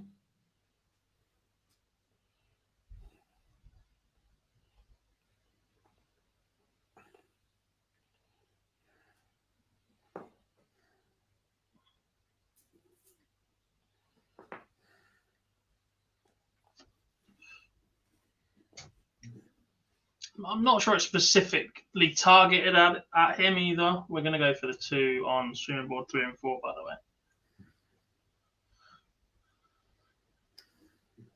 It's just slow play overall. It will eventually push viewers away. Yeah.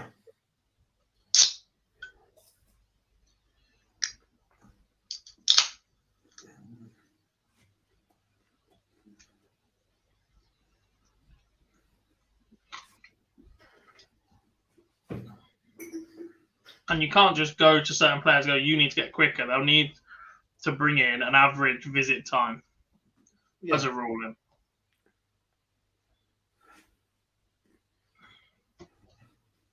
Track it across the season. You'll get up to 3. I planned this the other night, actually. Where's it gone? I still got it.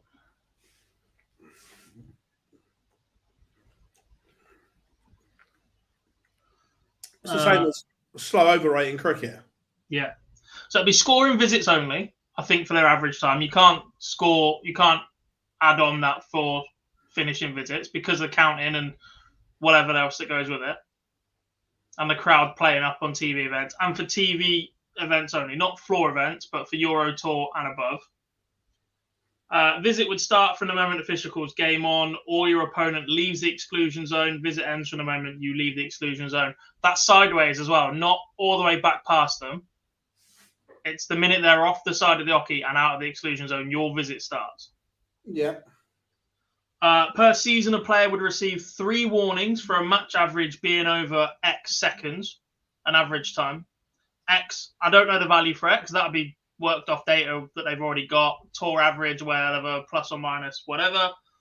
On the 4th instance, they would forfeit 25% of their winnings of that round only, if they win, or of the previous round if they lose of a tournament.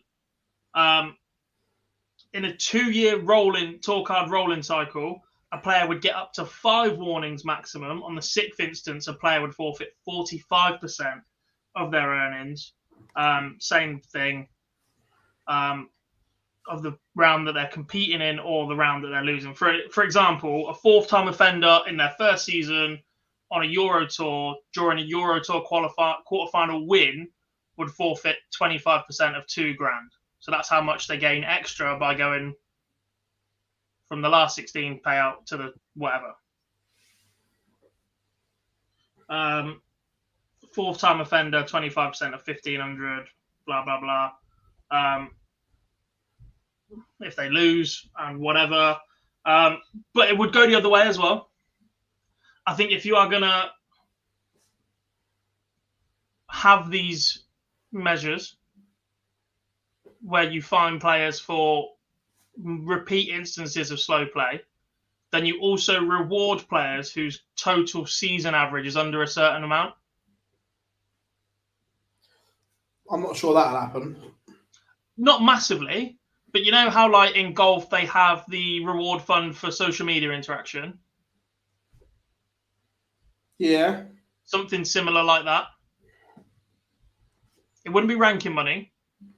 It would just be a small reward for having your average visit time below a certain value.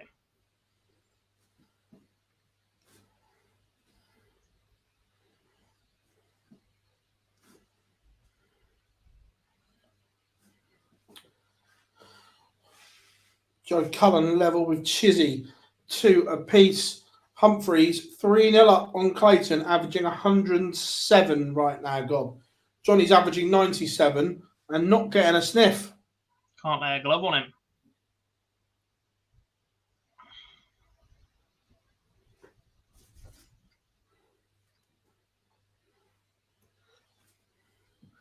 Well, remember as well, unofficially, we had that shot clock gathering data at the Premier League this year. Mm-hmm. I refuse to believe that's not with... You don't start gathering that data unless you think there's an issue. And at that point, you are managing average shot times. You're collecting data, so you've got a base mark to work with. Correct.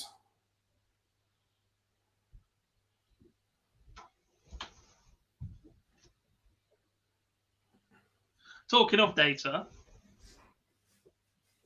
did we see which survey the PDC sent out this week? Not that it means anything, but yeah. We say not that it means anything, but the last time they sent a survey out, they realised they had a big demand from fans for the World Cup, and a change was made. Yeah, but a year later. Maybe, but it is progressive, and this has gone out pretty early.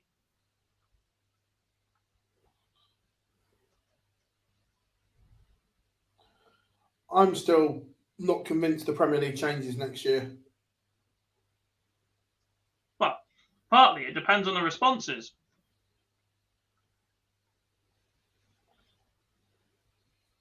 If everybody goes and ticks that the players involved are massively important to them, and they only go to support their favourite player, then there won't be much of a change made.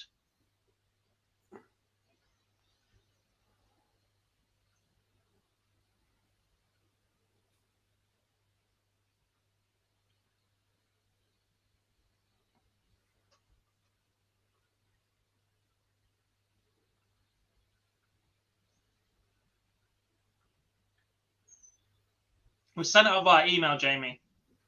It was a Premier League feedback survey, basically on the format, on how important player selection is for you attending, for you watching, what you like and don't like about the Premier League.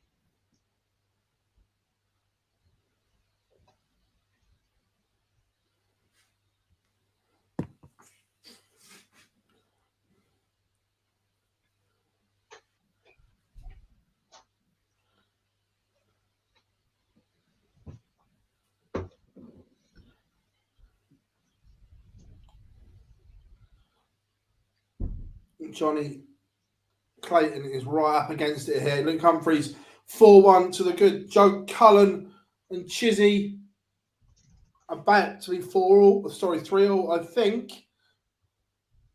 Ooh. Is that... I haven't replied to it yet. It is a slip because Joe Cullen punishes missed darts from Chisnell and leads 4-2.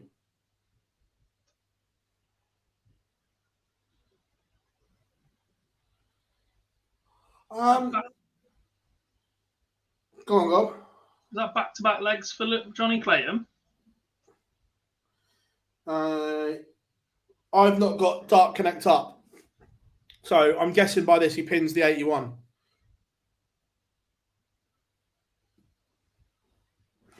Yeah. Do Sky get a say in the format? I don't know if they get an overall say, but they would have an input into changes.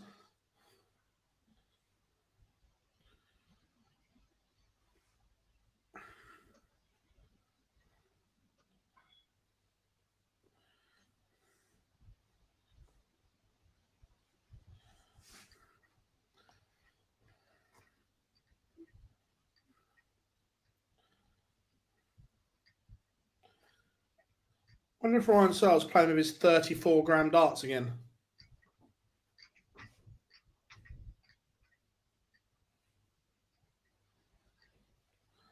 Looks like he is.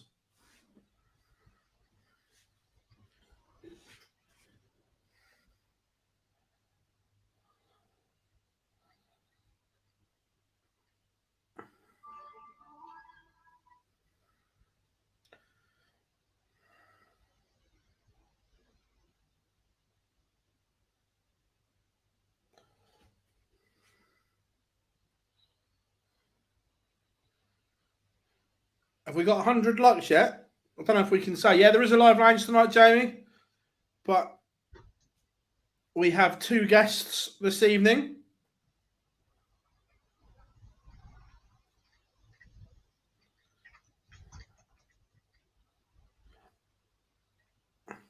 $83. One of them is Mark, one of our friends from title sponsors of the Matchplay, Betfred. He is going to join us to be talking all things Matchplay. But the other one, we said we'd only let you tell you if we get 100 likes.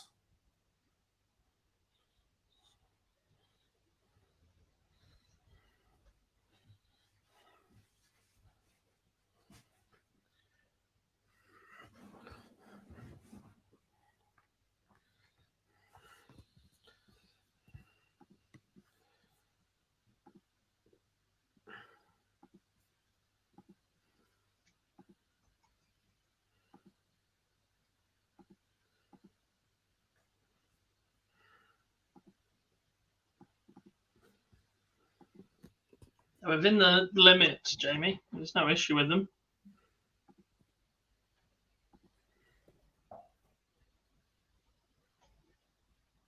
Oh, shot right up, 95.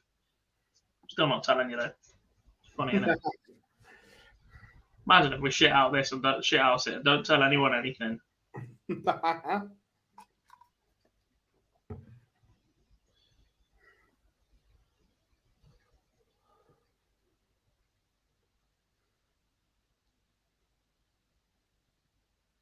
Nice, Paul. Nice.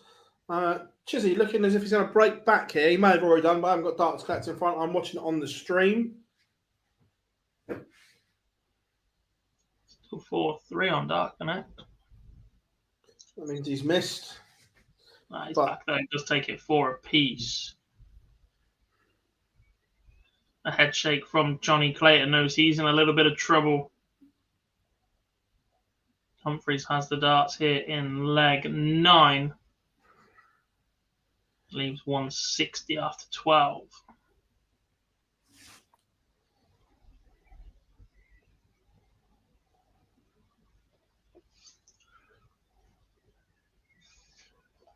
I still don't understand how Dave Chisnell gets the dart to go how he wants it. I don't either. The throws look so snatchy. I still don't understand how Dave Chisnell gets the dart. What are you doing? You're checking the stream, aren't you? What's that? You're checking the stream, aren't you? Yeah, well, because I'm not at home, I haven't obviously got the usual setup, so I had to check on my phone. 97.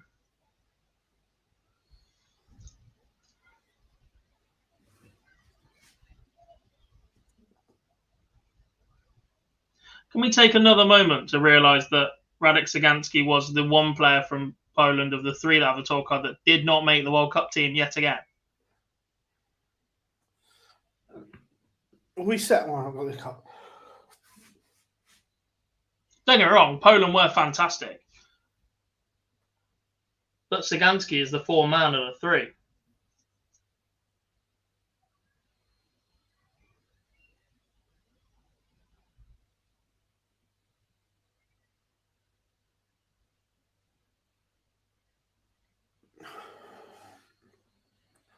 We did say if there was one more event before the World Cup, he'd have probably caught Kachuk, and this again says it all. Yeah.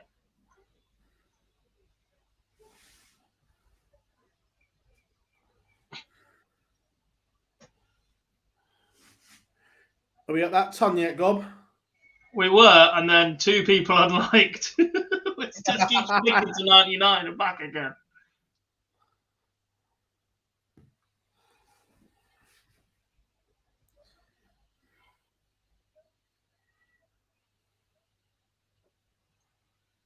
Joe Cullen has just missed a huge opportunity to break and go 5-4 in front.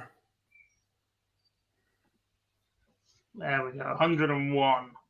Right, what clues did we give them so far? That this player will be at the match play. Yeah.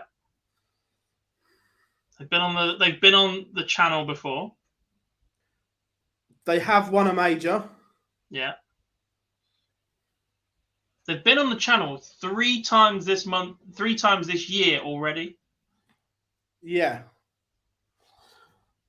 But you won't find them in any titles of the videos they were in.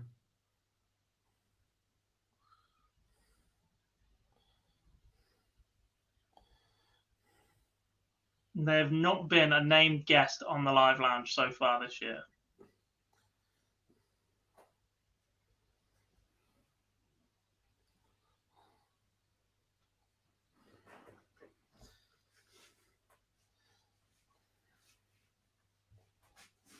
And, oh no, that will definitely give it away.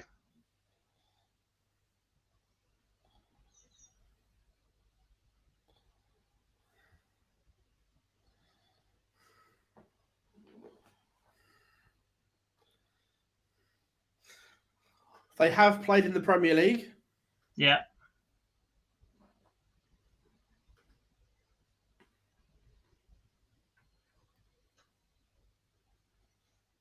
Ryan Searle beats Barry Van Peers 6-3. They have got to the quarterfinals of a TV ranked event.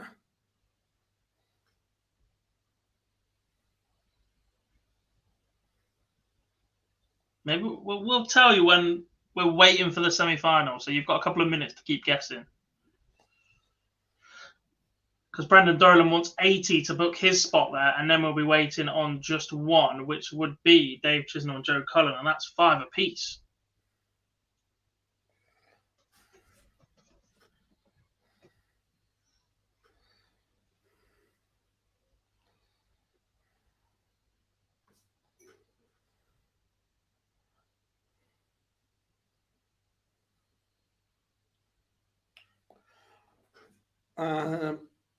Of a ranked televised event, yep, quarterfinal, not a semi-final.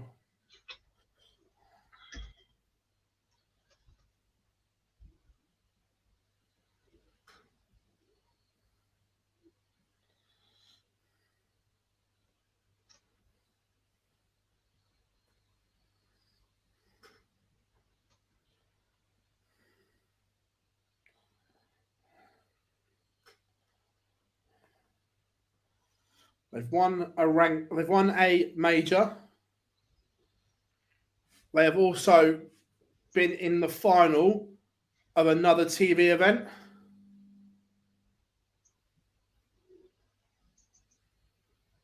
And the biggest clue I'm going to give you as we are approaching the end of this one, I think they've been in the Premier League twice. No, once. Just the one. Is that if we'd invited this person 6 weeks ago, our YouTube title tonight would be 3 characters shorter. Oh.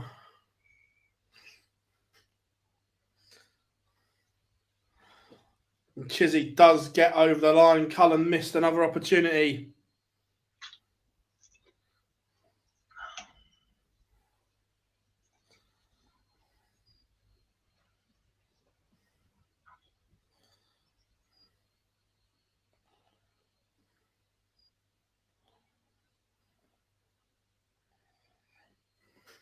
It is not James Wade.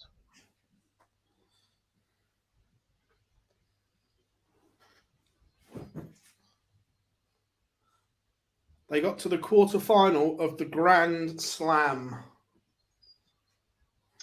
Yeah, everybody's got there in the end. Tonight's guest is Fallon Sherrock. Correct. The Queen of the Palace will be on. And for all those tired trying to put the answers together, she got to the final of the World Series event in Copenhagen, Nordic Darts Masters. Quarterfinal of the Grand Slam. Won the Women's World Matchplay. And played in Nottingham Premier League.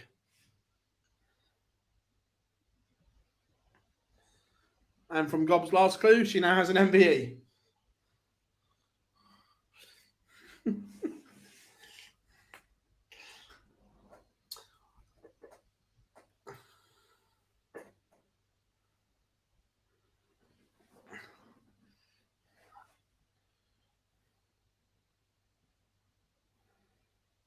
So, semi-final lineup. Dave Chisholm will play Ryan Searle. Luke Humphreys will play Brendan Dolan.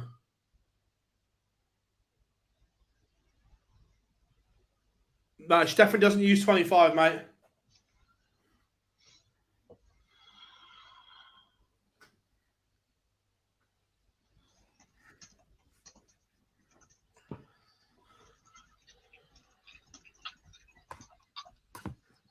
Right, I can now shut 2 windows down on here.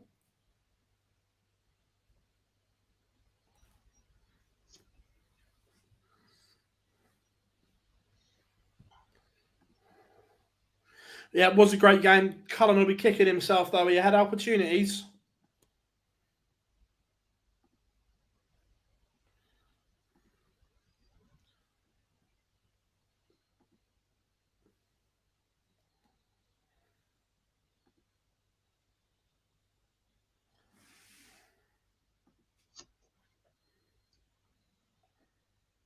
What weight does?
So, Luke's playing well at the moment, isn't he? He played so well against MVG and was just unlucky that he ran into one at the weekend.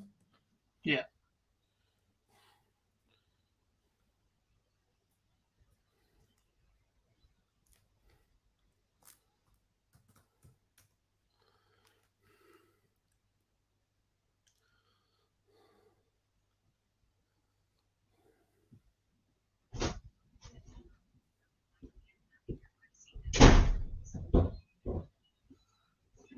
Oh, now we're all confused because Google says 24.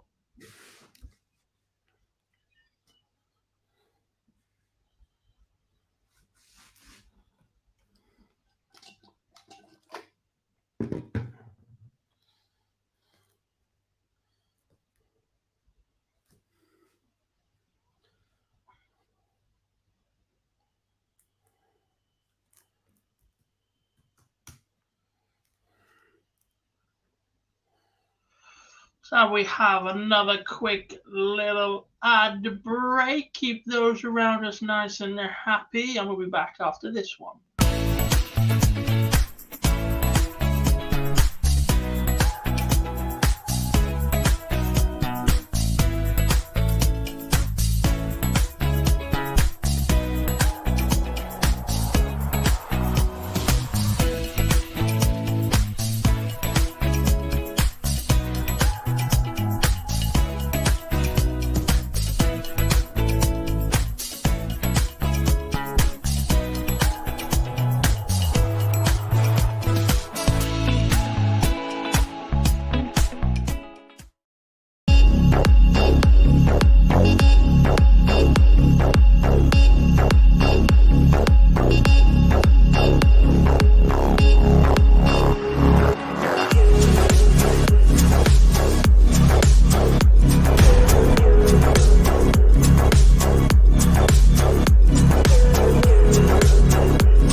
Welcome back to Pro Tour Live. Myself, Jack Carl, joined by Phil Bars, as we have reached the semi-final of Players' Championship number 15.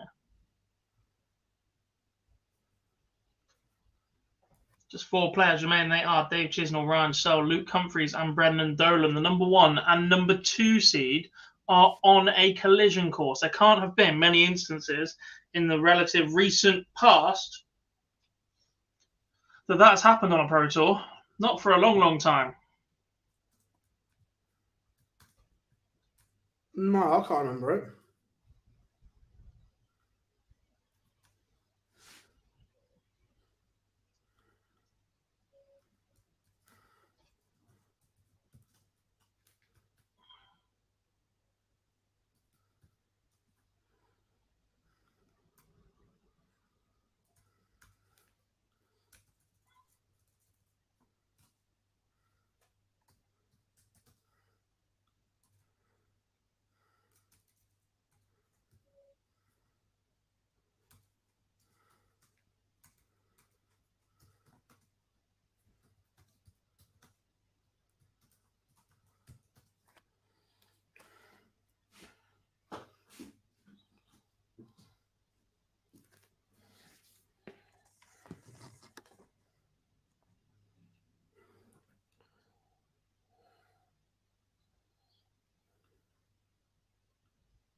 Who's left? Who's playing today? Dave Chisnell will play Ryan Searle, and Luke Humphries will take on Brendan Dolan.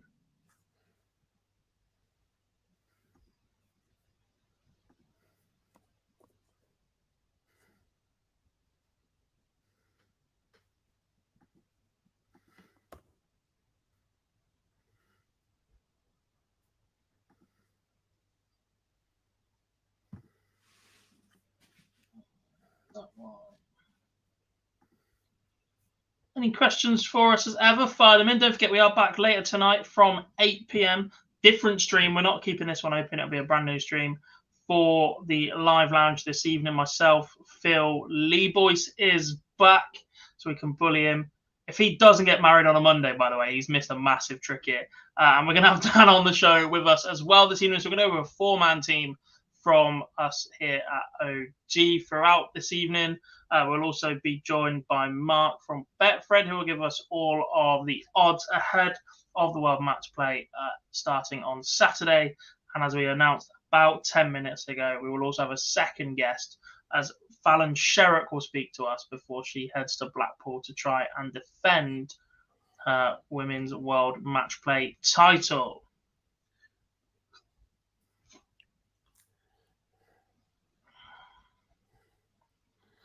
Funny enough, I've just set that stream up now, Gob.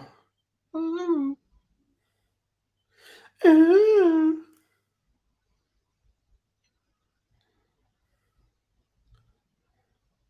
I'm not going to say well done to you. It's your job. It's a bit Roy Keane, that, isn't it?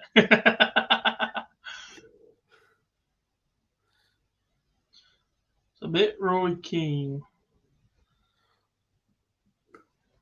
Part of me really wants to go and watch these overlap lives as well. Some of them do look good, to be fair.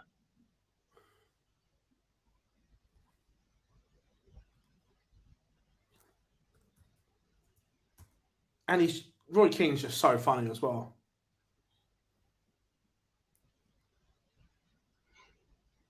Have you seen the back and forth between Ferdinand and Cara on Twitter?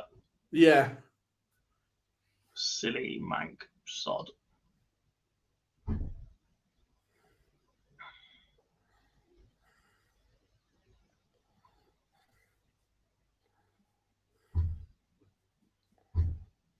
Mark Smith didn't play today, George.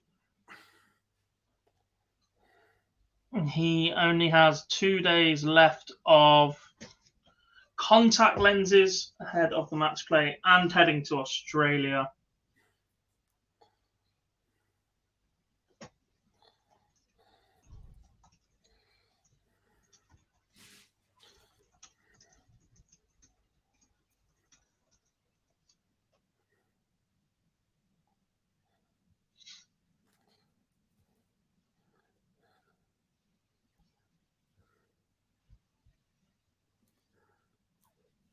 Yeah, go on then, Jamie. We'll have a couple more if you got them. Create some more dodgy YouTube accounts. Have 2 likes off all of you. I mean, just because we've announced a guest doesn't mean you'll have to stop either. We've actually lost a like. Come on now. Yeah, come on now. Let's not be daft.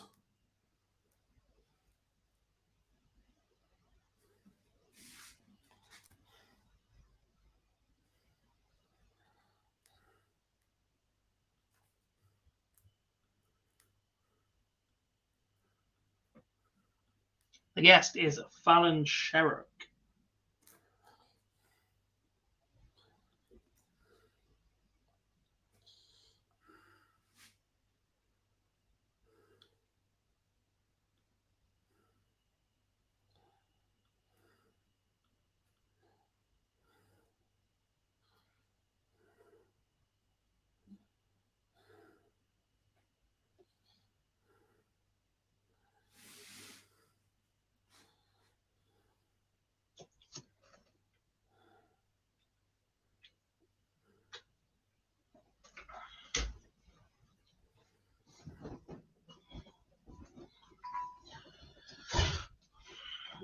Ooh, Humphreys and Dolan is warming up. That will be on board 2. Interesting move. They've kept Humphreys on 2. Just played on 2.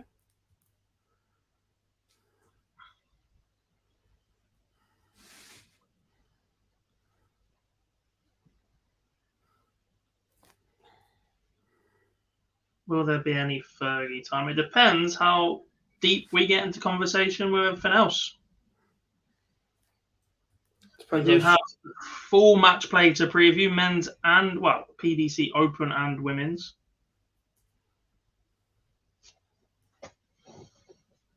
A World Series event to look back on, a day of Pro Tour action. The fact that there is a new sponsor here for the PDC World Darts Championship. What day did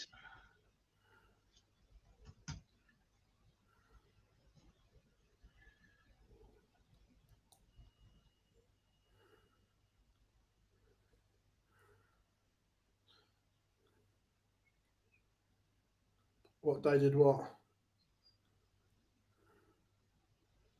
I can never remember what we spoke about the week before.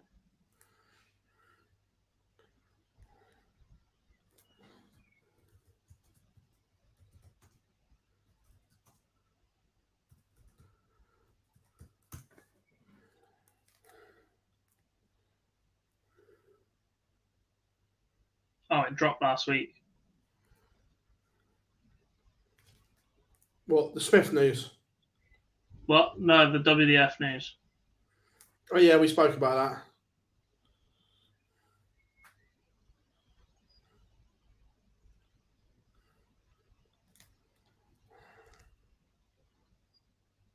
I haven't seen the James Wade podcast yet. I do need to watch it. It is on my list of to-dos.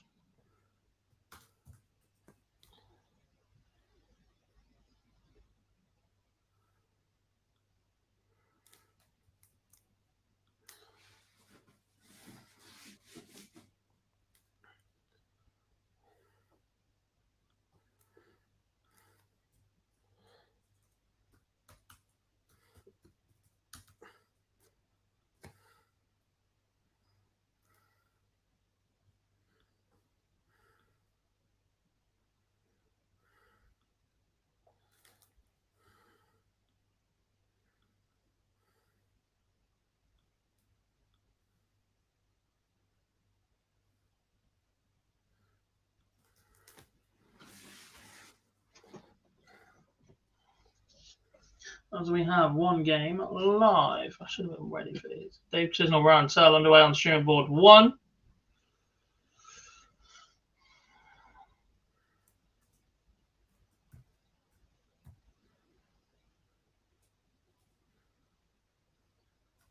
Well, they have swapped them around. That's annoying. Luke Humphries is on streaming board 1, despite being numbered up on PDC on Dark Connect as being on board 2.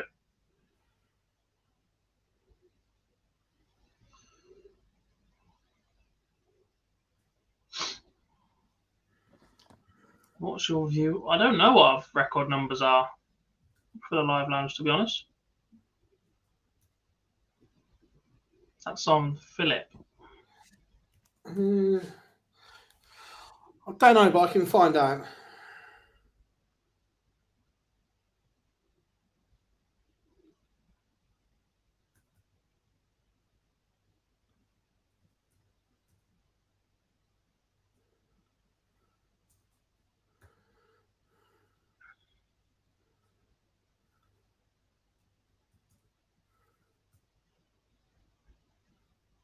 Strange.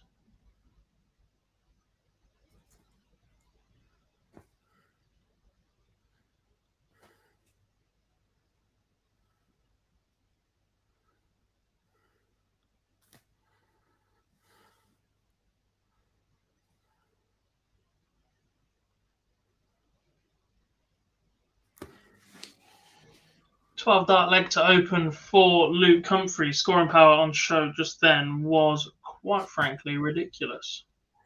Right, Gob, I'm going to hop off because I've got to lock up here as well and then get home.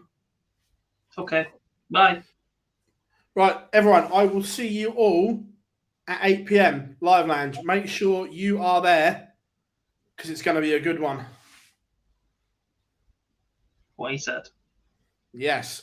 Right, go everyone. See you all soon. Bye. Bye.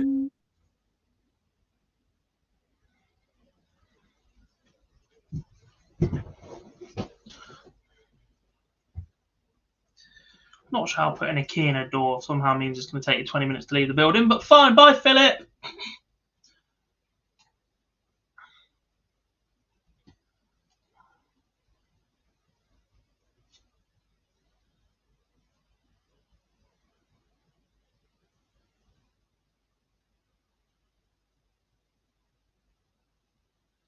First leg, Dave Chisnell, by the way, and he's on course for second leg against.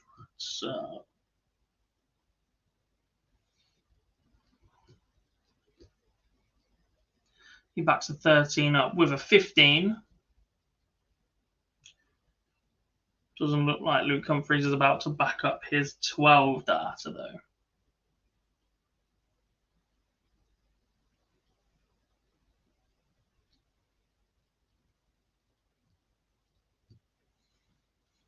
Because Brendan Dolan will not give him a shot.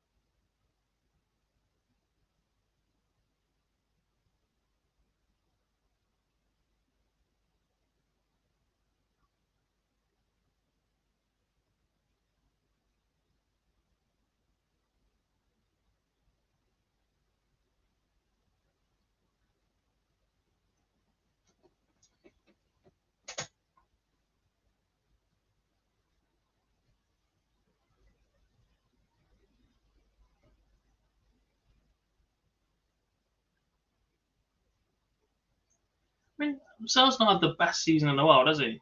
Looking better. He has done it on stage. He's been in a major final, hasn't he?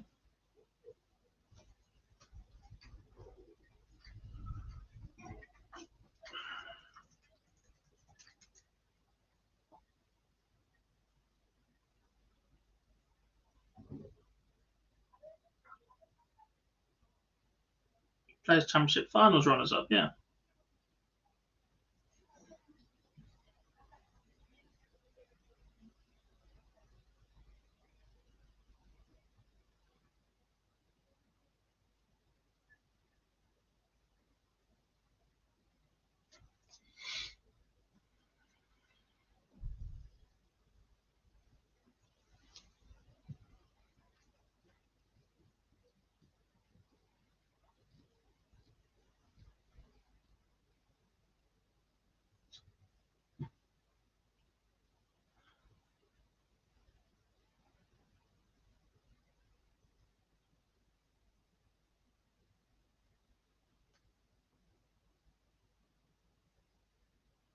Even if Dave Chisnall loses now and Luke Humphries goes on to lift this title, Dave Chisnall still has a £22,500 lead at the top of the Pro Tour order of merit.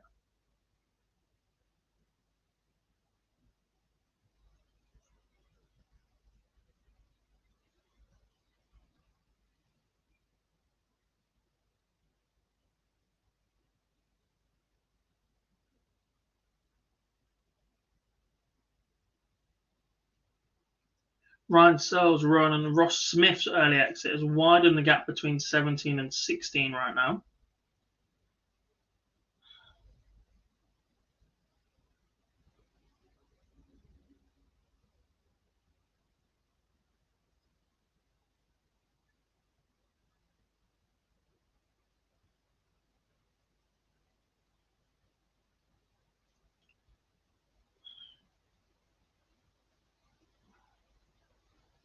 Humphries is pulling a lot more animated than perhaps we've seen him.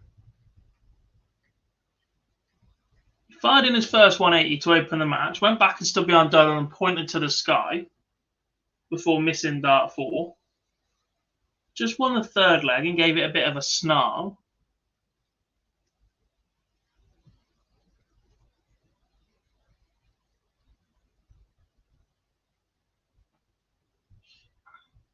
Who's the best player out of the online darts crew? Probably me.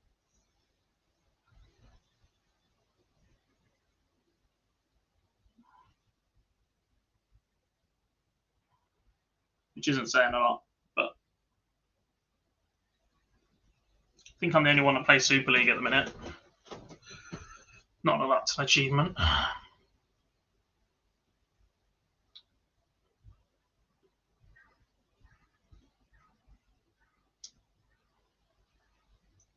Chizzy vs Ryan, sponsored by Spexit. Well, I'm not sure Chizzy's eyesight is that bad, is it? Yeah, look, there's still an incredibly small amount of people that have actually won a Euro Tour. It's quite a closed-off little group. When you consider just how many Luke Humphries has won recently. I mean, Rob Cross hadn't won one, but was a European champion. Phil Taylor's still in the top 5 of all-time Euro Tour wins.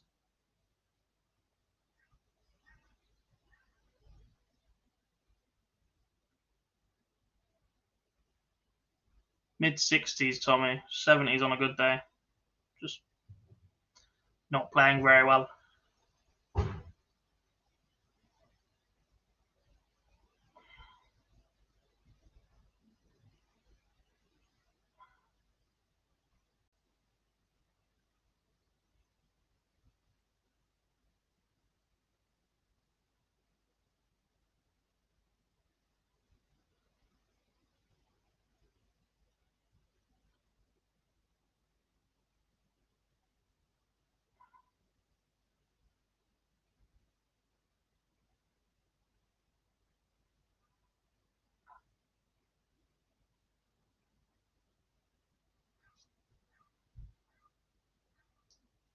I've had a 10 in practice, an 11 in competition, 2 170s in competition,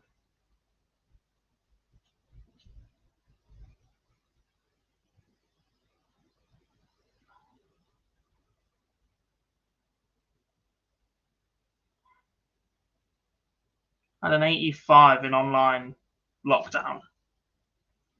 I'm still about 2 years ago now. Played unreal. Other than that, just never all clicks at once. Crazy surprise none of the Germans have won one with the crowd behind them. Didn't Max Hopp win one? In Germany.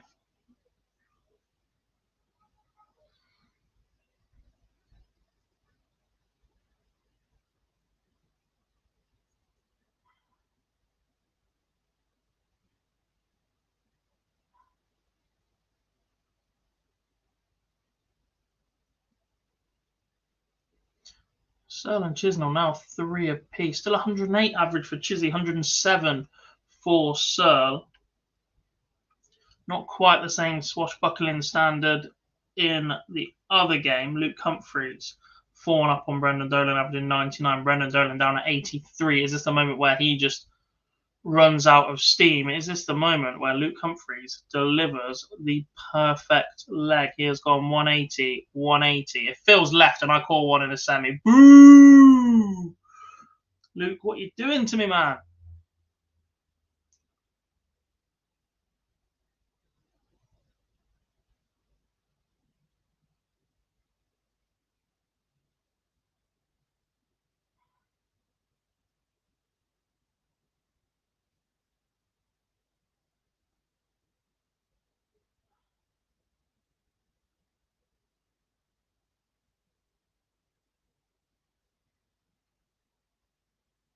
Don't forget, these are races 2-7, so Luke Humphries still 2 legs away. Chisnell and Searle both 4 legs away each.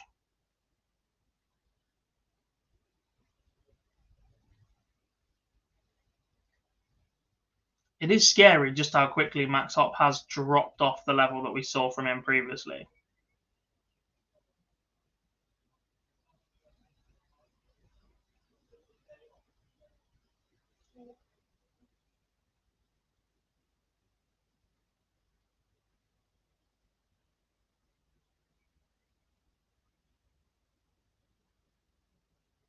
I think it's 6 for me. I always crap myself on the 7th.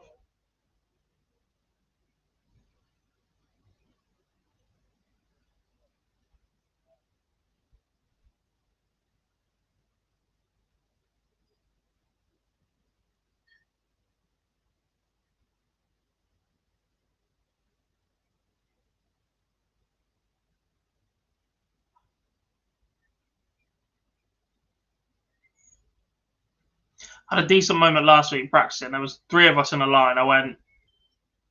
My captain went 180. I've gone 140, 2 more perfect. And then there's one lad behind us going, "Oh, go for the 141," as if it had gone. He didn't hear us properly. I just banged in a 140 himself, but he had 2 in first up as well. So we went 180, 140, 140.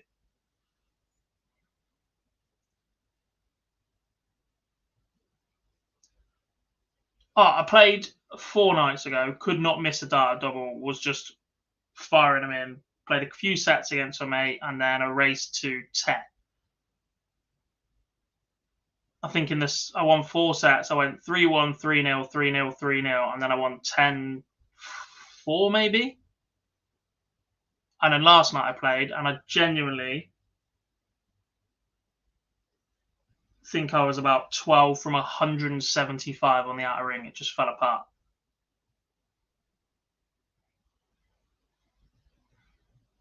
I played for about 3 hours, but yeah. Humphries wants 44 to move 1 away, which is exactly what he does. He is strolling into today's final by the looks of it. Will Dave Chisnell join him there for a number 1 seed versus number 2 seed? Someone on Twitter will no doubt have checked the last time that happened.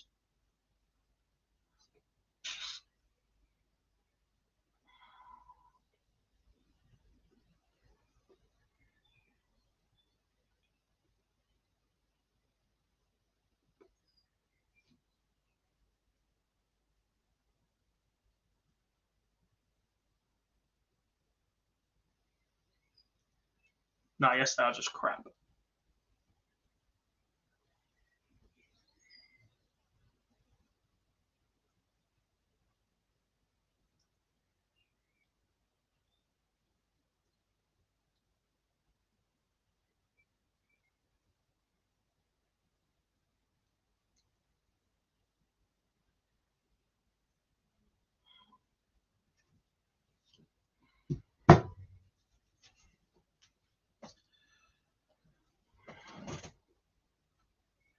Two-leg cushion for Chisnell. He's 2 away.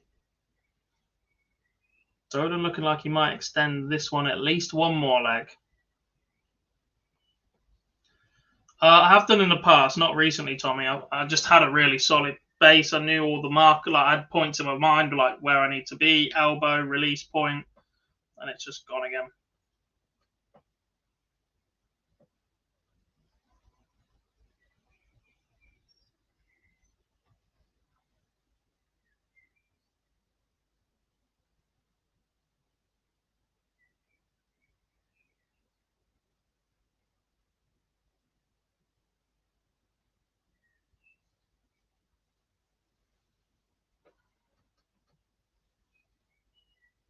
This is awkward for Dolan. Chisnell moves one away. Brendan Dolan does not move one away. He stays 6 away at the moment. He is coming back for double 3, but as I said, this is awkward. Goes first start. What do I know?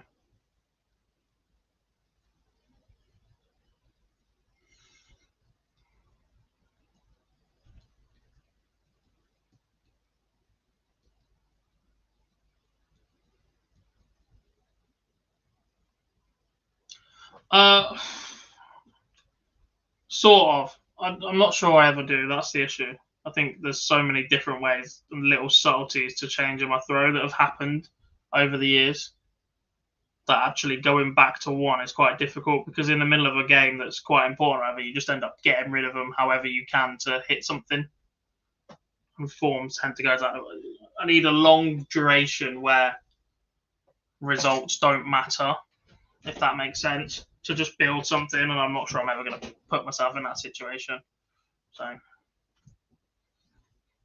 Chisnell 1-2-1 then to wrap it up. Leaves 36. Definitely coming back with sell back on 2-1-5. Luke Humphries could wrap up his spot in the final in style if he takes out the big fish. Doesn't go, coming back 465.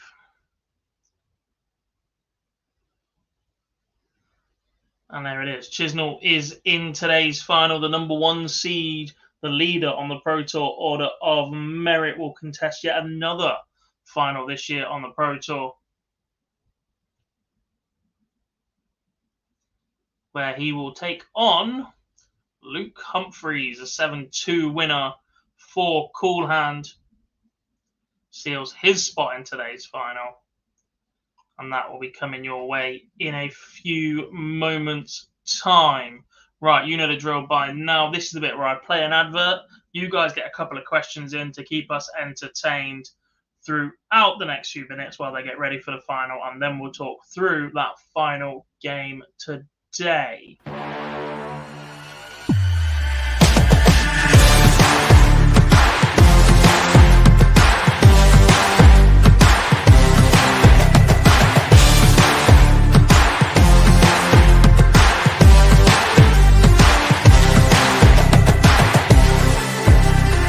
4-1, Joe Taylor, Garrett Tilly, and 4-2, Craig Nixon, Robin Young.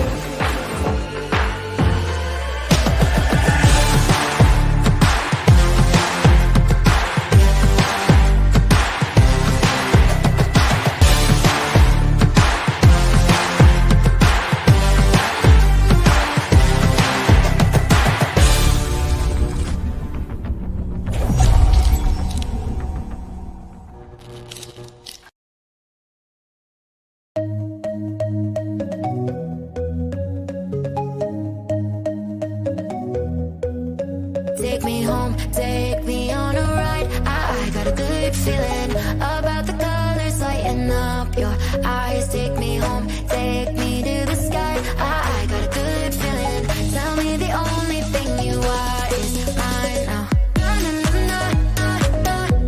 got a good feeling. I got a good feeling. Welcome back then to Pro Tour Live. It's Players Championship 15 of 30 this season, and we are at the final stage. Number 1 seed Dave Chisnell will take on the number 2 seed Luke Humphries for the small matter of 12 grand. Not a bad day's work if you can get it, is it?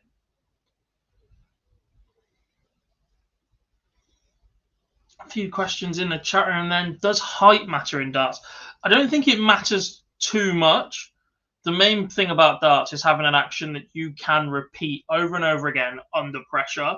However, I think there is an optimum height that makes the mechanics of a throw more solid. I think players over 6'3" are always going to have an issue.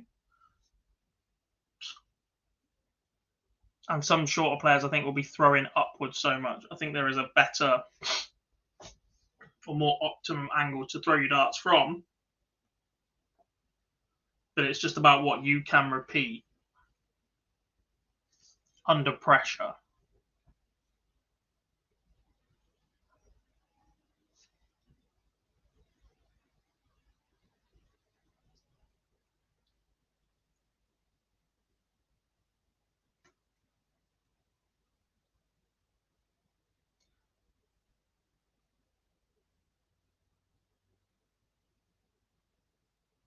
I don't know what the Pro Tour payouts are these days.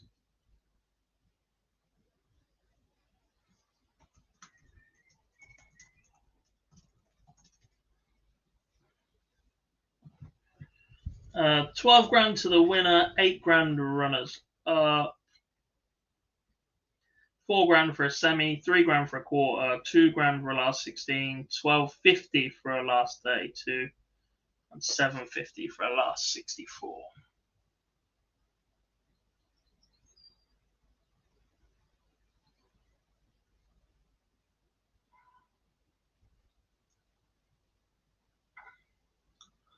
Barney, the thing is, he is in that nice part of the draw. I say nice, with all due respect to the players in that part of the draw. He is in that quarter that we were targeting a few days ago. However, Johnny Clayton's looked very, very good today. Dimitri Van den Berg seems to have added a level in the last week. I think he takes on Ryan Searle, who has gone deep enough today in reaching a semi-final. And he would run into Peter Wright or Andrew Gilding after that. Look, if he goes and plays well and averages 97, 98 plus, he could find himself in a semi-final. But he could also find himself losing first round.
Chat room, and give us your predictions on who is going to win today's final. Dave Chisnell or Luke Humphreys, an all English clash. Number 1 and numbers 2.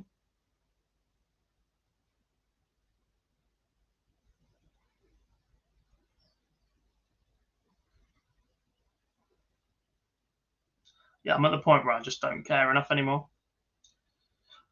Matchplay starts on Saturday. Saturday evening. There will be Sunday afternoon session, Sunday evening. And I'll be back for evenings every day of the week. Up until the following Sunday when the Women's World Matchplay will take over in the afternoon session. Fallon Sherritt looking to successfully defend her title. She was the inaugural champion last week. We'll discuss that bracket basically. There was no draw, it was just seeded into place. Later on this evening, myself, Phil Bars, Lee Boyce, and Dan Simpson. We're going with 4 of us tonight.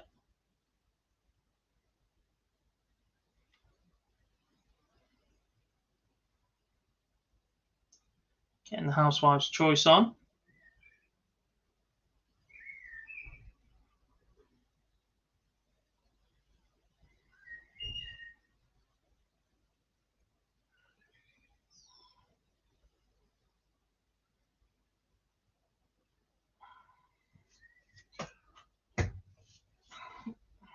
Summer sales started today from Target, by the way. Some couple of decent deals on there. Some Pro Tour shirts for a tenner.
And they are warming up. So we'll have games shortly. Remember, race to 8 in the final.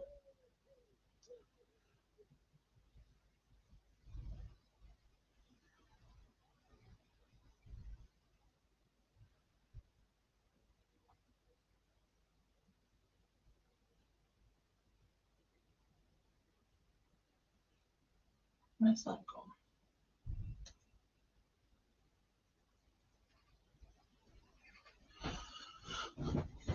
Tommy says Humphreys will win 8-6. Zach says Chisnell v Humphreys mate comes down to the scoring. I'll go 8-7 Humphreys. Interesting you all say that, given the fact that Chisnell averaged 103 in the semis, Humphreys just 94. Humphreys was much better against Johnny Clayton in the quarterfinals, to be fair, though. 105 average for him. The round before that, 93 for Humphreys in the 6-1 win over Rusty Jake Rodriguez. Chisnell 103 again. 105 for Chisnell in the last 32, just 96 from Luke Humphreys. 100 from Chisnell in the last 64, 85 from Humphreys. And in the opening round, Chisnell had an 89, Luke Humphreys 94.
Any more for any more?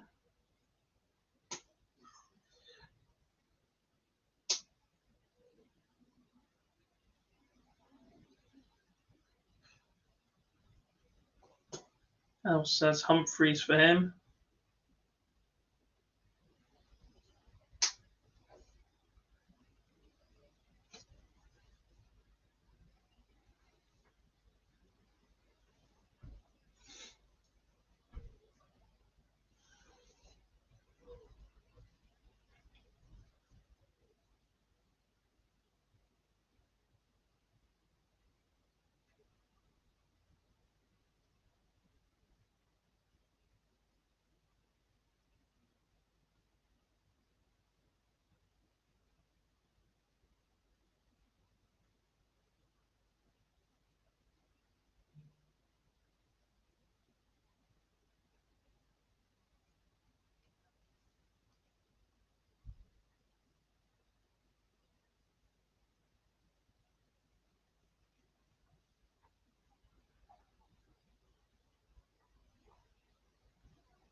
We do, Dan. We do. Have you not been paying attention?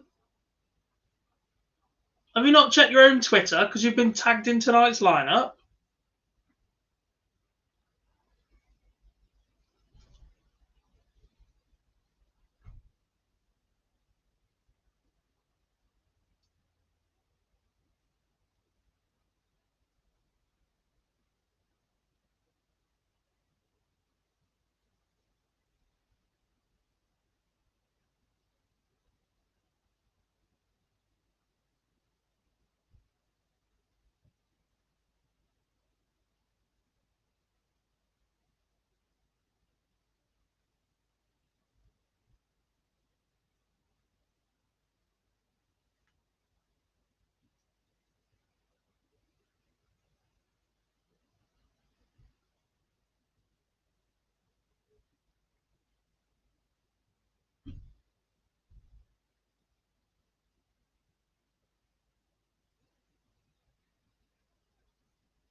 3 Southerners in the middle. Well, Warsaw's a bit in the middle.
Still warming up, a couple of minutes to go.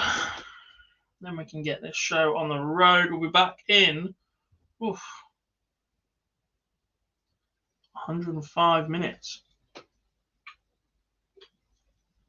I don't know, Sam, but someone on Twitter will have done that stat. So let's go and ask them.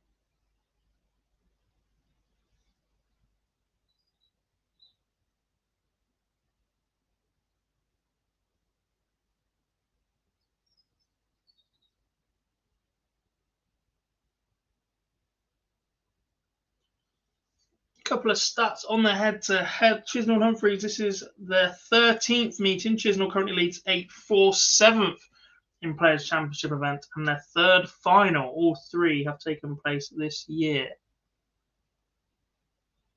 And we are underway.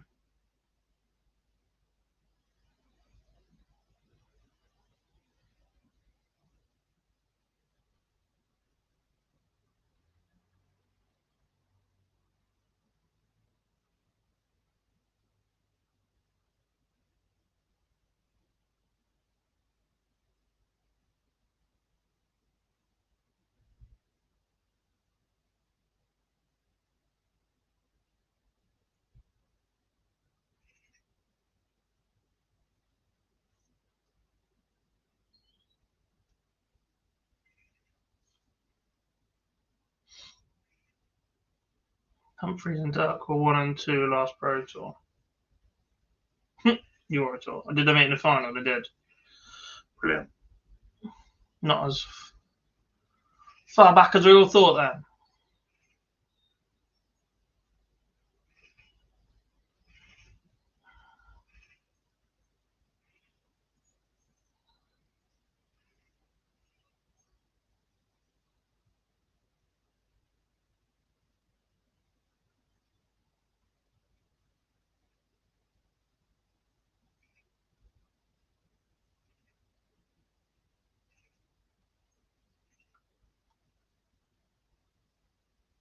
First to a makeable finish is Luke Humphreys, but he's had 6 starts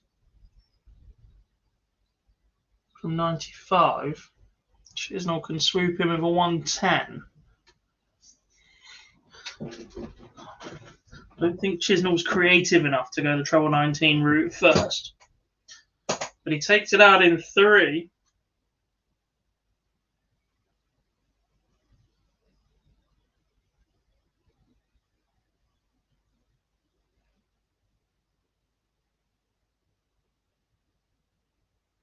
He does go the 19s route. It leaves 91, Dave. You've got to know where your second dart's going, though. If that's your route, that's the point of it. Fair play, though. 1-0 to Dave Chisnell, 110. For a breaker throw. He's 7 away from the title.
Two 2-0 Dave Chisnell.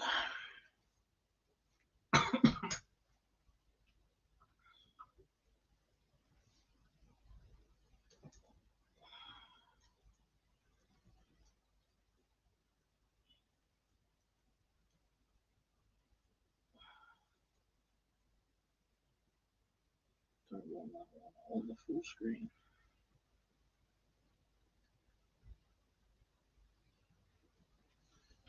Laptop. Good response though from Luke Humphreys. 1-2-1 in 3 for a 12 dart leg. We're back at 2-1. Hits back straight away. Just a hold of throw though.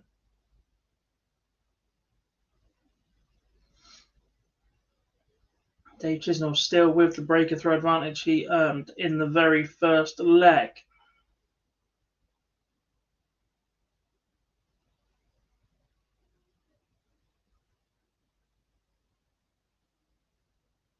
Nice little fist bump.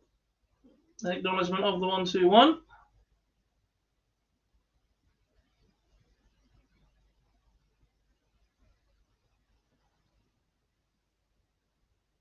Start on the 19s, Dave. Start on the 18s, Luke. And that, folks, is why the 19 switch is terrible.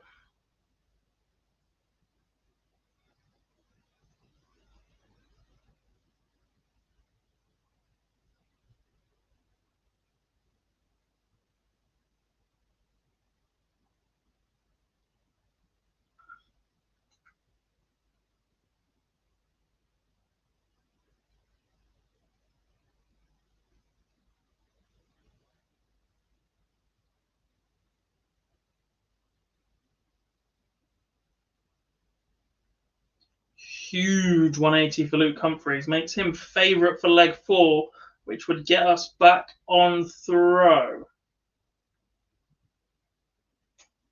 He did win the bull off. So back on throw means he only has to hold out from here as he goes back to a piece. Dave Chisnell will need to break again.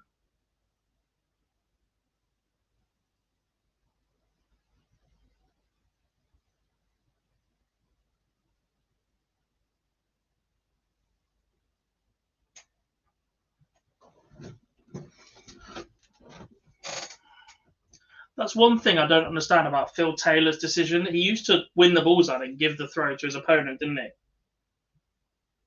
to try and break them in the first leg, but then you still got that precarious nature of only being a break up. If you hold strongly and break in the second leg, you're a double break up.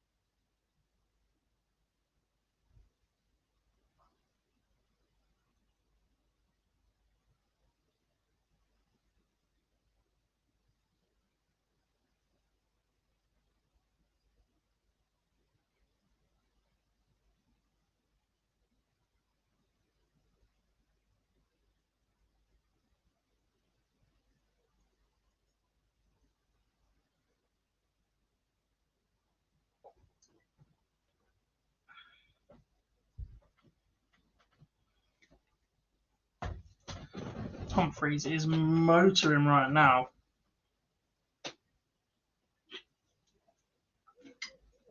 But a chance for Chisnall to regain the break advantage.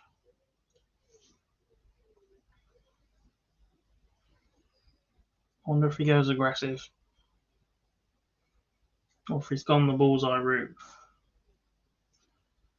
Humphreys nearly down on his knees when the last start of double 16 is going. He's been so animated today.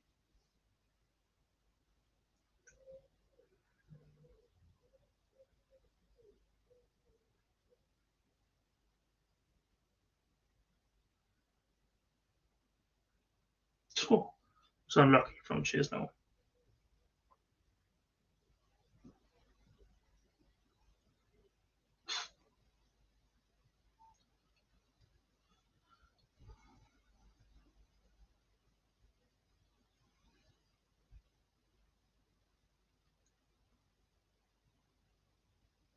The 94, he hit the treble 1 going for the treble 18. He switched down for the treble 17 and hit the treble 3. And then went for the bullseye and hit a single 10. Luke Humphreys 3-2 to the good.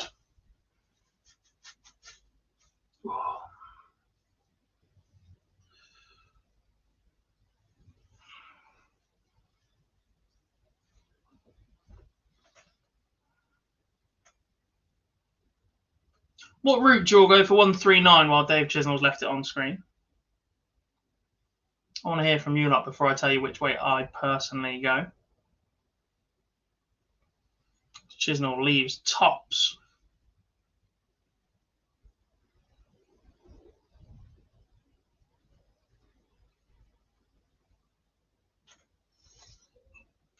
And after Dave Chisnall failed to take out 94 in the previous leg, Luke Humphreys nails it.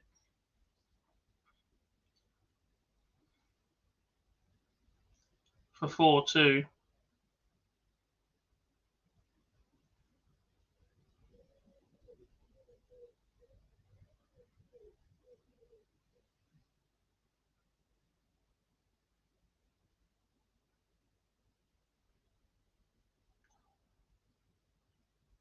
Double 19, double 19 the route for Luke Humphreys. Superb for that 4-2 lead. And he starts yet another leg with a 180.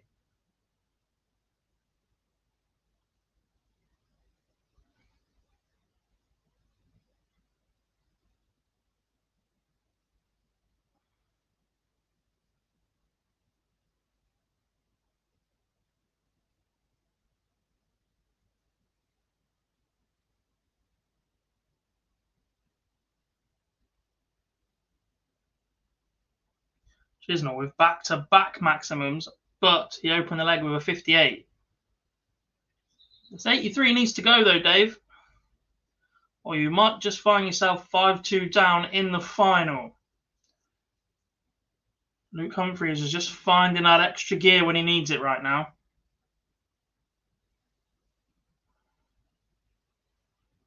Chisnall misses the ball. And Humphreys does move 5-2 in front.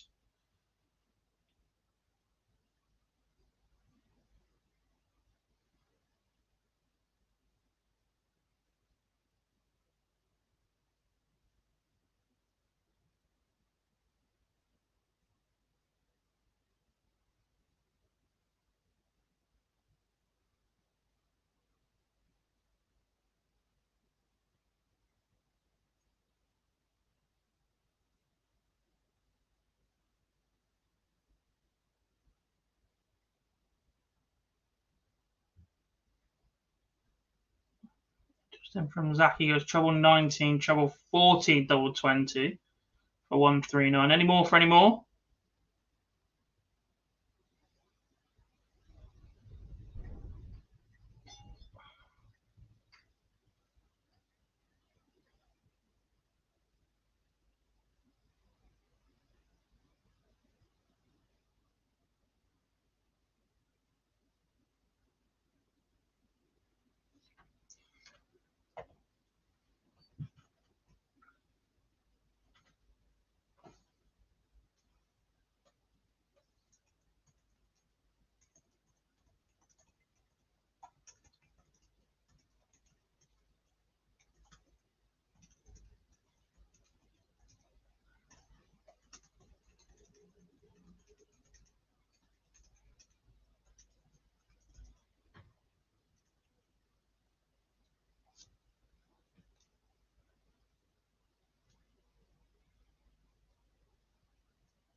Another back for Chisnell as he takes out tops in what must have been the worst leg of the match.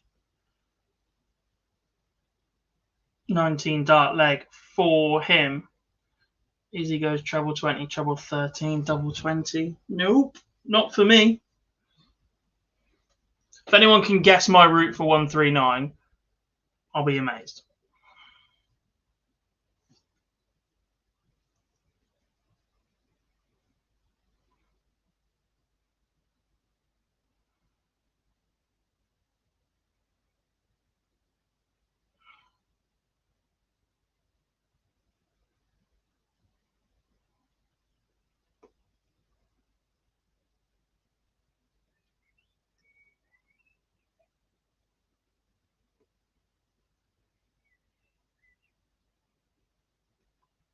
Nope. Treble 13 ball is suicide. No chance.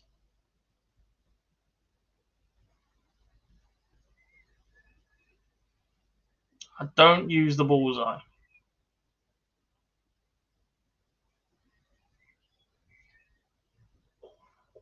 Close.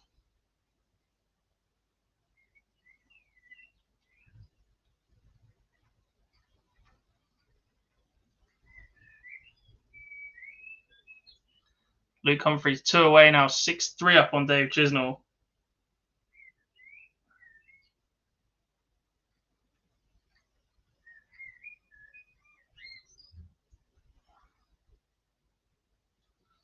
Chizzy bangs in a maximum to respond.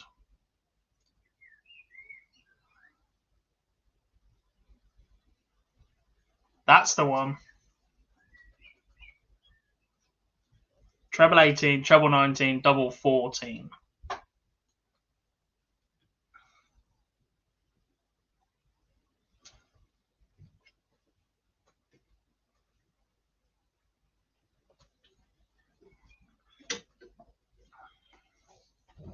And I'll explain my logic. It just leaves options.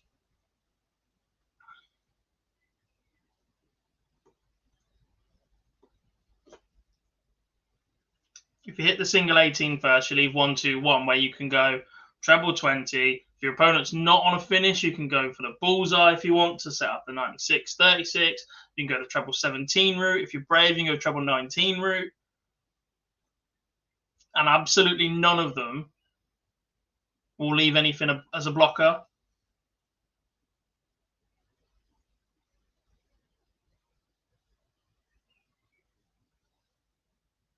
If you go 19s and then your next dart from 120 is low on the 20s, then you're blocking it and you've got to move around and faff around.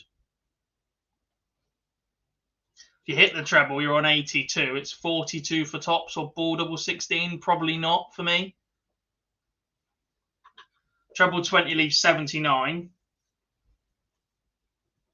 57 for double 11 or treble 13 for tops. Just faffing around again.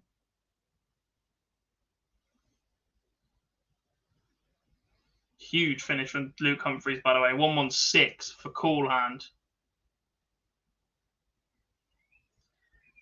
If you go inside on 14, you end up on 7. Yeah, but 7's next to 16 and 8, which is my favourite part of the board.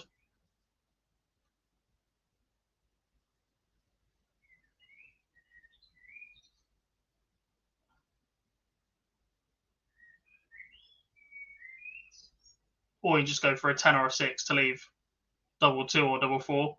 If you're coming back at it anyway. From 14. Because they're next to each other, so you're going to leave one regardless. Just aim for the wire in the middle.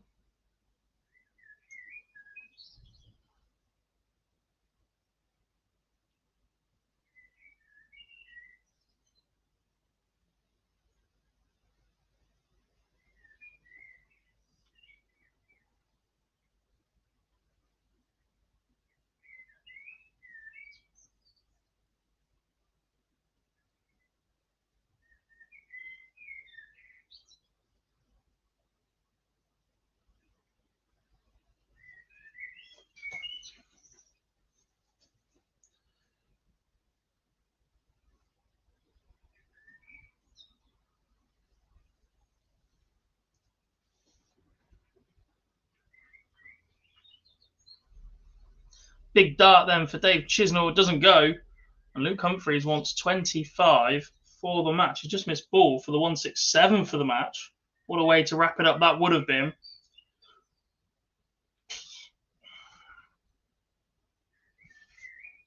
Doesn't go for him this time. And Dave Chisnall can extend this match with a double 18, which he does.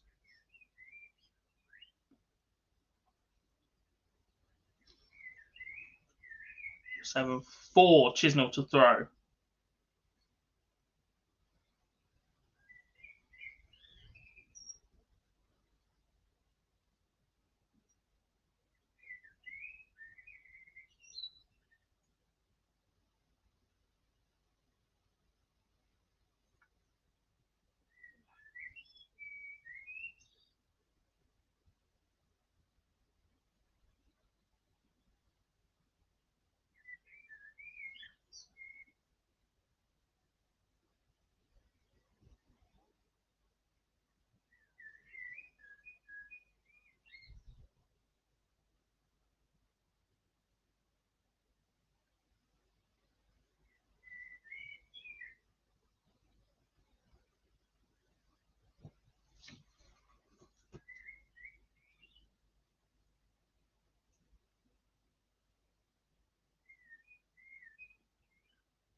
Where's that gone now? Nope. 7-5. Another back for Chisnall, and Humphries opens without a ton. Without treble, sorry.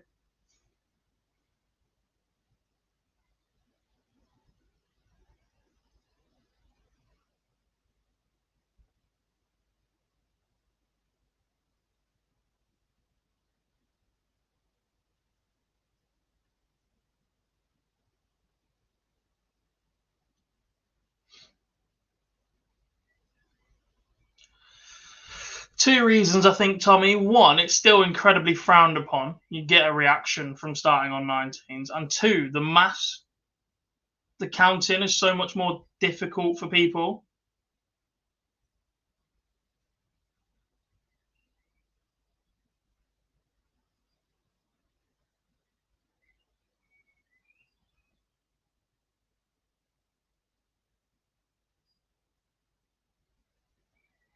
This final is not done just yet. Dave Chisnell wants 103 for 7-6. He would have the darts in the next leg. He leaves 48. Can Humphreys wrap it up here? 115. Did lead 7-3. No, he cannot. Has he missed a match start? Chisnell wants 48. We'll go 8 for tops there.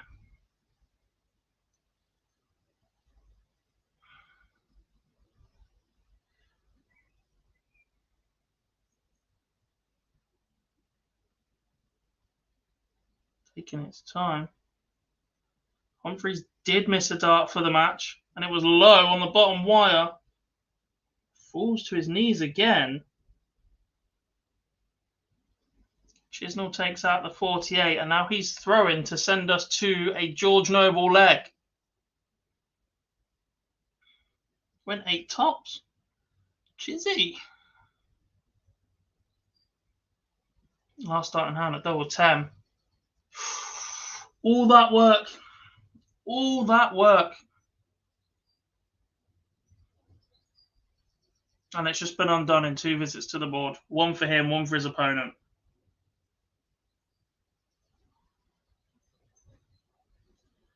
Bounce out, but it was in the treble 1. Treble 5 and a single 19. And this, folks, looks to be Romeo done.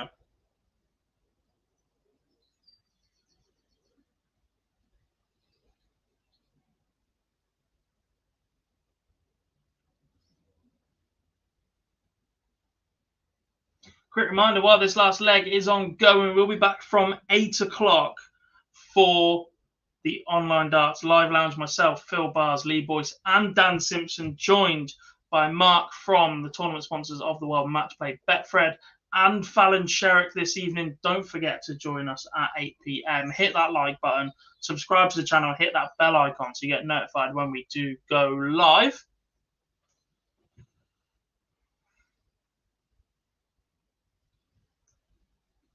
We'll be back once again tomorrow from 1 o'clock for Players' Championship 16 as well. Same setup, so it'll be myself for a couple of hours. Phil will join me live from Portsmouth, and we'll go all the way to the end of Players' Championship 16, the last PDC darts action before the World Matchplay starts this weekend. What am I doing for an hour? Going to eat and probably find some soup for my girlfriend who has tonsillitis. Maybe this isn't done here, you know. Luke Humphreys has missed more match darts.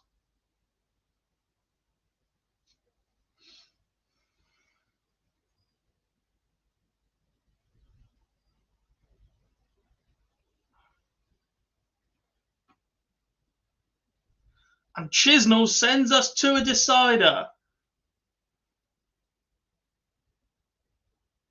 Here we go. Luke Humphreys does have the advantage of throw, but does that mean anything when you have blown a 7-3 lead? The scoring phase of the legs has not been an issue for Luke Humphreys. It's can he hit that final dart at double? Dave Chisnell started that last leg so poorly. Just 80 scored with his first 6 darts. He's just done that in his first 3 here.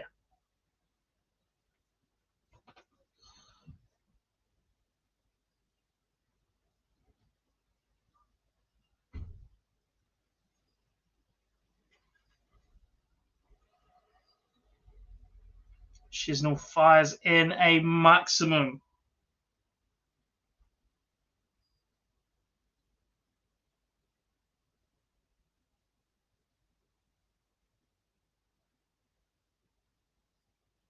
Good response from Luke Humphreys.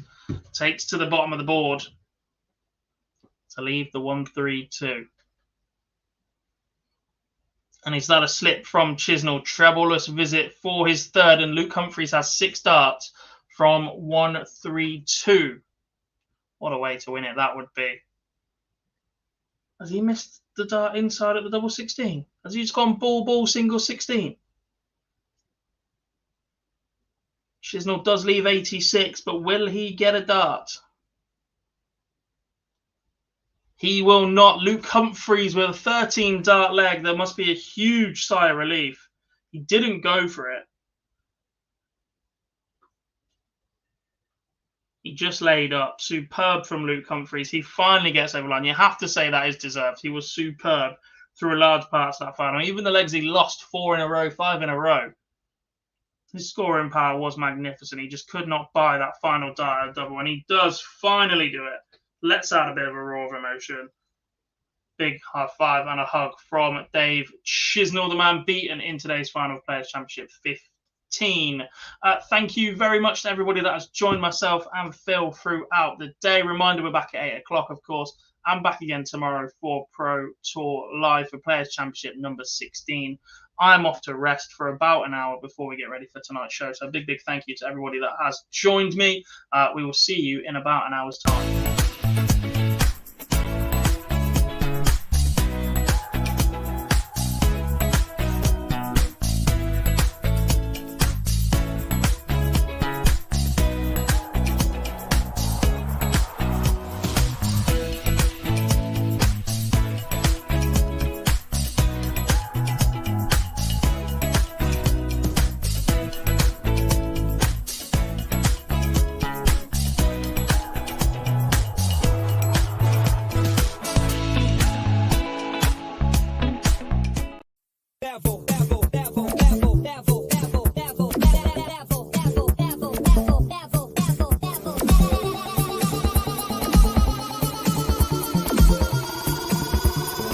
Take it to the next level.